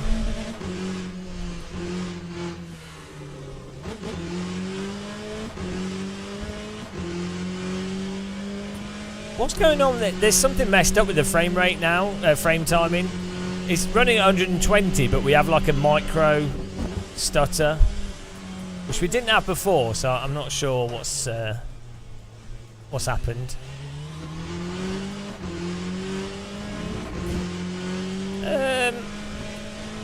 I don't know. The force feedback's not very good in this game. I keep saying it because it'll upset the developers. There's some people that mistakenly believe this to have better force feedback than AC, but you know, it's easy to drive though, so it's excusable that they wouldn't notice. You know, not everyone can be as cultured. Yeah, we did have we should still have VSync on. Well, we do, yeah, but it's, as I say, since this update, something weird's happened with that. That's all right. Doesn't really matter. We just ignore it for now.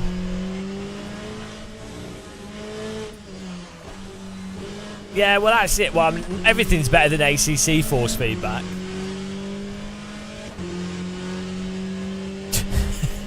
Chewing on broken glass is better than ACC force feedback. I know, the force feedback's totally smooth. We've been told that the notchiness is merely... It's not just me!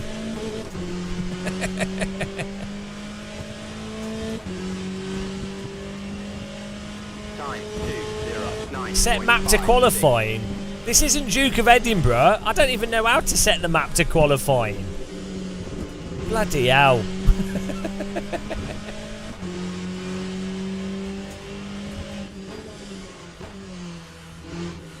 When D-Day happened, did they set the map to invasion? When I use maps, I set them to lost. I find that really helps. That's kind of what they're invented for, isn't it?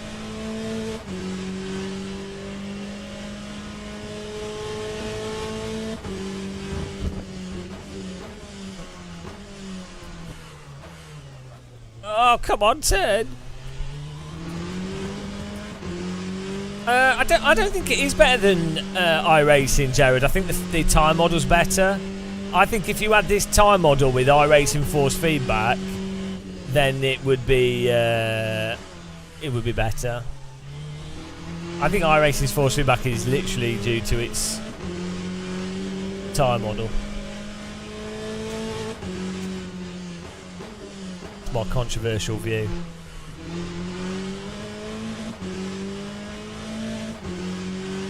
No, you're a slow lobby BRT. I don't ever see you racing with us I don't ever see you racing me in AC. I think you know that I'll beat you because you played the forest too much and you built too many huts. I've not memorised how to drive these cars yet. Give me a chance.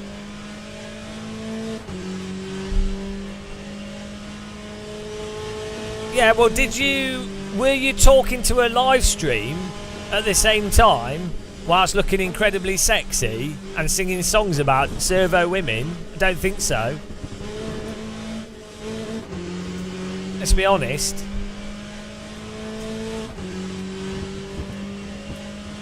Time 2:06.87.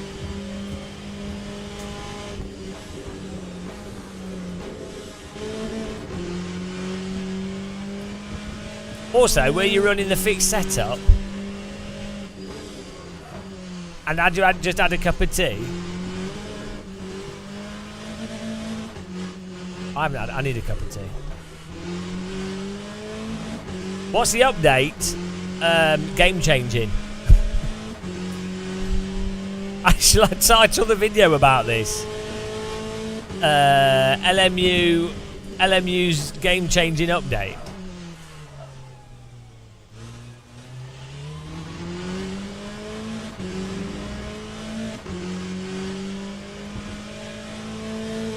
Full fuel, more like full of shit.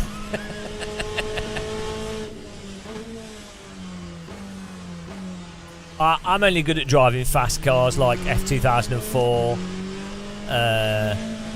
What else are we good at driving? Stuff that's, yeah, not shitty GT cars. Radicals. Cars that actually are good. That's what I'm good at driving. The problem is when I drive like GT cars, my brain just starts falling asleep. It's like, No,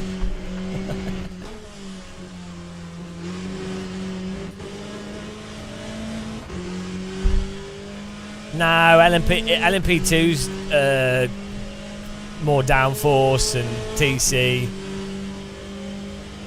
more planted, faster straight line speed. Like, I guess the initial braking is a bit like a Radical, but you don't slide it through the corner like a Radical.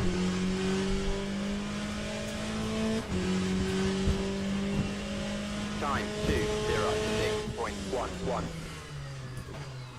No, we don't want private lobbies. Tristan, off to the gulag. That's 3 in the gulag. Gulag for you. Well, how much fuel do we need here?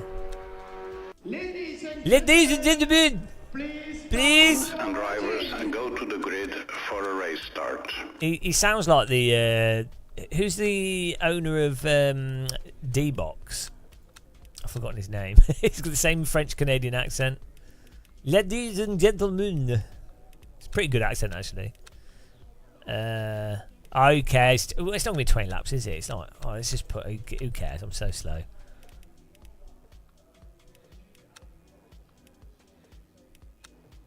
Oh, it doesn't matter. No. There we go.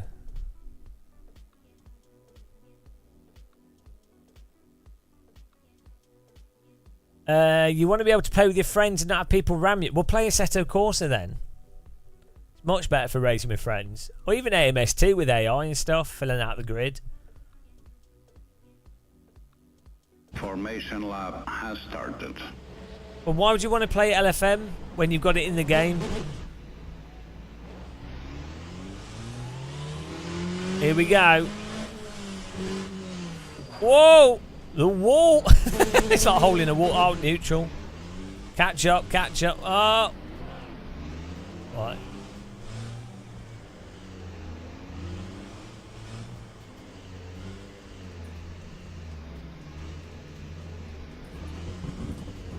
It's quite good that they've managed to program this into the game. Imagine it was a pain in the arse. If we can have this, why can't we have rocket launchers?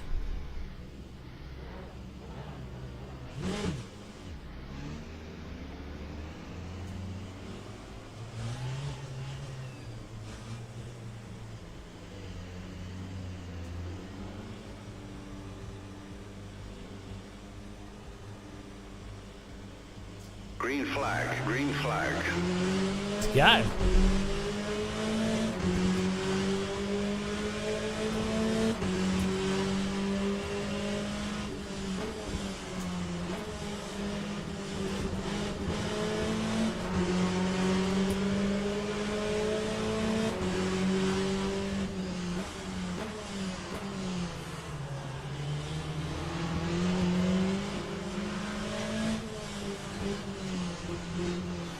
Not sure where he's going.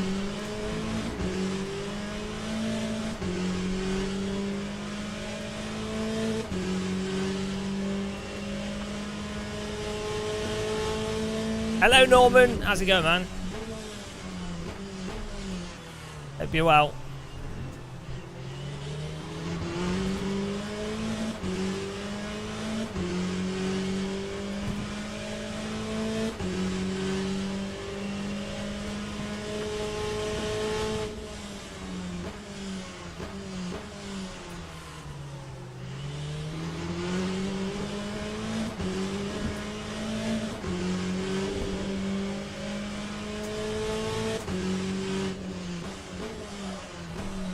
Hello, why is the car not turning? I want to move the brake bias back, but I'm worried it'll just snag. We're running ridiculously rearward brake bias. Maybe this default setup's just very understeering.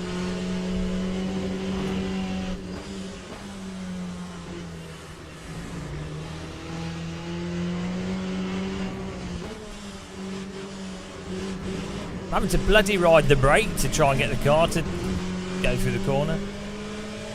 I wasn't locking up. Well, I was eventually because I couldn't get the car to turn in.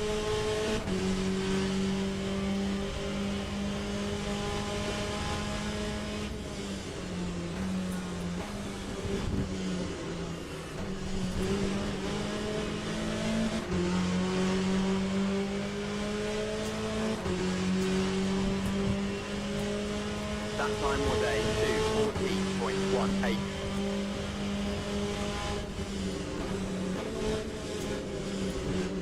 The car in front's riding the brake weirdly through the corner as well. No one can get it to stay in.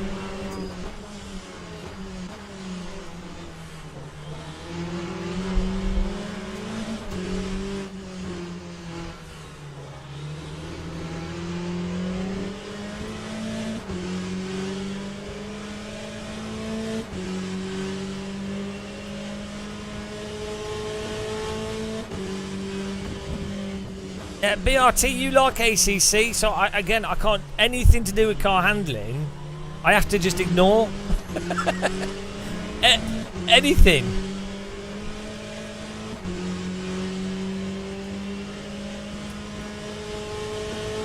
Can't be trusted. You're gulagged.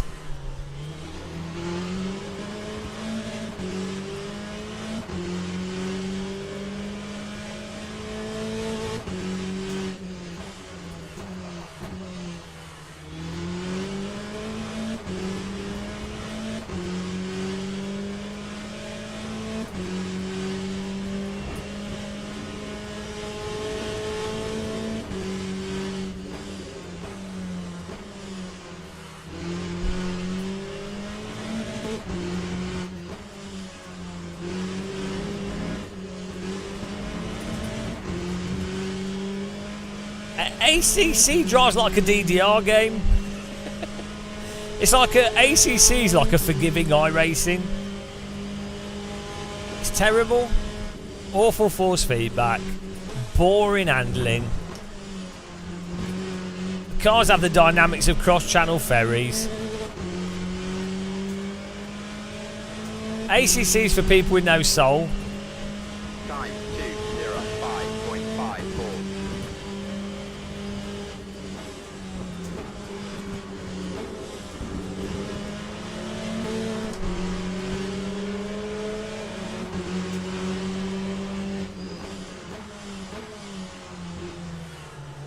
Hello, Matt.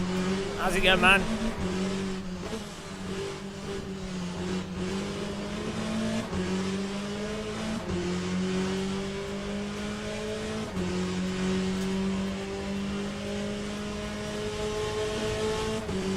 This is online.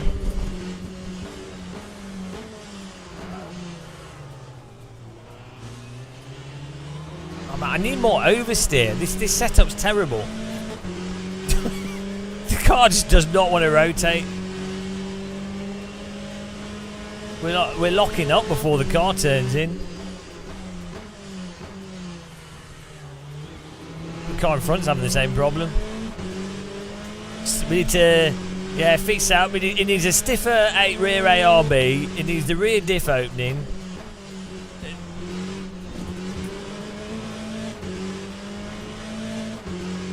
I need me oversteer. Everything should drive like a Porsche. Anything that doesn't drive like a Porsche is pointless. Oversteer from everything, I say. What's the point of driving if you don't have oversteer? I oversteer my road bike. I'm alright, Matt. Yeah, fixed setup's a good thing, but fixed setups don't have oversteer. Oh yeah, I'm always influencing everyone. They can't help themselves.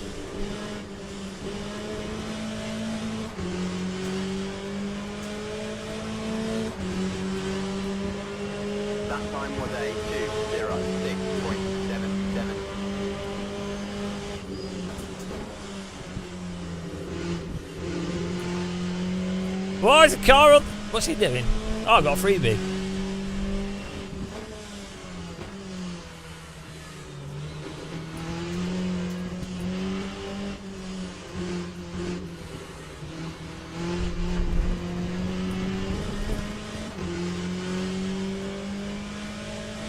My pedal bike, yeah. Everything. I set my trainers up to oversteer. Imagine understeering off a footpath into cars. Wow, you know.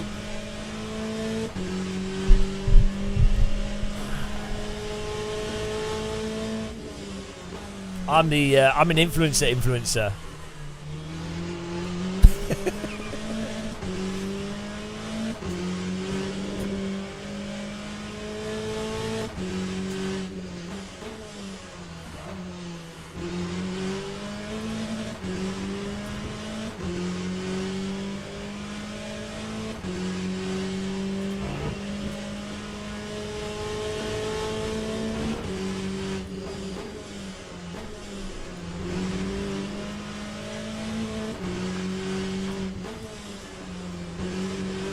What's weird, both the LMP2 car and this car have like really bad off-throttle understeer. Whoever's done this default setup, or maybe it's a physics, it doesn't want to turn in on braking or from lift off, but the throttle oversteer is relatively strong on it, which is really weird.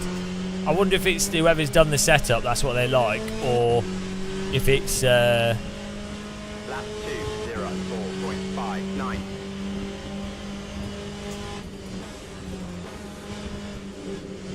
if it's a physics. It's not good for beginners. No, this is BS. Understeering setups are not good for beginners. If you're already driving a GTE car, you need to be able to deal with a tiny bit of oversteer when turning in. Like this is such a stupid myth in sim racing that is really, really bad, that people have just repeated over and over again until it's become gospel when it's patently untrue.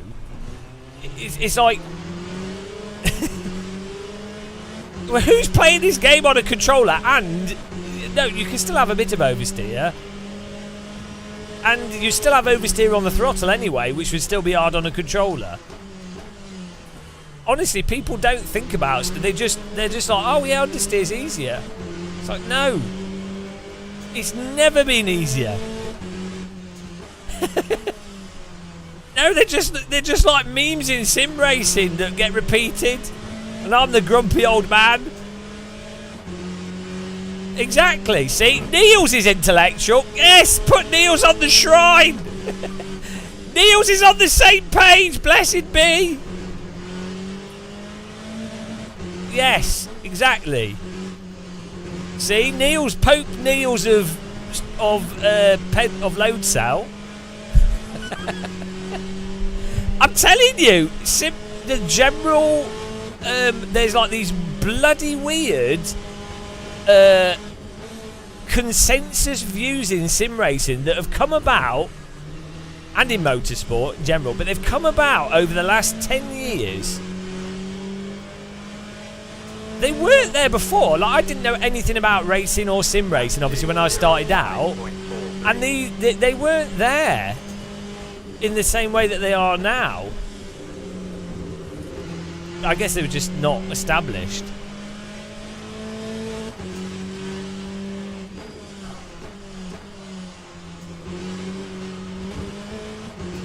Niels comes here for self-flagellation, that's all.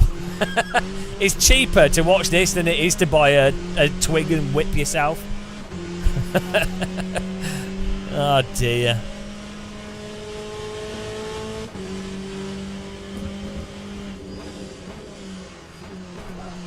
Oh, please don't rear-end me. Oh, he's missed it. It's good racing though, this. Like, this is a much more natural race. This is the thing, right? The mistakes I'm making and the mistakes other cars are making and the sort of lock-ups and slip and imprecision is way more like what you see in a real race of these types of cars, right? Compared, again, let me just continue slagging off iRacing. In iRacing, the accidents you see are like bizarro rotations from the tyres no longer working, or like really weird shit. Whereas you look at this, it's like, oh, you've kind of made a bit of a mistake, you've gone a bit wide off the apex, or you've slipped a bit, or you've locked up a little bit. Okay, you've lost a bit of time, but it's not the end of the world. That is what real cars are like. That is pretty much 99% of shit drivers being off pace is they locked up a bit, or they understeered a bit, or they had to overcorrect, or they're overdriving, or they're just not being super precise. It's not them doing some huge spin into the wall. That happens, don't get me wrong, but it's not like the norm. 2015 GM, he's unhinged. I think it's funny. I get accused of being like rude and arrogant and all this stuff, so I'm like, well, fuck it, fine, we'll double down on it. If I'm going to be called rude and arrogant, I'm just going to tell people that they're stupid. Because it's more funny, like, why not? I don't care. Dictate, yeah, go all in. There's no point being like, like a moderate dictator. You might as well just go full power pop. It's like the lead singer of Rammstein. You might as well just spray urine on the audience, People will be like, oh, if you spit on them, you're in trouble. But if you spray them with urine, they're like, oh, that's extreme, that's heavy metal. So you got to be like all in. You got to treat life like Michael Schumacher treats a Formula 1 car. All in at all times. No moderate, well thought out half measures. Is the game at low? Yeah, I turned it down a bit because we're having some frame rate issues. These are just out of focus gloves. Actually, that's a really good merch idea. Real world racing gloves that have a texture on them that's an out of focus texture. Or texture missing gloves. It's a good idea.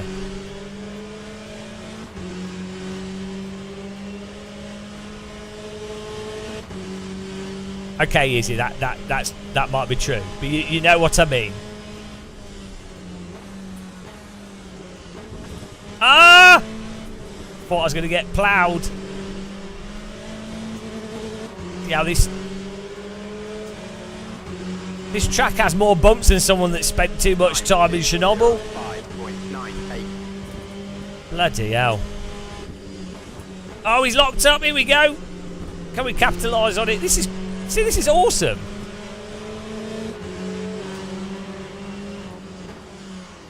Good. It's good fun driving. It's very, it's sort of active and exciting. Jesus Christ.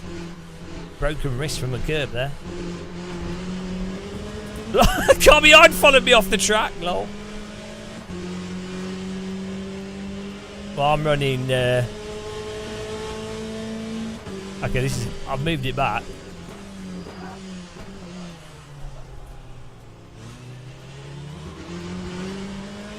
Have I been moving it the wrong way? There we go.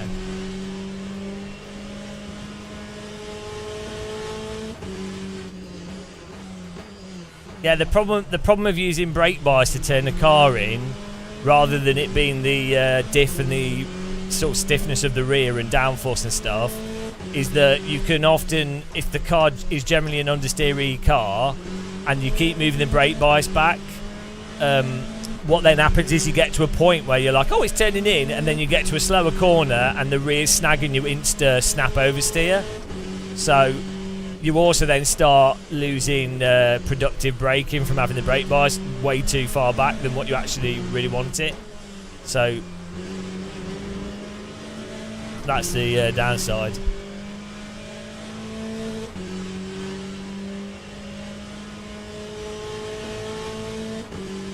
I guess you normally do a bit of practice though, and then you know what does what.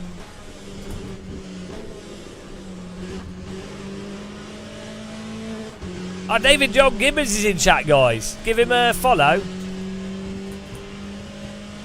Lap 2, 0. Who doesn't, is he?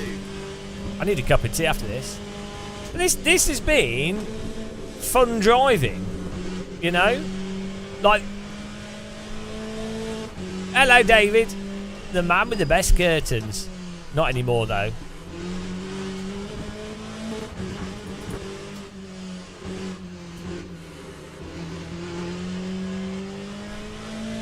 Exactly.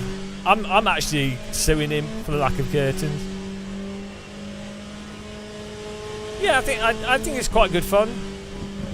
Again, it's important to remind everyone that it's obviously nowhere near as good as the original Assetto Corsa, but it's much better than iRacing in many ways. Just, you know, we've got to be clear on that. I don't want anyone watching to get the wrong idea. In the blessed church of force feedback, you know, it's possible we might get some misguided souls. Oh, bloody hell, we're struggling to get the car to turn. Let's move it even further back. 47%.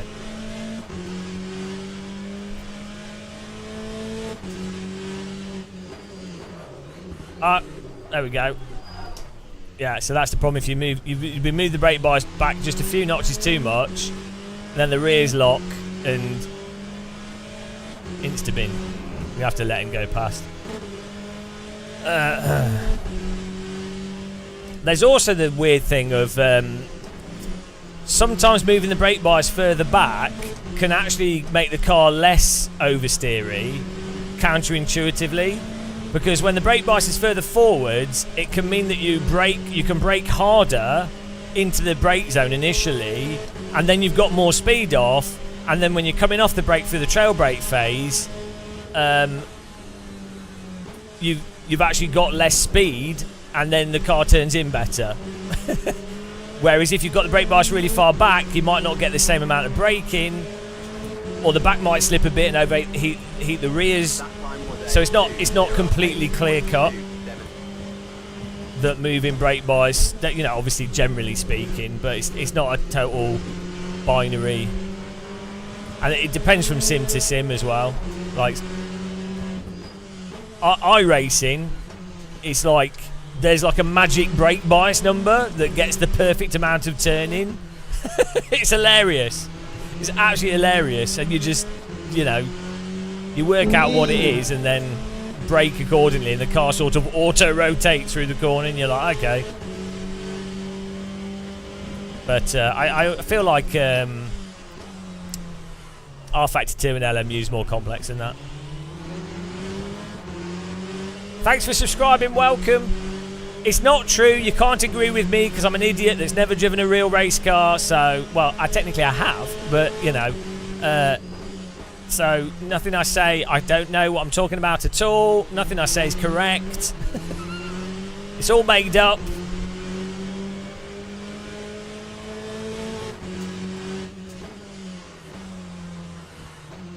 Hang on, are we on the final lap here? I need to overtake this guy. This is a really good race though. It's really good fun. Like we're in 7th place. We made a mistake, but it was my fault, like very obviously. This is the other thing. In iRacing, we spin and then I go, oh, it's tyre model. And then people are like, oh, it was you driving bad. It's like, no, I can tell it's the time model. I've been sim racing for 20 years. Whereas in this, when I've spun, it's like, oh, I know it's from me. It's not from the tyre. It's not from the physics doing something completely stupid. It's me.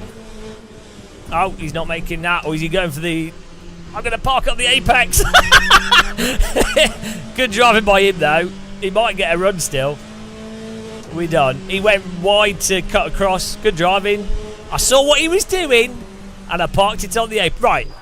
I would, if that was iRacing, and alright, if that was iRacing, first of all, the other driver behind me would not have gone for the wider line, like reactively, because it wouldn't be worth it, because there's only one line through the corner. Secondly, if that was iRacing, if I saw that guy going for the wider line into the corner, and I was already into the corner, I would not be able to brake and very easily, without having ever practiced the car, brake and just hold the inside line and be totally confident with the vehicle. Like, technically, it's probably possible, but you would have had to have already practiced the inside and the outside line. You'd have to know exactly what the car can and can't do, massively preemptively. And then you would have to be super duper duper careful due to the fact that if the tyres go off, you're screwed. You're just going to go crazy, especially on that bumpy right-hander. Whereas in this, like in a real car, like in a Assetto Corsa 1, like an LM Automobilista 1, I saw that the car was going wide. I could tell that it was going to try and cut back. So I slowed down more through the corner and turned the wheel more to scrub off more speed to hold the inside line, stopping him from being able to cut back across. Isn't that more satisfying than having to drive regimented lines through corners? I think it is. There you go. Oh, dear. That's that lecture over. Right. That was good. There's only like 5 people in the race though for some reason. I think they're having some issues with their servers. But yeah, good job, mate. Good job, mate. 2 strikes chat. Thanks, Professor. Professor Moron. Oh dear. The netcode's good in this, yeah. I'm not sure how well it handles 300 plus ping, which that's normally where things fall apart. That's normally where you have issues. But for the most part, when I've been playing this, even at stupid times in the morning, netcode's been good. I think I was full screen, unless it might have jumped back to borderless. Oh, that's good. I think this is new. Yeah, this is breaking. Yeah, it's full screen. Yeah, it keeps connecting and disconnecting to the account server. There we go. Yeah, I think their servers are getting hammered. I like this. I think this sort of stuff's really good. You know, having the ranking breakdown stuff is satisfying. This for driving games is really important because it gives you like a reason to, gives you an overarching pointless reason to continue and see your progress. You know, it's just game mechanics. Yeah, 13 splits is really good, but I was in split 5, I think. There's a bug, you're trying to fix it. Everybody pile on to Andy Long. It's Andy Long's fault. Bloody LMU developers are the worst people. Absolutely the worst.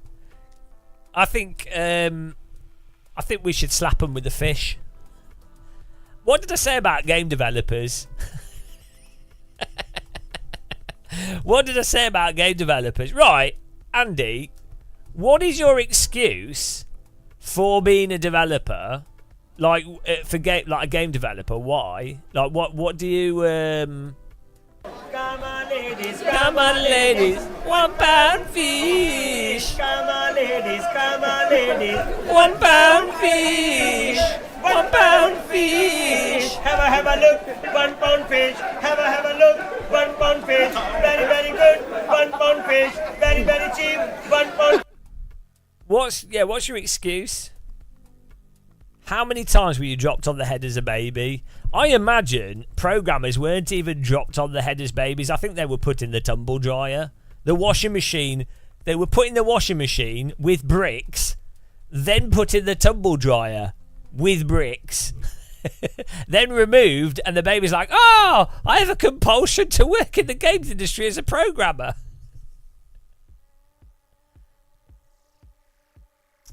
I don't listen to anything Steve Hood says, to be honest. I find him an incredibly obnoxious, repulsive, terrible person. I've unfortunately drank a beer with him, and I honestly never want to hear his voice again, to be honest. I've also had breakfast with him, so, and that I regret as well. I think everyone needs to know the truth about Steve Hood. I think it needs to come out.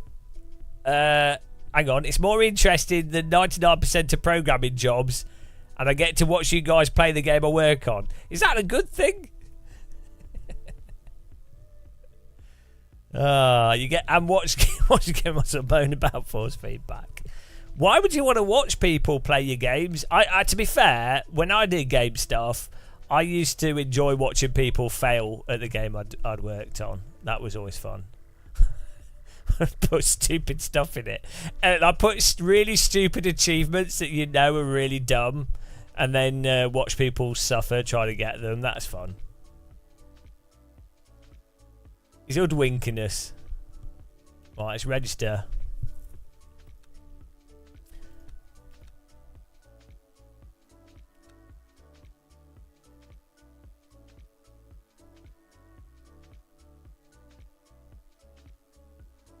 Oh, Jesus, Mitchie, we're raiding you, you idiot! Mitchie Hoyer! Mitchie Hoyer in the house! Mitchie Hoyer, Mitchie Hoyer, Mitchie Hoyer, Mitchie Hoyer, Mitchie Hoyer, here he is! Everybody, it's Mitchie Hoyer! Why are you raiding me? Guys, go and follow Mitchie Hoyer. He's a better streamer than me at this game. Not at Flight Sim, but he's a better sim racer. He's more relaxing to watch. You'll learn how to drive from him. He's shit at ticket machines in Berlin, though, which a lot of people... I've tried to expose it. He's really bad at buying ticket machines because, I use the app. I don't use this ticket machine. But... Give him a follow, guys. He deserves more views. He loves R Factor 3. Yeah, give him a... Sadly, though, he is German. You know.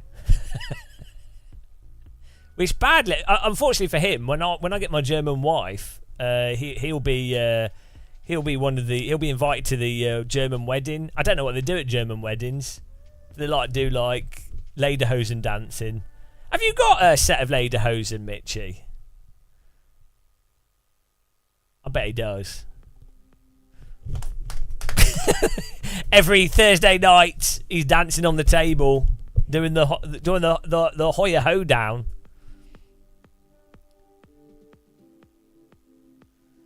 Well, at this rate, Simon, yeah, I'm not doing really well on the German wife front, and that was the goal for this year, was to get a German wife. We're running out of time. We've had better luck with other people, not German, which is terrible. The German wife has to happen. There's only going to be one chance at it. The window's disappearing. The Hoyer family yodel. Hoyer,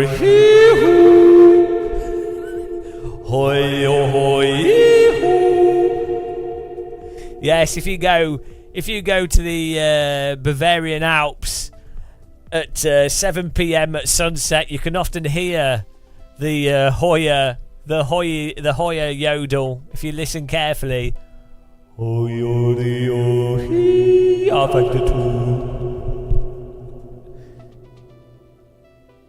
Horny German, like not in my area, no. Lots of Polish women, which isn't a bad thing. not many Germans here. Find a wife that loves sim racing and streaming menu. Yeah. Well, you'd be surprised actually, BRT. This is why it has to be German women, because they're mental. They love this shit. Honestly. Oh dear. Just need people with enough brain damage. Right, here we go. We're joining. Get in there. Have you tried? No, we've been through this. I have all my sim stuff hidden away. I don't bring it up. I don't mention it. They don't know at all. It's not revealed to them. They don't even know that I do YouTube. It's like totally secret. It's amazing. You wouldn't know if you come around my place. You wouldn't know at all. It's all. Literally, you wouldn't know. You'd think I'm a normal person. It's genuinely. Yeah, it's like a dungeon of despair. You wouldn't know. 100%. Genius. Exactly. You just surprise them. Here we go. Oh, we've only got 4 people in here. I bet they've probably got shit computers. They're loading. I need a cup of tea. I'm finishing this. And a biscuit.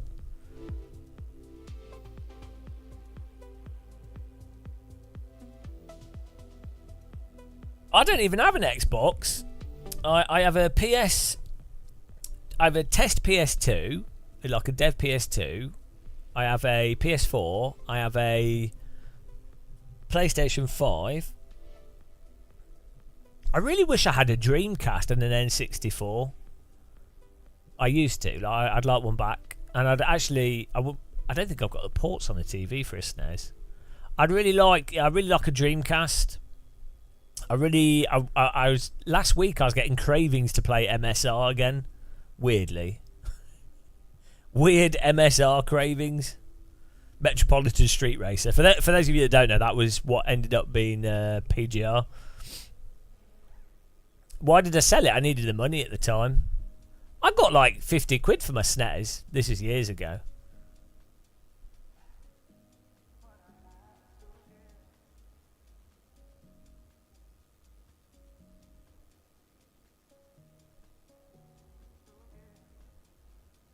Mega. I never got Mega Drive. Like, I knew people with them, but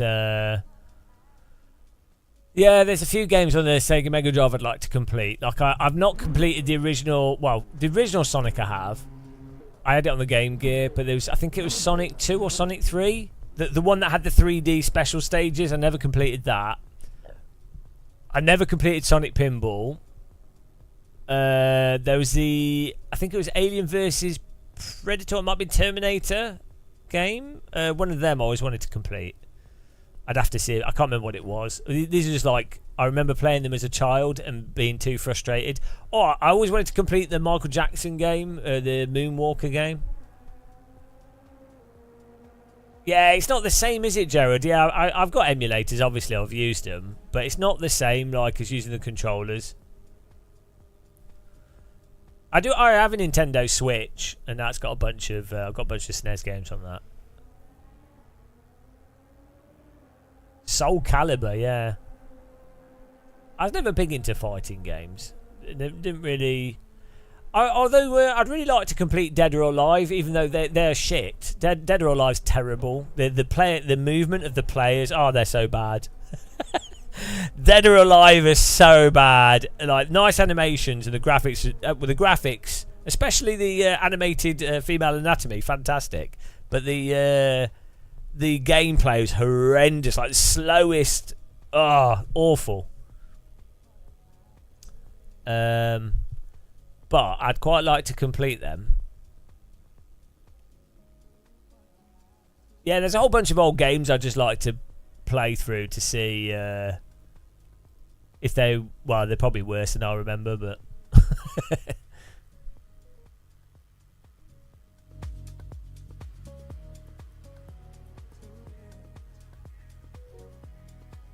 woo!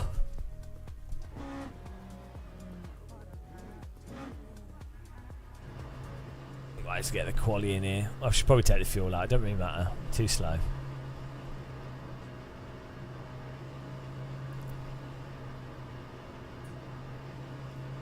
Porsche safety car.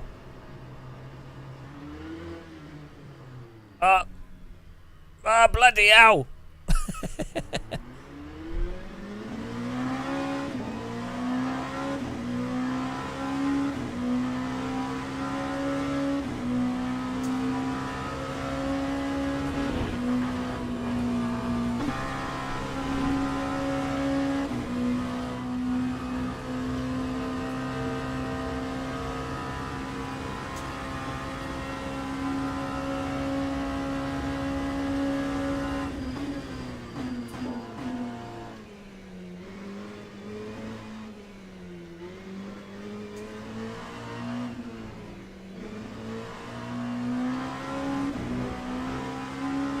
Yeah, this sounds super understeery as well.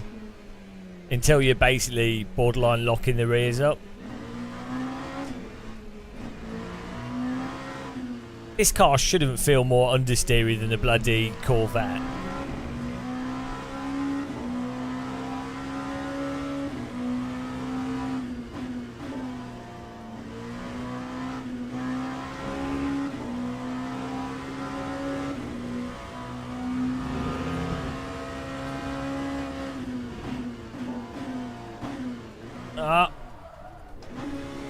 Too much rear brake bias.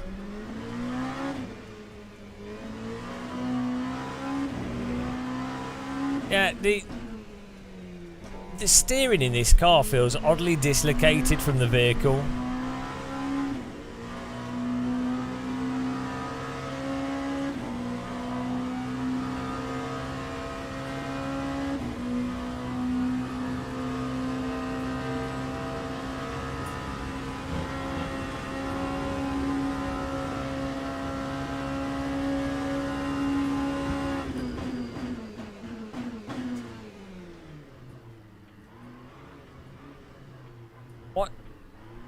What on earth? Turning circles stupid.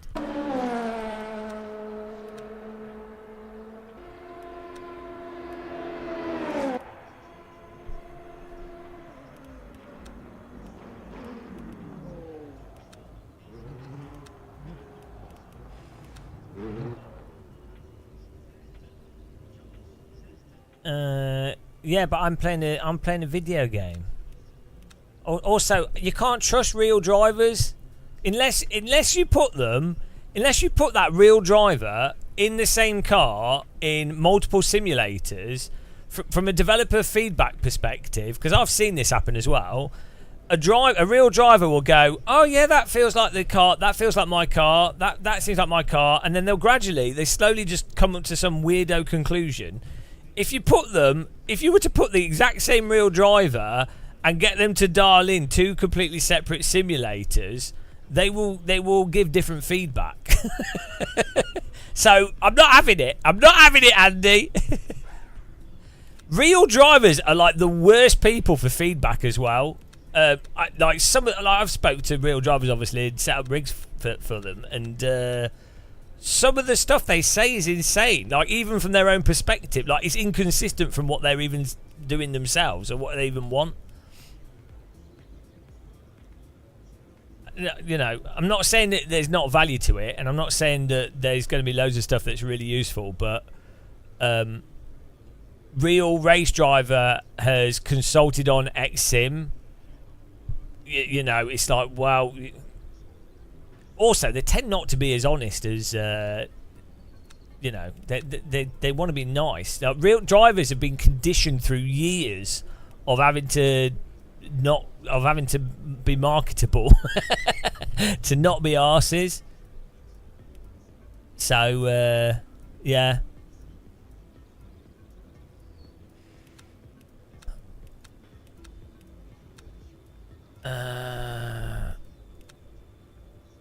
Also, you could get a list of real drivers that go, oh, iRacing's the best, rFactor 2's the best, AC's the best. So, you know, that's it. That's my rebuttal for real driver. That's the Game of Muscle rebuttal. Off to the gulag. All-wheel drive, every single one of them, off to the gulag. Unless they are... I mean, even Max Verstappen consulted on the new Formula 1 games, and look at that. Yeah. Even, yeah, that's, you know... I think unless they're like... unless they're also... Unless that real driver is experienced with game development, has played all the simulators for a long period of time, also understands the limitations of racing simulators, also understands the nature of the hardware and everything, so that... this will probably happen more now that you've got like loads of... well, it might have even got worse now, because a lot of the real drivers that have come through sim racing have come through bloody iRacing, so they have a completely distorted view of Sims and real life and how that relates to Sims, and so I don't know what you could do.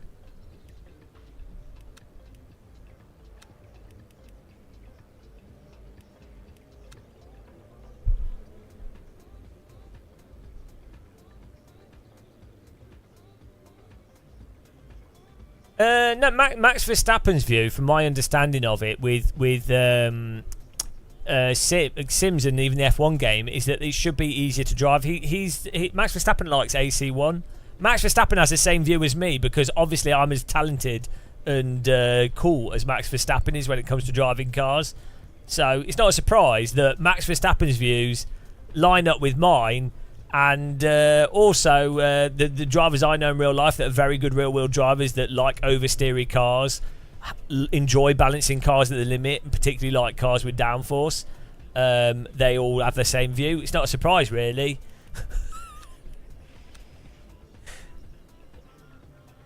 Yeah, so one thing, I've talked about this before, is that...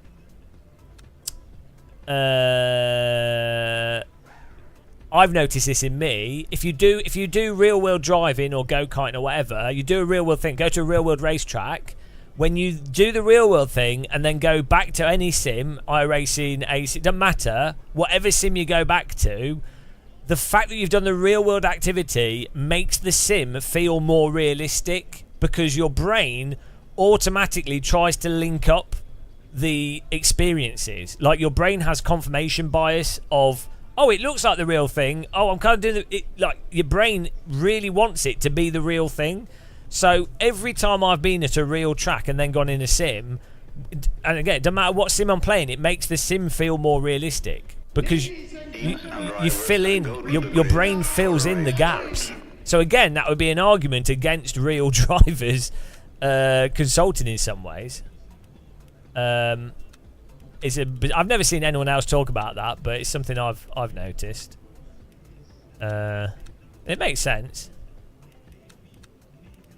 So if you play like 11 table tennis, you could test this out. If you've got a VR headset, go and play real table tennis, and then go play 11 table tennis, and you will notice the differences for sure, but you will invent similarities that aren't there.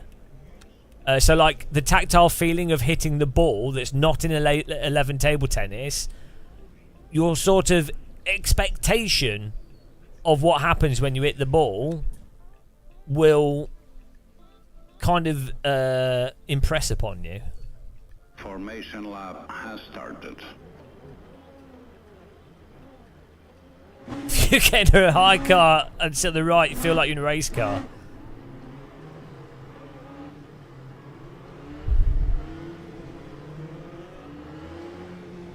That could just be because you're in a high car in Italy. You're being driven by an Italian. That always feels like you're in a race car. Doesn't matter how fast the car is. It's just how they drive.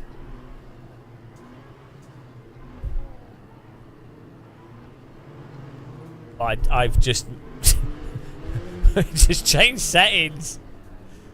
Don't know what I've done.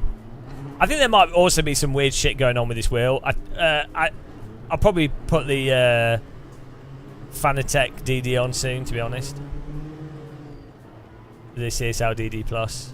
This is Mozart R12. Green flag, green flag.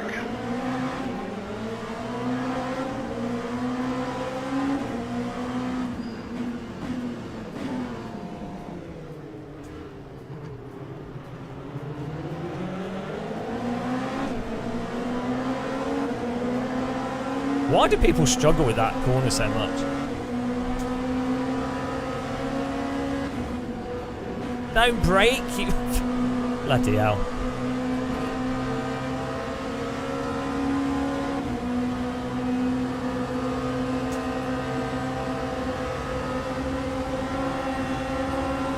He fell for it. He ain't making that. Or is he? No, he's locking up.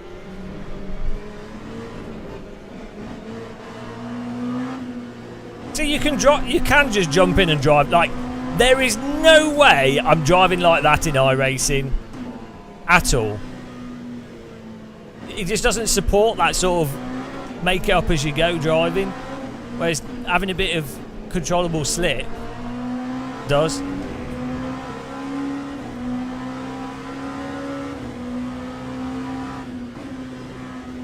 By the way, as we're saying, guys, Spa, if you ever get a chance to go to Spa 24 or just Spa in general, is such a good racetrack as a spectator.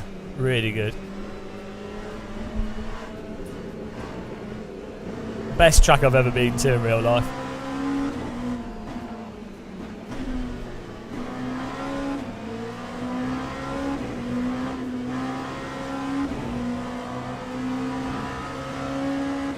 So poor Andy.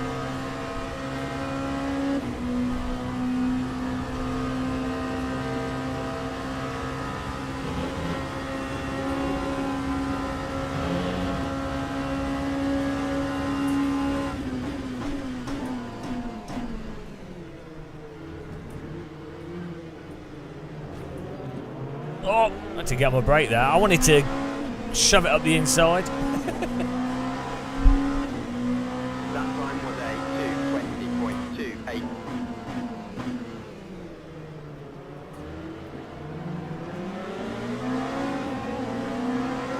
Yoink!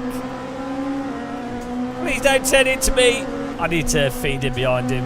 Oh! It was that would we would have both died in iRacing there. Oh, why are you going so slow? I lifted to let him go through Eau Rouge on his own, and I thought he had enough speed, and then I accidentally tagged him, but he caught it, and we were fine. That would have been absolute death in iRacing. And probably AC as well, and ACC. So I think R-Factor is really good netcode. But also that's to do with the tyres being forgiving. Like, he would have been, he'd have actually given his car a bit of Oppo lock there. And maybe you go, oh, it's unrealistic. It possibly is. Like, I'd imagine in real life that could have possibly removed part of his rear diffuser or something. Oh well. So, but you know, I think from a gameplay perspective, considering how rando netcode and stuff is, it's more fun. Not dying from small contacts. And you do see in real life, like, some pretty aggressive contacts and everything's fine.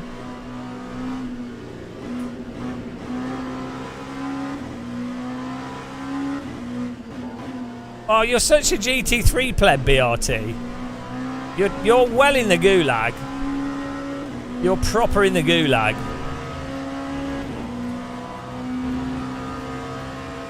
I'm having good fun, Tiama, racing.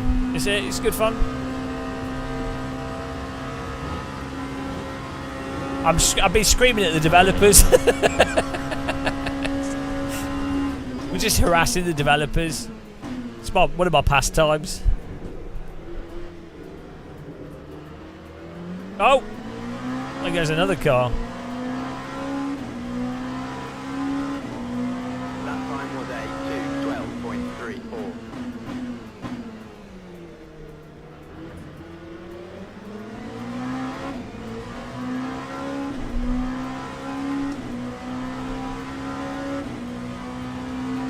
2:12.34. Wait.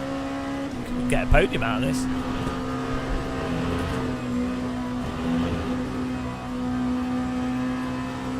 Full send. bean it to the max. Maximum beans.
Do I think this is the base for RF3?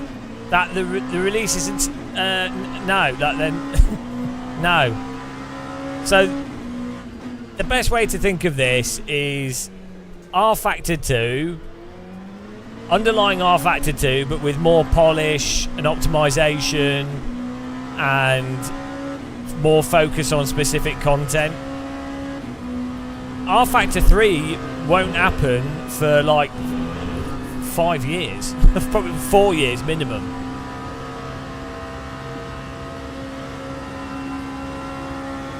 And it could even be that they just keep developing this as a platform.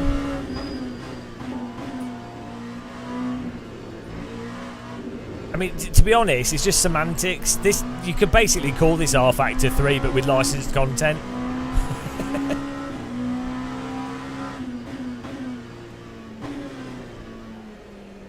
BRT, the visual steering wheel's not lined up my wheel properly. You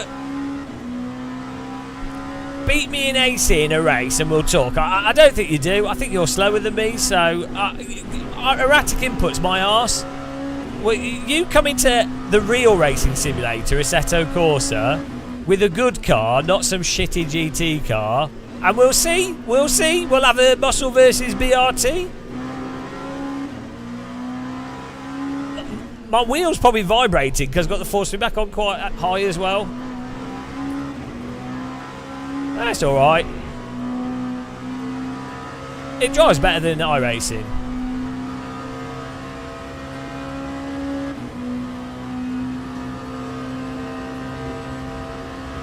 It's also the most realistic Skywheel. 1v1 me, bro. Don't tase me, bro. Yeah, BRT can't even beat me in Counter-Strike. Fact. I'd absolutely destroy him at... Whoa.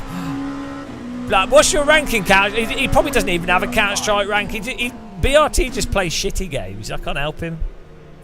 He's a bit simple.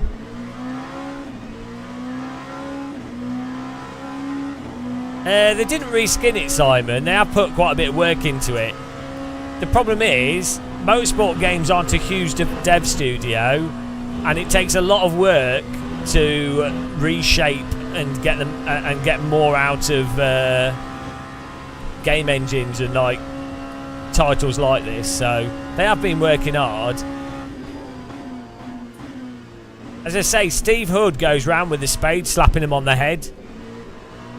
So they all have to wear helmets in the office. It's really hard for them, but you know, if that's what's required to get results. Yeah, Stephen had a whip, and then they did a review when they were like, "Oh, it's not working. It's not. We're not getting the results." And so they upgraded to a spade, and yeah, that's why the updates have been coming faster. It's amazing what you can do with a spade.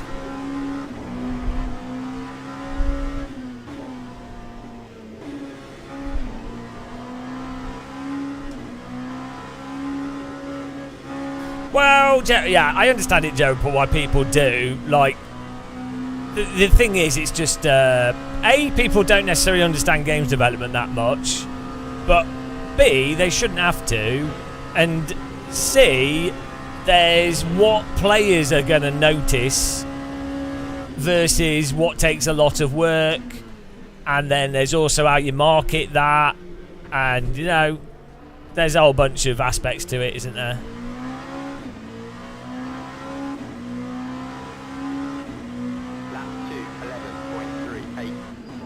What you could argue is that it's the job of live streamers to and YouTubers to inform people and help educate the public, but that would require YouTubers to actually be responsible and not just the leeches that they are. So you know, what can I say?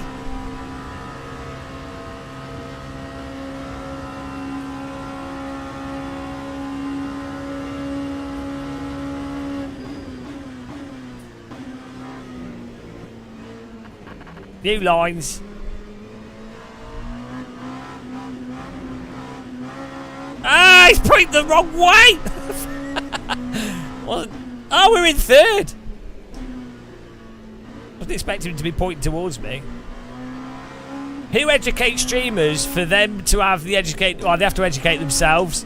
But ironically, when they do educate themselves, the uneducated won't listen to them, because people that have educated themselves on certain issues are the type of people that don't get out and about and then get to do then form a position from authority that then people will listen to. So it's lose-lose all the way down. Everyone's a loser. It's just how it is. That is just how it is.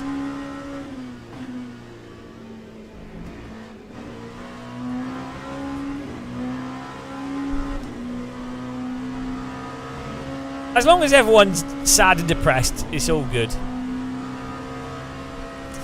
Any racing title coming along using Unreal 5? Rennsport is, but that's been very slowly developed. I don't think anything else is.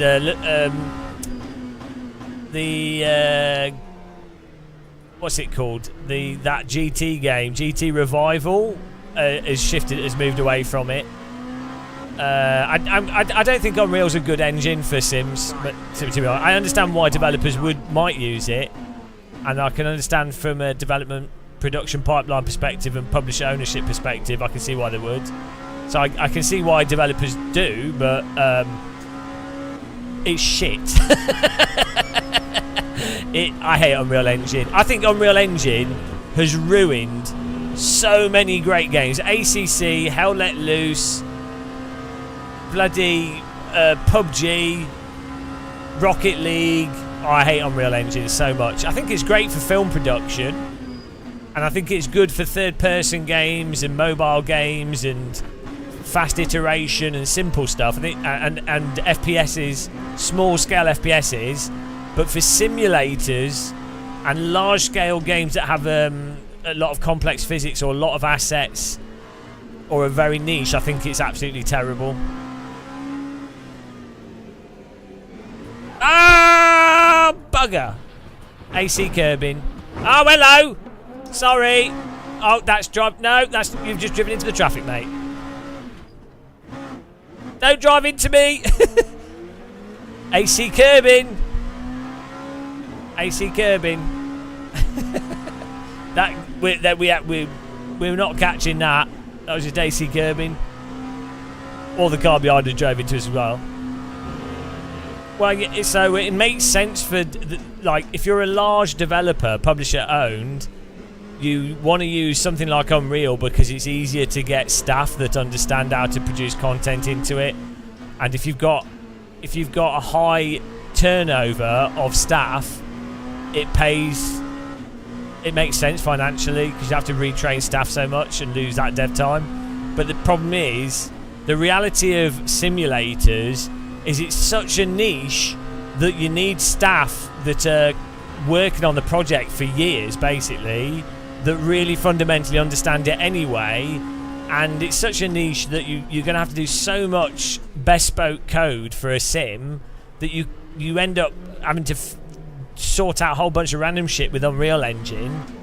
That means that you might as well not be using Unreal Engine because it's so bloated and other aspects of it. So that's my view from my dumb perspective. Because I'm not that knowledgeable of Unreal 5 and 4. But that's my perception.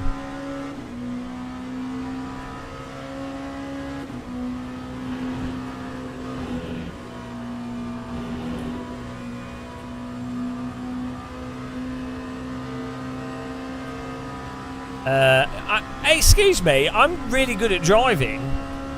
LMG's easy to drive. R-Factor 2's easy to drive, as they should be. Real cars are easy to drive. They're not easy to drive fast. But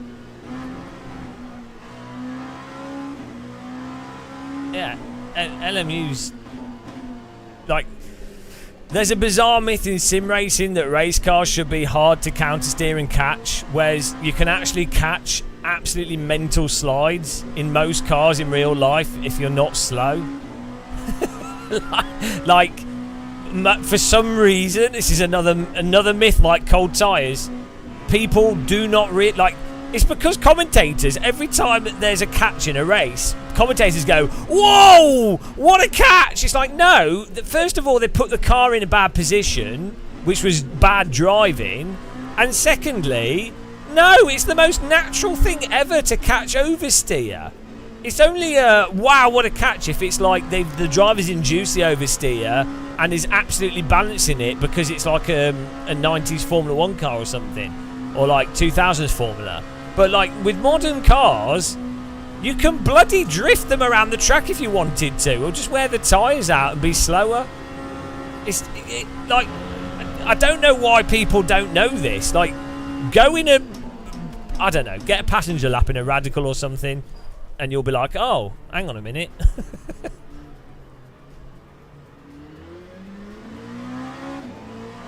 You can't get the view to centre. Find out what the default button is. Normally it's spacebar or control space with a lot of games. You might have to bind Centre VR as well.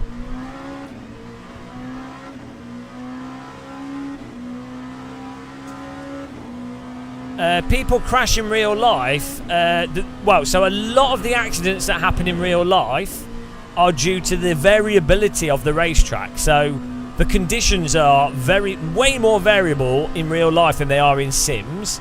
So the grip levels vary from corner to corner a lot more. Not always, but generally speaking. The cars in real life are almost never running absolutely perfectly. And then drivers coax themselves into situations that they can't recover from. So they're like real cars lure you into doing stupid things. It's not like normally. It's not like, oh, I've been surprised. It's like, ah, shit, I feel like an idiot. That's what drivers tell me. And from my microscopic experience of anything with real sports, it's same like skiing, cycling, whatever. If you're reasonably good and skiing, for example, it's quite easy to ski. Like, you can learn it in a week, right? And you'll be like, you get really overconfident, then you'll jump off something and land on your knee and break it, or you are going too quickly over moguls or something. It's not like oh God, I was about to die at any point in time. It's always, oh, I think I'm fine. It's the same with mountain biking. You'll ride your bike and you'll be like, oh, cool, I can jump off stair sets, so I can do this, I can do that. And you're like, oh, it's all right, actually. And then you'll take the piss and go a bit too far, and you're like, oh, shit, and you go flying off your bike. It lures you into it. It's not that it's like a bike is trying to kill you all the time. But yeah, for some reason, a lot of sim races, I think it's because of race commentary, and I think it's the myth of cars being hard to drive. They think that cars should be really hard to like balance and catch and drift and stuff. I don't know what it would take to change that narrative. I mean, you literally have absolutely awful drivers in real life in driving LMP3 cars, GT3, Radicals, Caterhams. You have really bad drivers in real life, like people that have no aptitude to driving.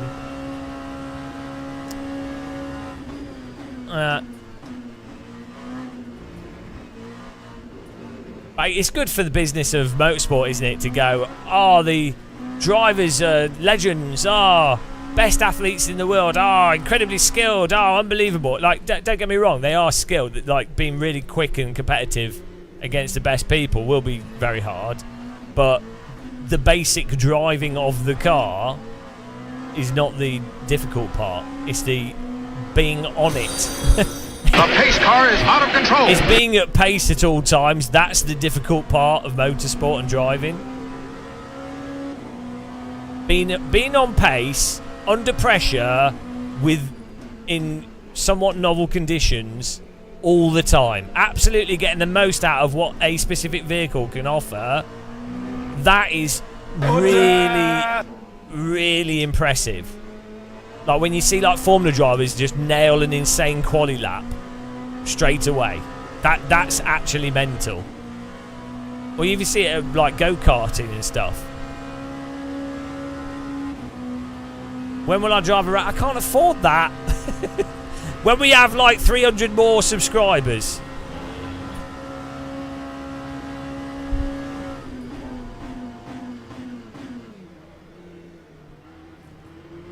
Alright, that went well. I'm hot, and you're not. I don't think racecraft is even that hard, to be honest, BRT. Like, it's not chess, is it? It's oversold. It's absolutely oversold. As I say, the difficulty is... No, Jardier's a better driver than me by a million miles. The difficulty is someone absolutely being at pace. Because the amount of precision to be at pace all the time and the consistency, that is really, really hard. But just driving a car within a second and a half, 2 seconds of pace, no. Also the fitness for faster cars, like the precision whilst having the heat, the noise, the vibrations, everything, and the G-forces, maintaining that precision in those uncomfortable conditions, along with like random shit wrong with the car or whatever's going on. That's really, really hard, I would say. But racecraft is like most series. There's not much racecraft. It's just drive faster than the other people and you know, the basic overtakes. You do have like in IndyCar F4. There's more racecraft. Some go-karting actually has a bit of racecraft, but a lot of series it's just obviously if you're really quick, you're going to be at the front of the grid. You're not going to have any cars to race against or overtake. So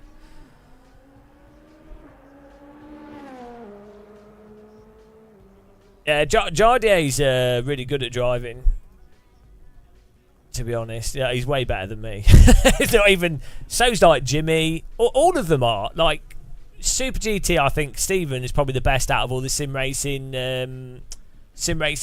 gaming YouTubers that does real world driving. I think Steve's like by far the best. Definitely on fitness. I think Jimmy's pretty good. I think Jardier's good. Emery would be really good in real cars. I mean, she did do real driving at one point. Emil Bernstoff, he'd be amazing in real cars. You can tell from how they sim race. Like, you can tell the more dead someone is, the more like boring, the more like jaded. Oh, I don't know. Try some intermediate races. I'm not allowed to. I've not got the ranking. We need to get more rating. My wheel's cooking here. This game is... There's something weird with the force feedback in this, for sure. Because my wheel's not even at full force feedback, and it's eating up. Oh, James Baldwin, yeah. Well, he's not really a YouTuber, is he? I know he does YouTube videos, but he would be a race driver. He's just poor. James Baldwin could have been in bloody Formula 1, I would imagine. If he'd had the opportunity and the funding to go through karting, I mean, for sure he'd be good in GT. I mean, he's doing this Spa 2024 this year, actually, which would be good, but that's obviously as part of a team. Yeah, I mean, you can tell from how he does esports stuff. He's a machine. Yeah, I'm using a Mozart R12 at the moment. Normally with games I have it set about 8, but it's on full power, and the R32 is doing some weird stuff at the moment.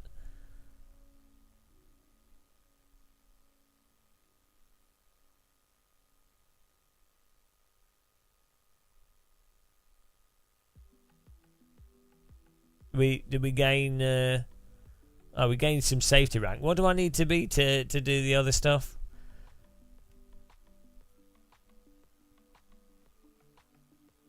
But yeah, force feedback strength. I normally like to set my games up to be as low as possible on the wheelbase while still being able to feel all the required details of the car, purely because my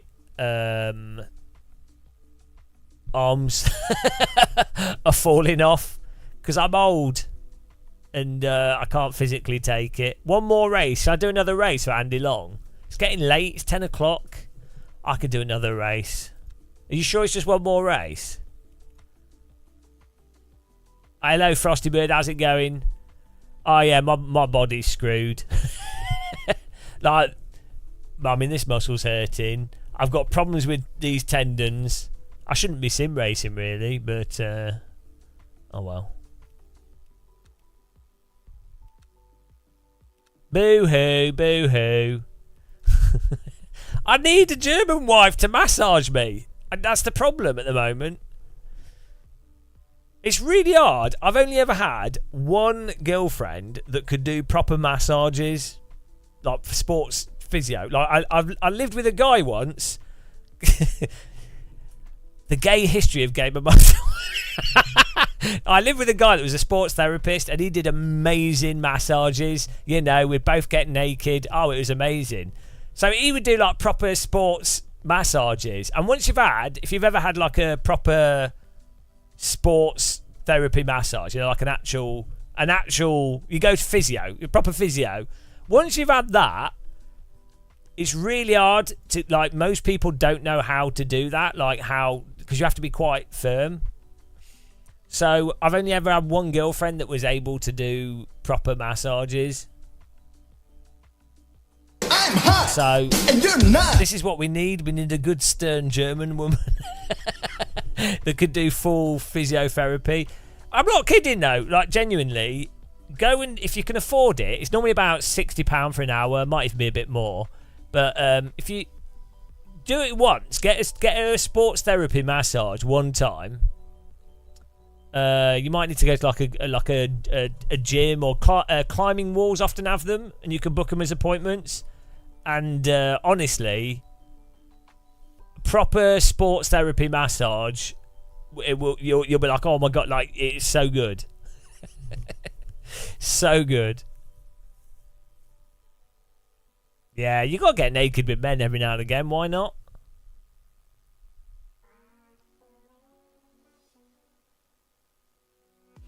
Andy Long, your game's amazing. Matt, don't give him compliments. We're supposed to be slagging the developers off. Where are the pics? We didn't film it. But if you become a member, you can join my Only Muscles page. It's only how much do people charge for that? £10 a month? 20? Do you have to pay per post? I don't know how it works. You can become a member though and support us, and maybe one day I'll when I've got a 6-pack, I'll do a topless live stream. There you go. Exactly. You need to be hitting the devs with a spade. Andy Long did it once when he had a bad shoulder. See? Why am I... He's forced me to do this. Oh, we needed to change the settings. Oh, well, doesn't matter. It's going to be bloody... I don't know what to do about this...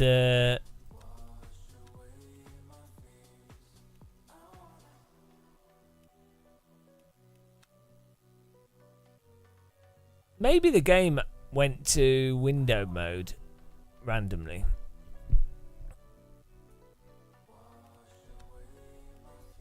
I need a cup of tea, actually.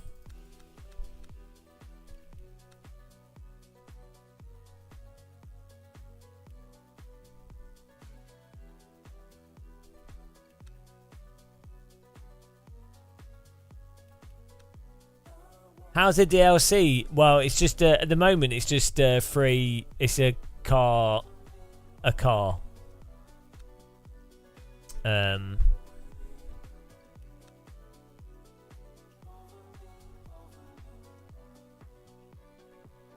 Go get some. We've got to join the session. Oh, thanks everyone for supporting us though. I really appreciate all the memberships today. We have the teabag link there if you want to throw tea bags at me.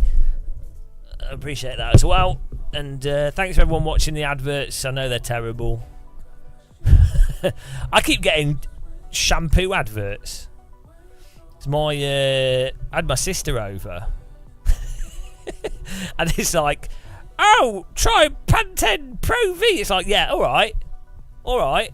I don't need any shampoo, mate. Actually, I do. I use Head and Shoulders, but, you know.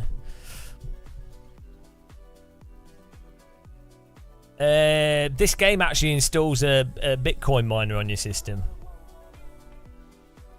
Ah, see?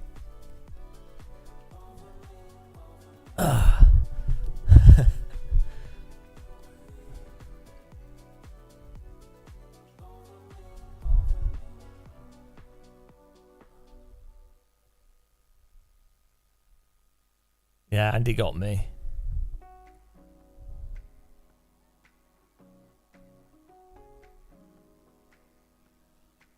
Blow back in.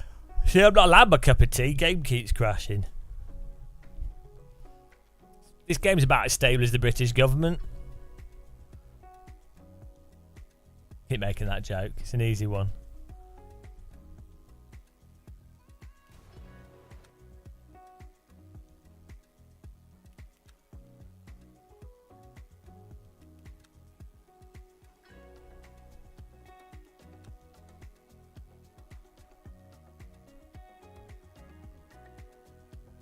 No, I can't do 2 races because we'll do some more soon though. So I need to. I can maybe even record a video. I'm not killing myself at the moment because I'm trying to do more videos because my YouTube was like dying, and YouTube hates you live streaming. Like it's so stupid. Like if I do like pretty low effort videos, I get good views, good subscribers. Do live streams, even if you do really fun, good, entertaining live streams, you know, it doesn't matter. YouTube won't promote it. Nobody outside of the live stream will see it. So, yeah, basically, Google are like, sacrifice yourself if you want your channel to grow. Yeah, Twitch is all right for live streaming, but then basically iRacing's got the audience, but iRacing is like. Well, I quite enjoy it at times, but it's got really obnoxious user base, and the physics are terrible, obviously. And then ACC's alright. I guess it's got enough users for live streaming, but I just don't enjoy it, so I won't play it. So yeah, that's how it is. But no, not that I'm complaining. I enjoy making videos, but it's stupid that YouTube hates live streams. I often get messages from people going, "Oh, why are you not live streaming?" I'm like, "We've been live for 12 hours. They want to watch." Right, I'll get my cup of tea. I'll be back in a second.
We'll start at the back in this race. It'll be more fun. And we'll see how we do. Although that's probably not going to help for safety rating, is it? The plan's backfired. Oh well. Got a banana. Hello, Cos Shell. How's it going? Venus.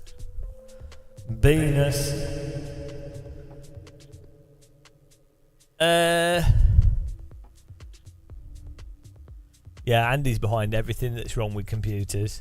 Single-handedly breaking everything. Right.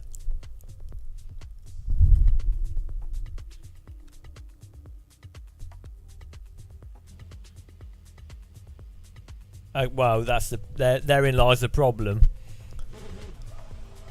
Me and clean laps. Can we turn the cockpit steering wheel off here? Where's that setting to turn the cockpit steering wheel off?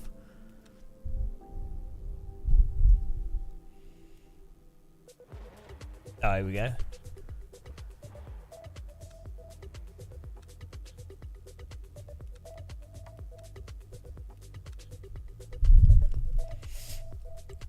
Beautiful.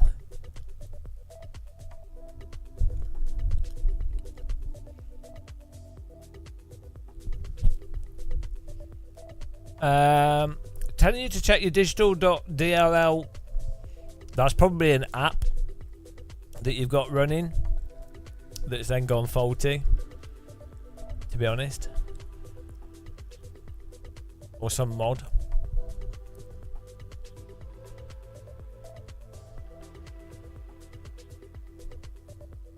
You're such a peasant, BRT. I bet when you play PUBG, you only play the bloody Jared Paul, yeah, you can just increase the in-game smoothing.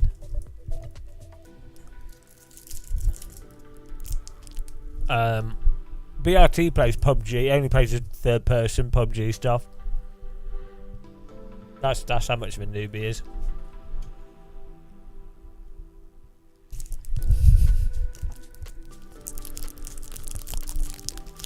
Absolute peasant.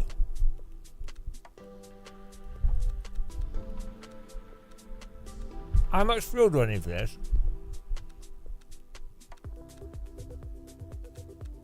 I'm gonna do 20, even though it's way overkill. PUBG is actually good fun, to be honest. It's just it's a bit laggy. The player movement's really bad compared to Counter-Strike, but it can be quite good fun, especially playing with like a group of 3 people.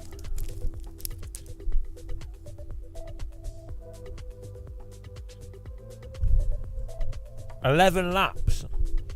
Okay. I'm going to trust you on this.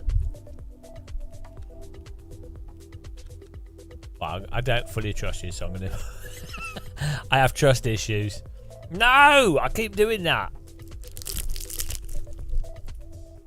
Is there a hook in the UI, in the code, for a backspace, so that you could have a button here that you push and that takes you back to the previous thing that you were on? I think there's a hook in the code for that in rFactor 2. I think that's how it used to work.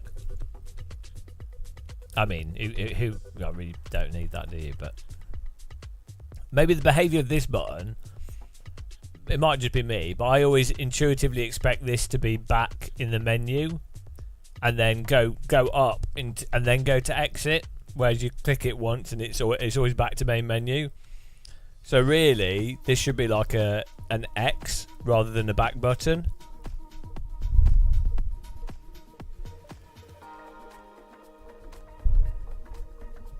Yeah, so maybe making this an X would mean that you don't, because that's just replacing a graphic, so that could just be turned into an X, and then I think that would be enough to stop people thinking that it's a back button, and then they'll intuitively automatically click through the stuff. That's my user design Gamer Muscle free consultancy. Probably useless. Here we go. I think the Gamer Muscle logo should be on here somewhere, to be honest.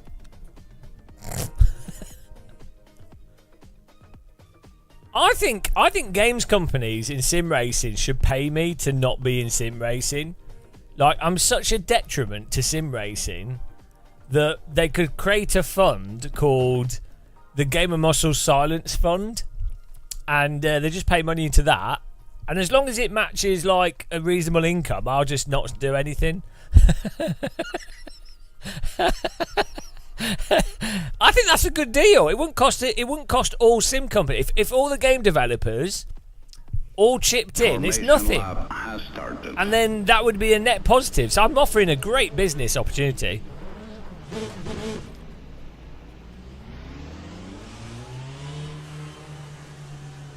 That's fantastic. I'm offering value.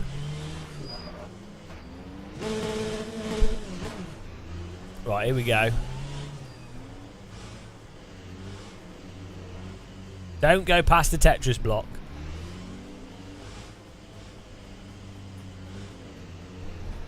Ah!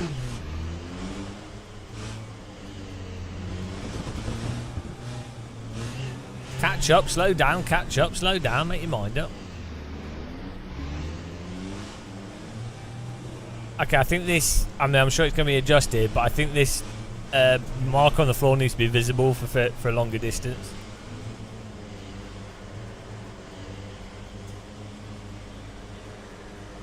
Green flag, green flag. Let's go!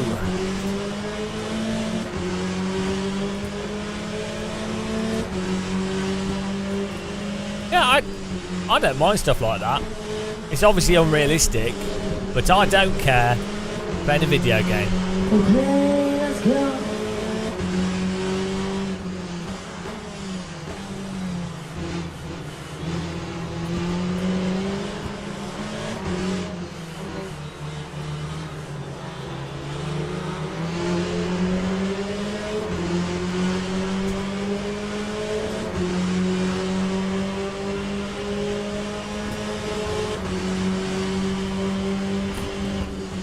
Mind the gap.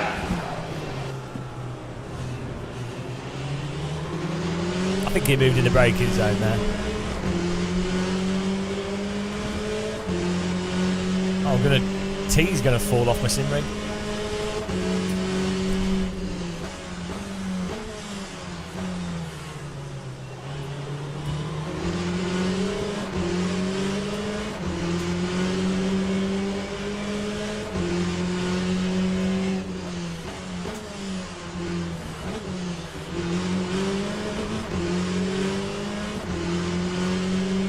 No, they're solid. They're solid in the pits as well in this.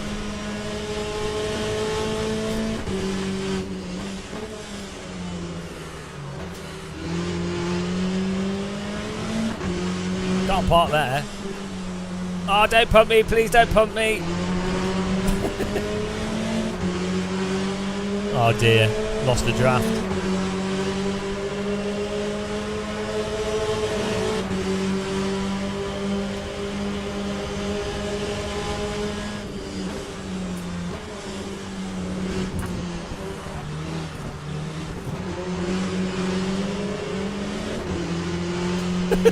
Cheeky! Got one place back. Time to 50.52.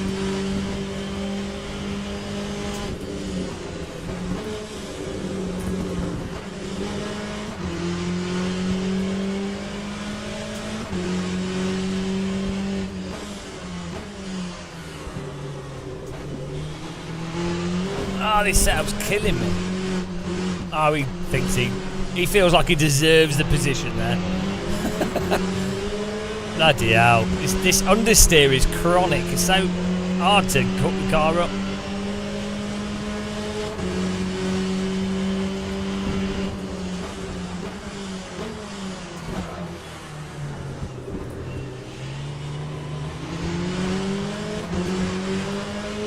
Good racing though, like you can drive confidently.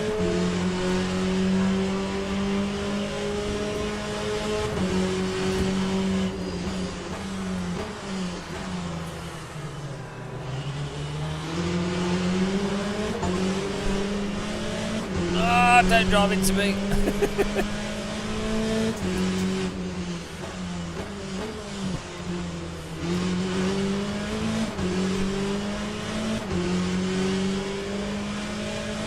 It's good to have a bit of argy-bargy if I'm racing.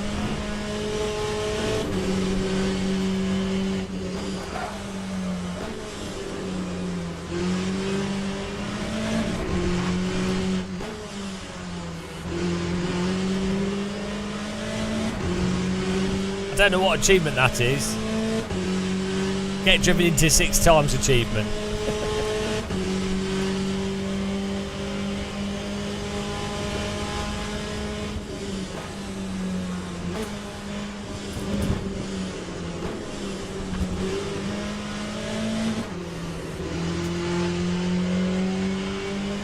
Yeah, I don't. The sound seems dislocated from the RPMs as well, which is really off-putting. 7.09. Like you come off the throttle and it sounds like the engine's turned off.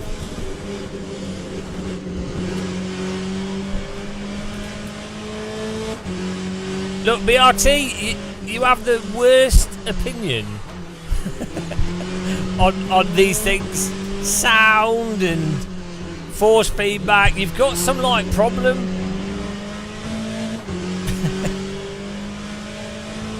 You think this sounds good in ACC as well? It's like your hearing's been damaged from listening to too much rock music. You can't detect subtlety. That's what's happened.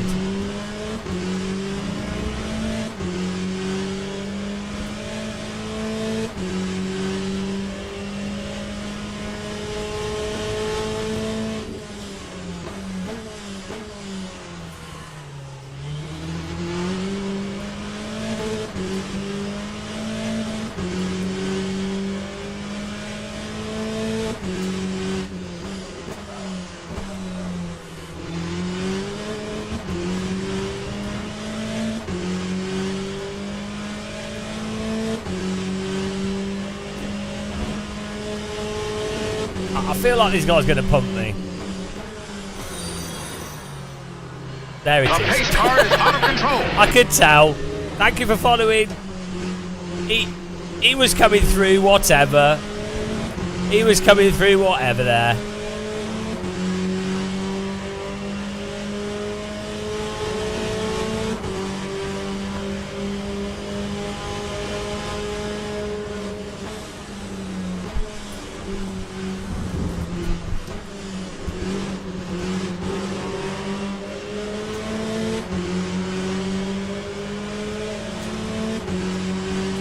Cantor Motorsports, appreciate the follow. Welcome. 5.32.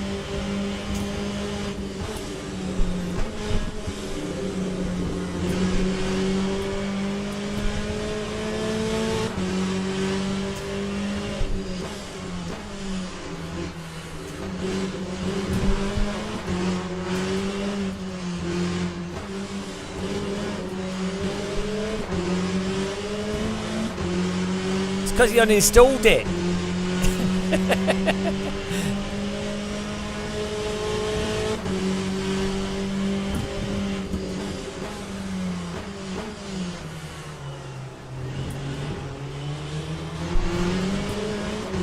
You have to. They have to put virtual Stroop waffles in Le Mans Ultimate to lure Verstappen back in.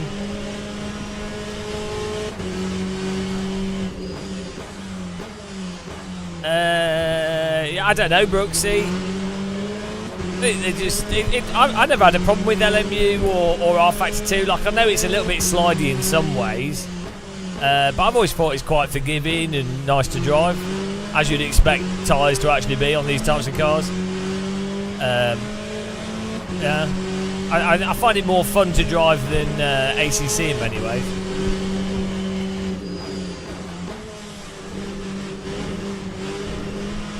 I think the tyres seem a little bit more peaky now, like the grip loss and return seems to happen faster. But might be just imagining things.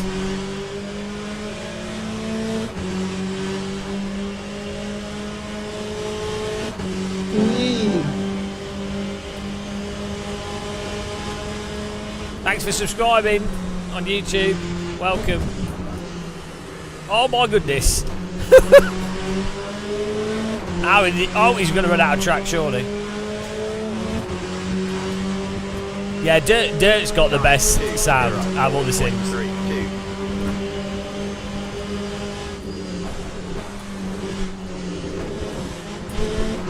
Cody's doing an amazing job on the audio design. Like the pace car is out of thanks for control. following. The cars sound in tune, and they also have like so much depth to them. I don't know exactly what they do, but it might not even be realistic sounding, but they sound fantastic. Shoal Eulers, welcome.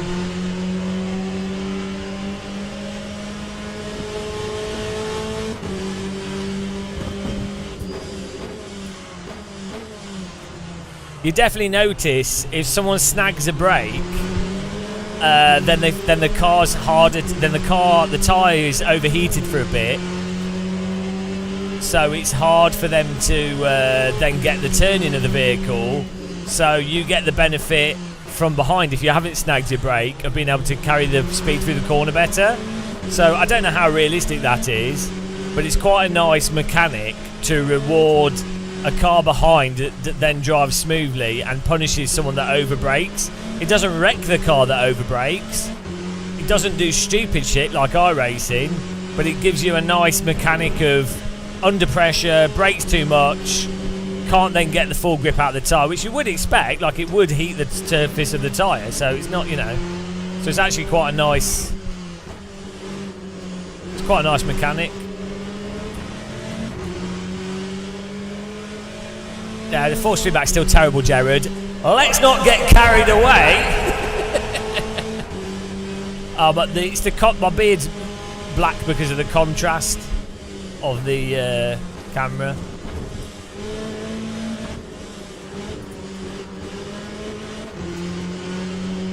It is compared to AC1, Jared. It's just a bit. It lacks detail for slip, but the cars are so forgiving to drive. It masks it. Like the And again, that's not a bad thing that the cars are forgiving to drive. They should be. That's realistic. But it means that you don't.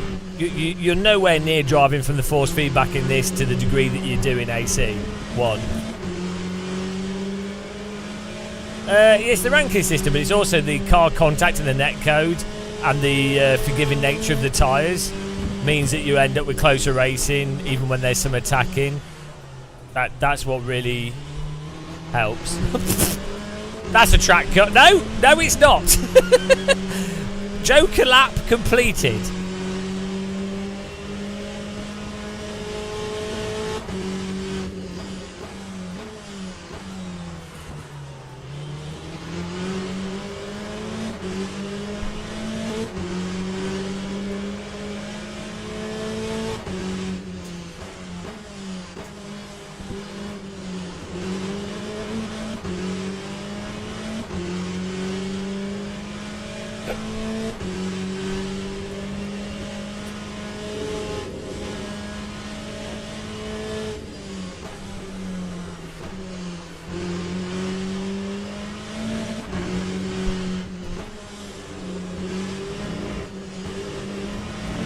Oh no! Apparently that's a track cut.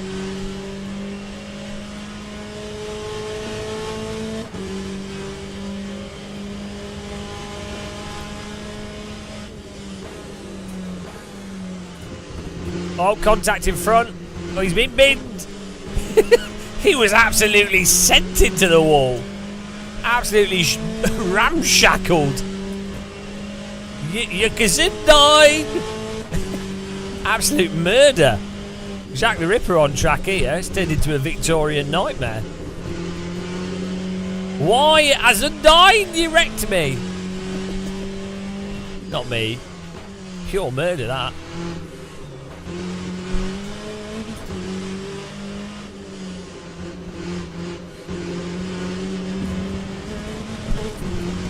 Lol.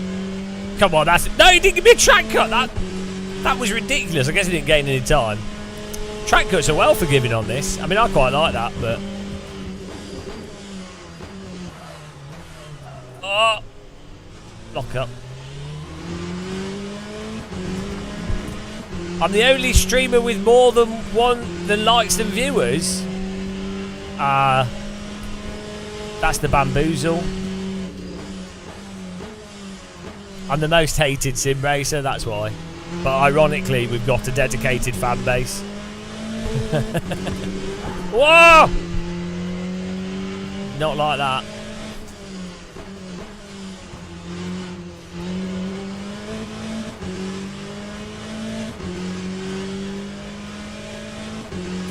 I've been streaming for 5 hours.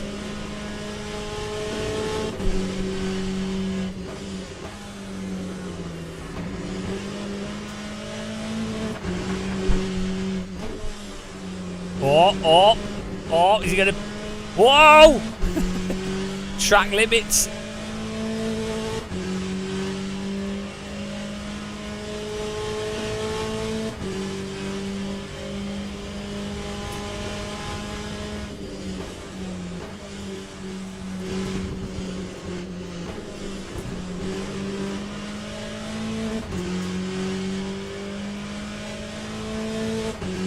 What do I think of the game? Yeah, I'd say I think it's good that you've got online sessions you can jump into. It is fun to play. The netcode's good. I think the force feedback could have a lot more detail for the tyres. It's always been an issue with R-Factor 2 and LMU. But the new start procedure's good. The car radar's good. Yeah, I mean, for 25 quid, I don't know how much they're going to sell the new DLC stuff for when they actually sell that. But for the price, I think it's a good game. Like I enjoy racing in this more than ACC personally.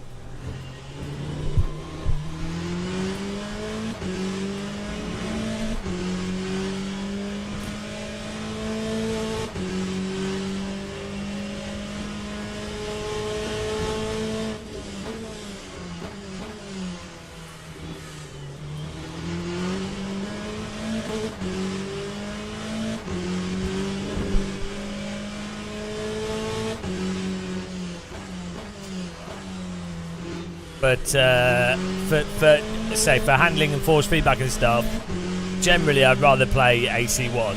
I like how the graphics are in this, and I like the tracks are really nicely modelled. But there are some developers I've locked up here. There's some of the dev team on this are really bad people. Mr. Longman, Steve Hood. So, you know, that puts me off the game quite a bit. You know.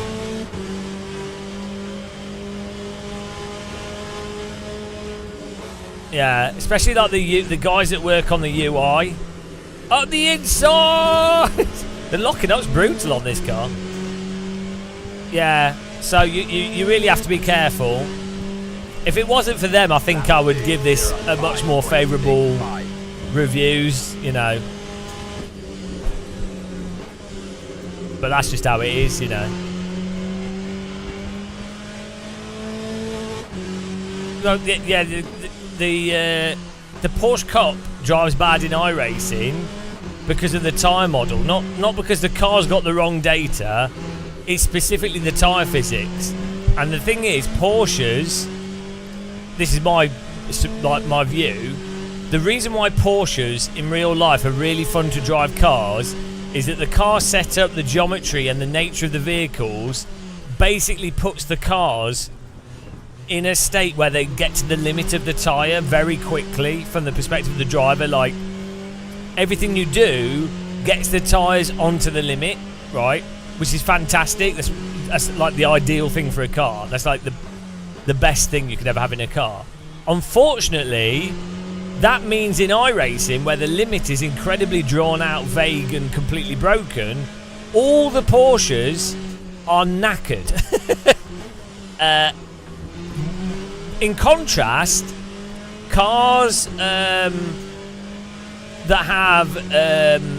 avoid the limit entirely due to traction control or car systems, like the Toyota GR86 or the GT3 cars that you can set up to avoid slip almost entirely, that avoids the physics issues, so it makes the cars less worse, but they're still terrible. Yeah, I bet you it's really sloppy though, at best. So when cars are controllable at the limit in iRacing, what it really means is they could do a slide in a single direction and they drive in a really sloppy, vague way, like what they did to the SR10. Yeah, that's what they've done to the cars. It masks the tyre issues. Well, try it. I'll give it a go. But yeah, until iRacing address that, which I think they can do. I think if like they know what the issue is, it's the contact surface temperature of the tyre. It takes too long for the temperature to go down and for the grip to then return. I'd imagine that the reason why it's like that is probably due to another issue. Let's not drive into him. That if you have it so that the tyre temperature comes back quickly, you then open the physics engine up to very exploitative driving. And so you see what happened with the Formula 1 game. This is me just hypothesising, by the way. I don't know if this is the case.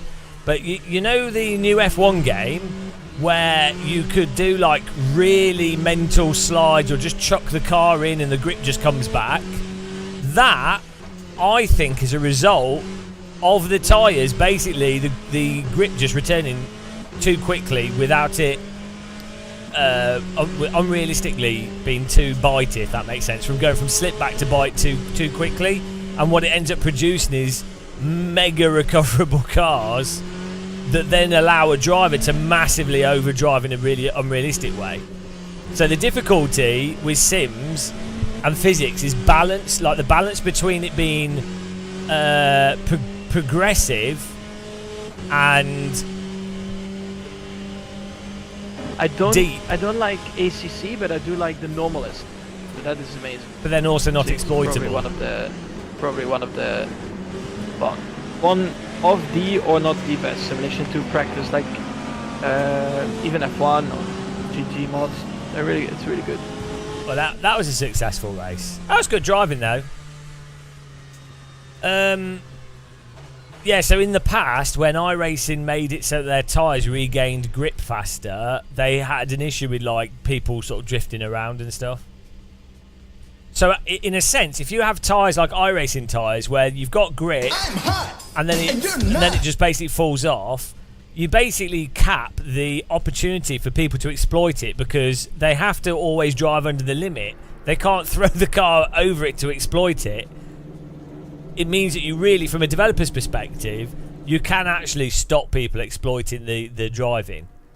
So I wonder if that's part of why it is how it is now. It's they need to find a way to make it so that the grip can return quickly without it being some sort of unrealistically exploitable mechanic.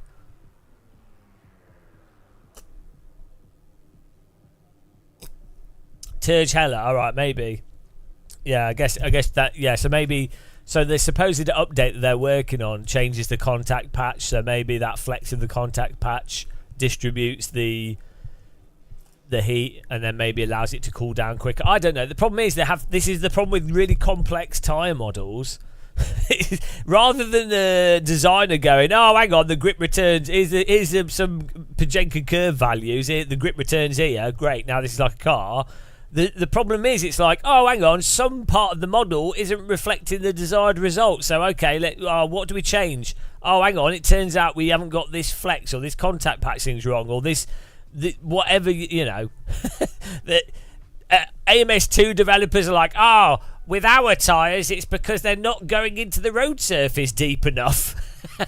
It's like, okay. I mean, you know what? I don't personally. All that matters is the end result. There's so much snake oil and bollocks in sim racing, but you know it is what it is.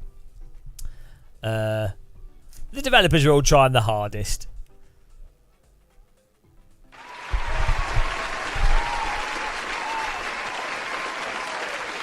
That went all right. We started last. I don't know if we even did. Let's see if we've unlocked the next thing. I would love, personally, I actually quite like how iRacing handles under the limit. Like the cars rotate really nicely on the brake.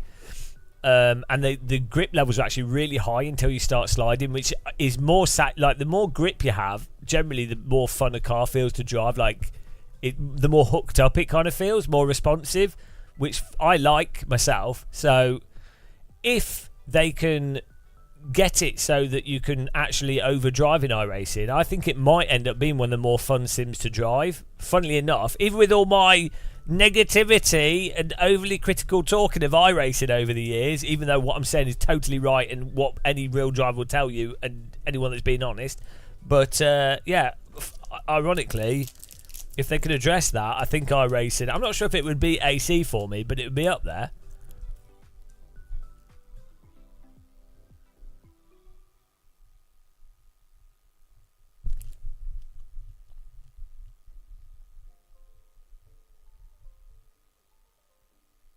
Well, Joey, the Sim Magic's a good DD wheel, so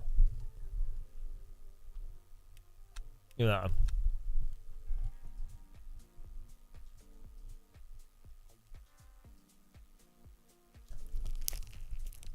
Yeah, iRacing does. It's entertaining. The online competition's fun. It's active 24/7. It's active with the F3 car. When it's on a track people have.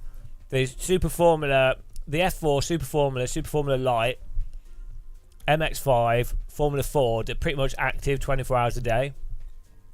GT3 cars are active 24 hours a day. And the events they do are good. But the physics are shit. Yeah, no, Jared Paul, the 300 Hz force feedback for iRacing is completely irrelevant. Like, by the time you add in a small amount of interpolation on your wheel, it basically makes no difference. Maybe for curbing, but it's pointless. Like, it's well, basically pointless. It just doesn't matter.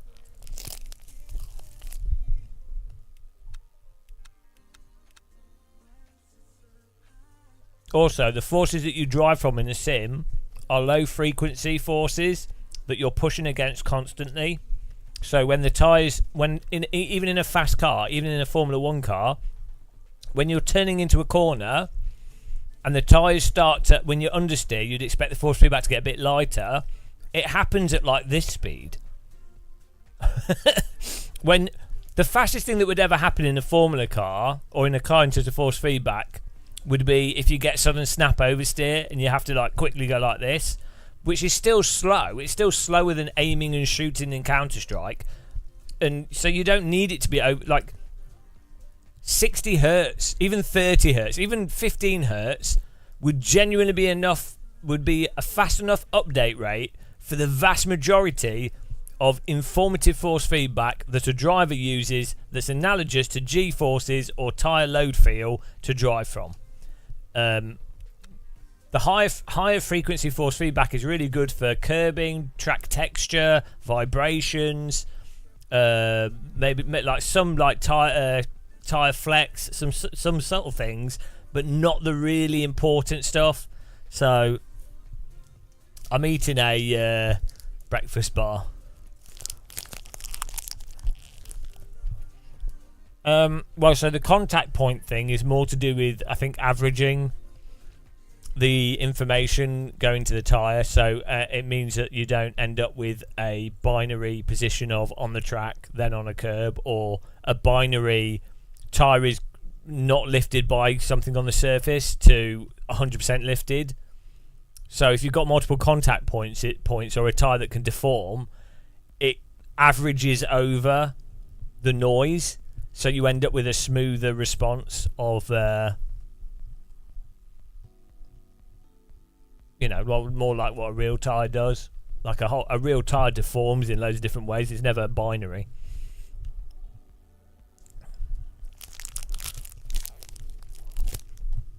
Real tyres are non-binary.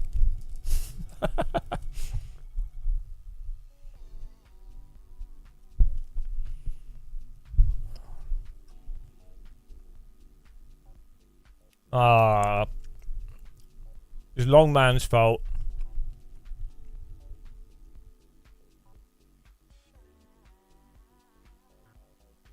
Yeah, I think iRacing, to me, it seems like iRacing has really good suspension. The way the diff works in iRacing, the way the cars roll into the corner, that's really nice.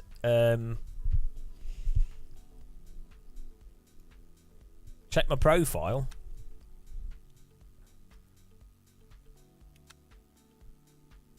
Andy, have you broken everything?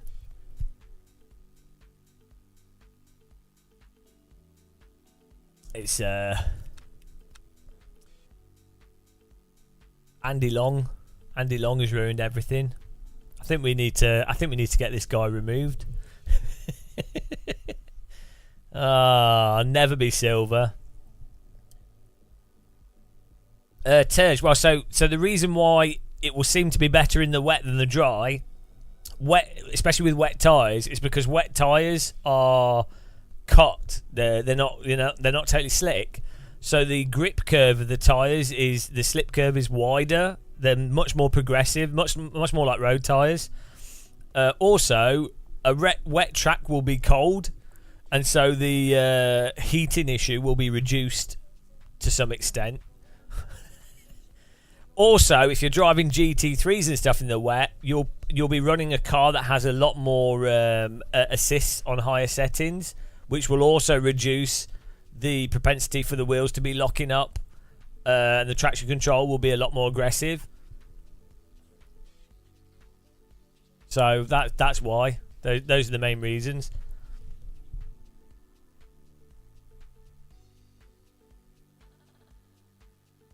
I mean, the race in Montreal was quite interesting, the Formula 1 race, and you could see how much control in the F1 cars the drivers were having on bloody slick tyres on pretty saturated parts of the track.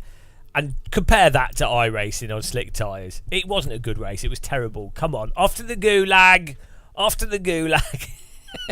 It was awful. There was like one overtake. Everything was DRS. All the drivers were positioned by team because everything's just predefined by the cars, not the driver. Oh, it was terrible. It was awful. But you could see how stable the cars were, relatively speaking, for what are normally pretty unstable cars. Yeah, well, you say that, Ters. You say that.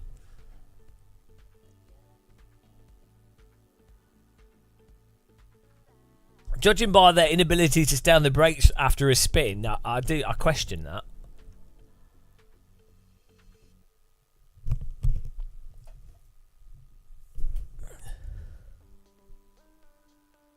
Oh dear.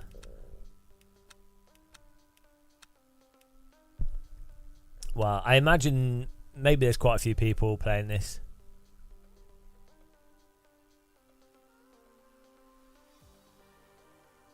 Thanks for subscribing, Beth Jesus.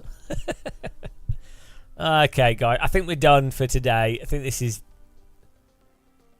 Yeah. I think we need to... I mean, maybe just restart the game. I want to see if we're silver rank.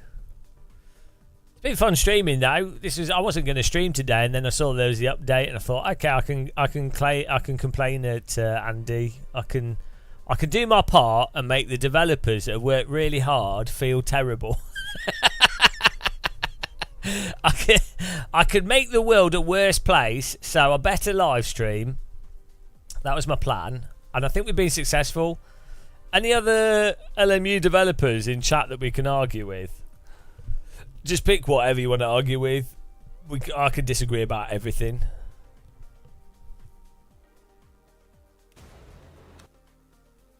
Suspicious ad.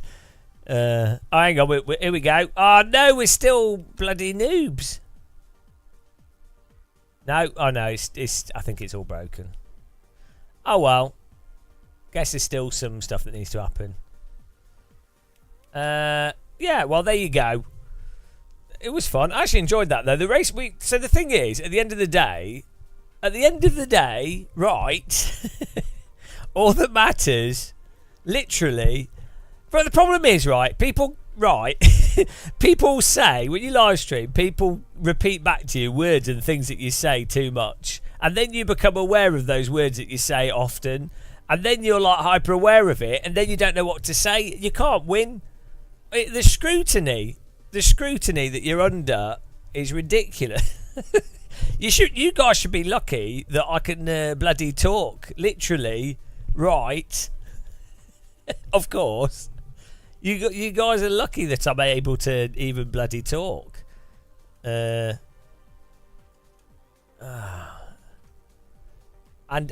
Andy's added more servers. They're all in his basement. That's five more Windows 3.1 386s. Right, I'm going to send you to my well, no, I'll send you to the American to Jamie, because she's newish on Twitch, so it's good to get her more views. She's doing all right though, actually. She's growing pretty quick, which is nice. Sadly, she's an iRacer, but you know, not everyone can be perfect. If we could all harass her about tea drinking, and what can we spam that's tea related in her chat, guys? What can we spam? She doesn't even have a kettle. Oh, can all spam get a kettle? Get a kettle. If you could all type get a kettle ! In her chat, that'd be fantastic. But check her out. She's really friendly. She makes a good effort of talking to chat. Yeah, she's good at interacting with everyone. So yeah, thanks for watching, though, guys, and appreciate all the likes and all the new subscribers and the follows and everything. We'll have a video summary of this hopefully soon. So yeah, take care. Goodbye.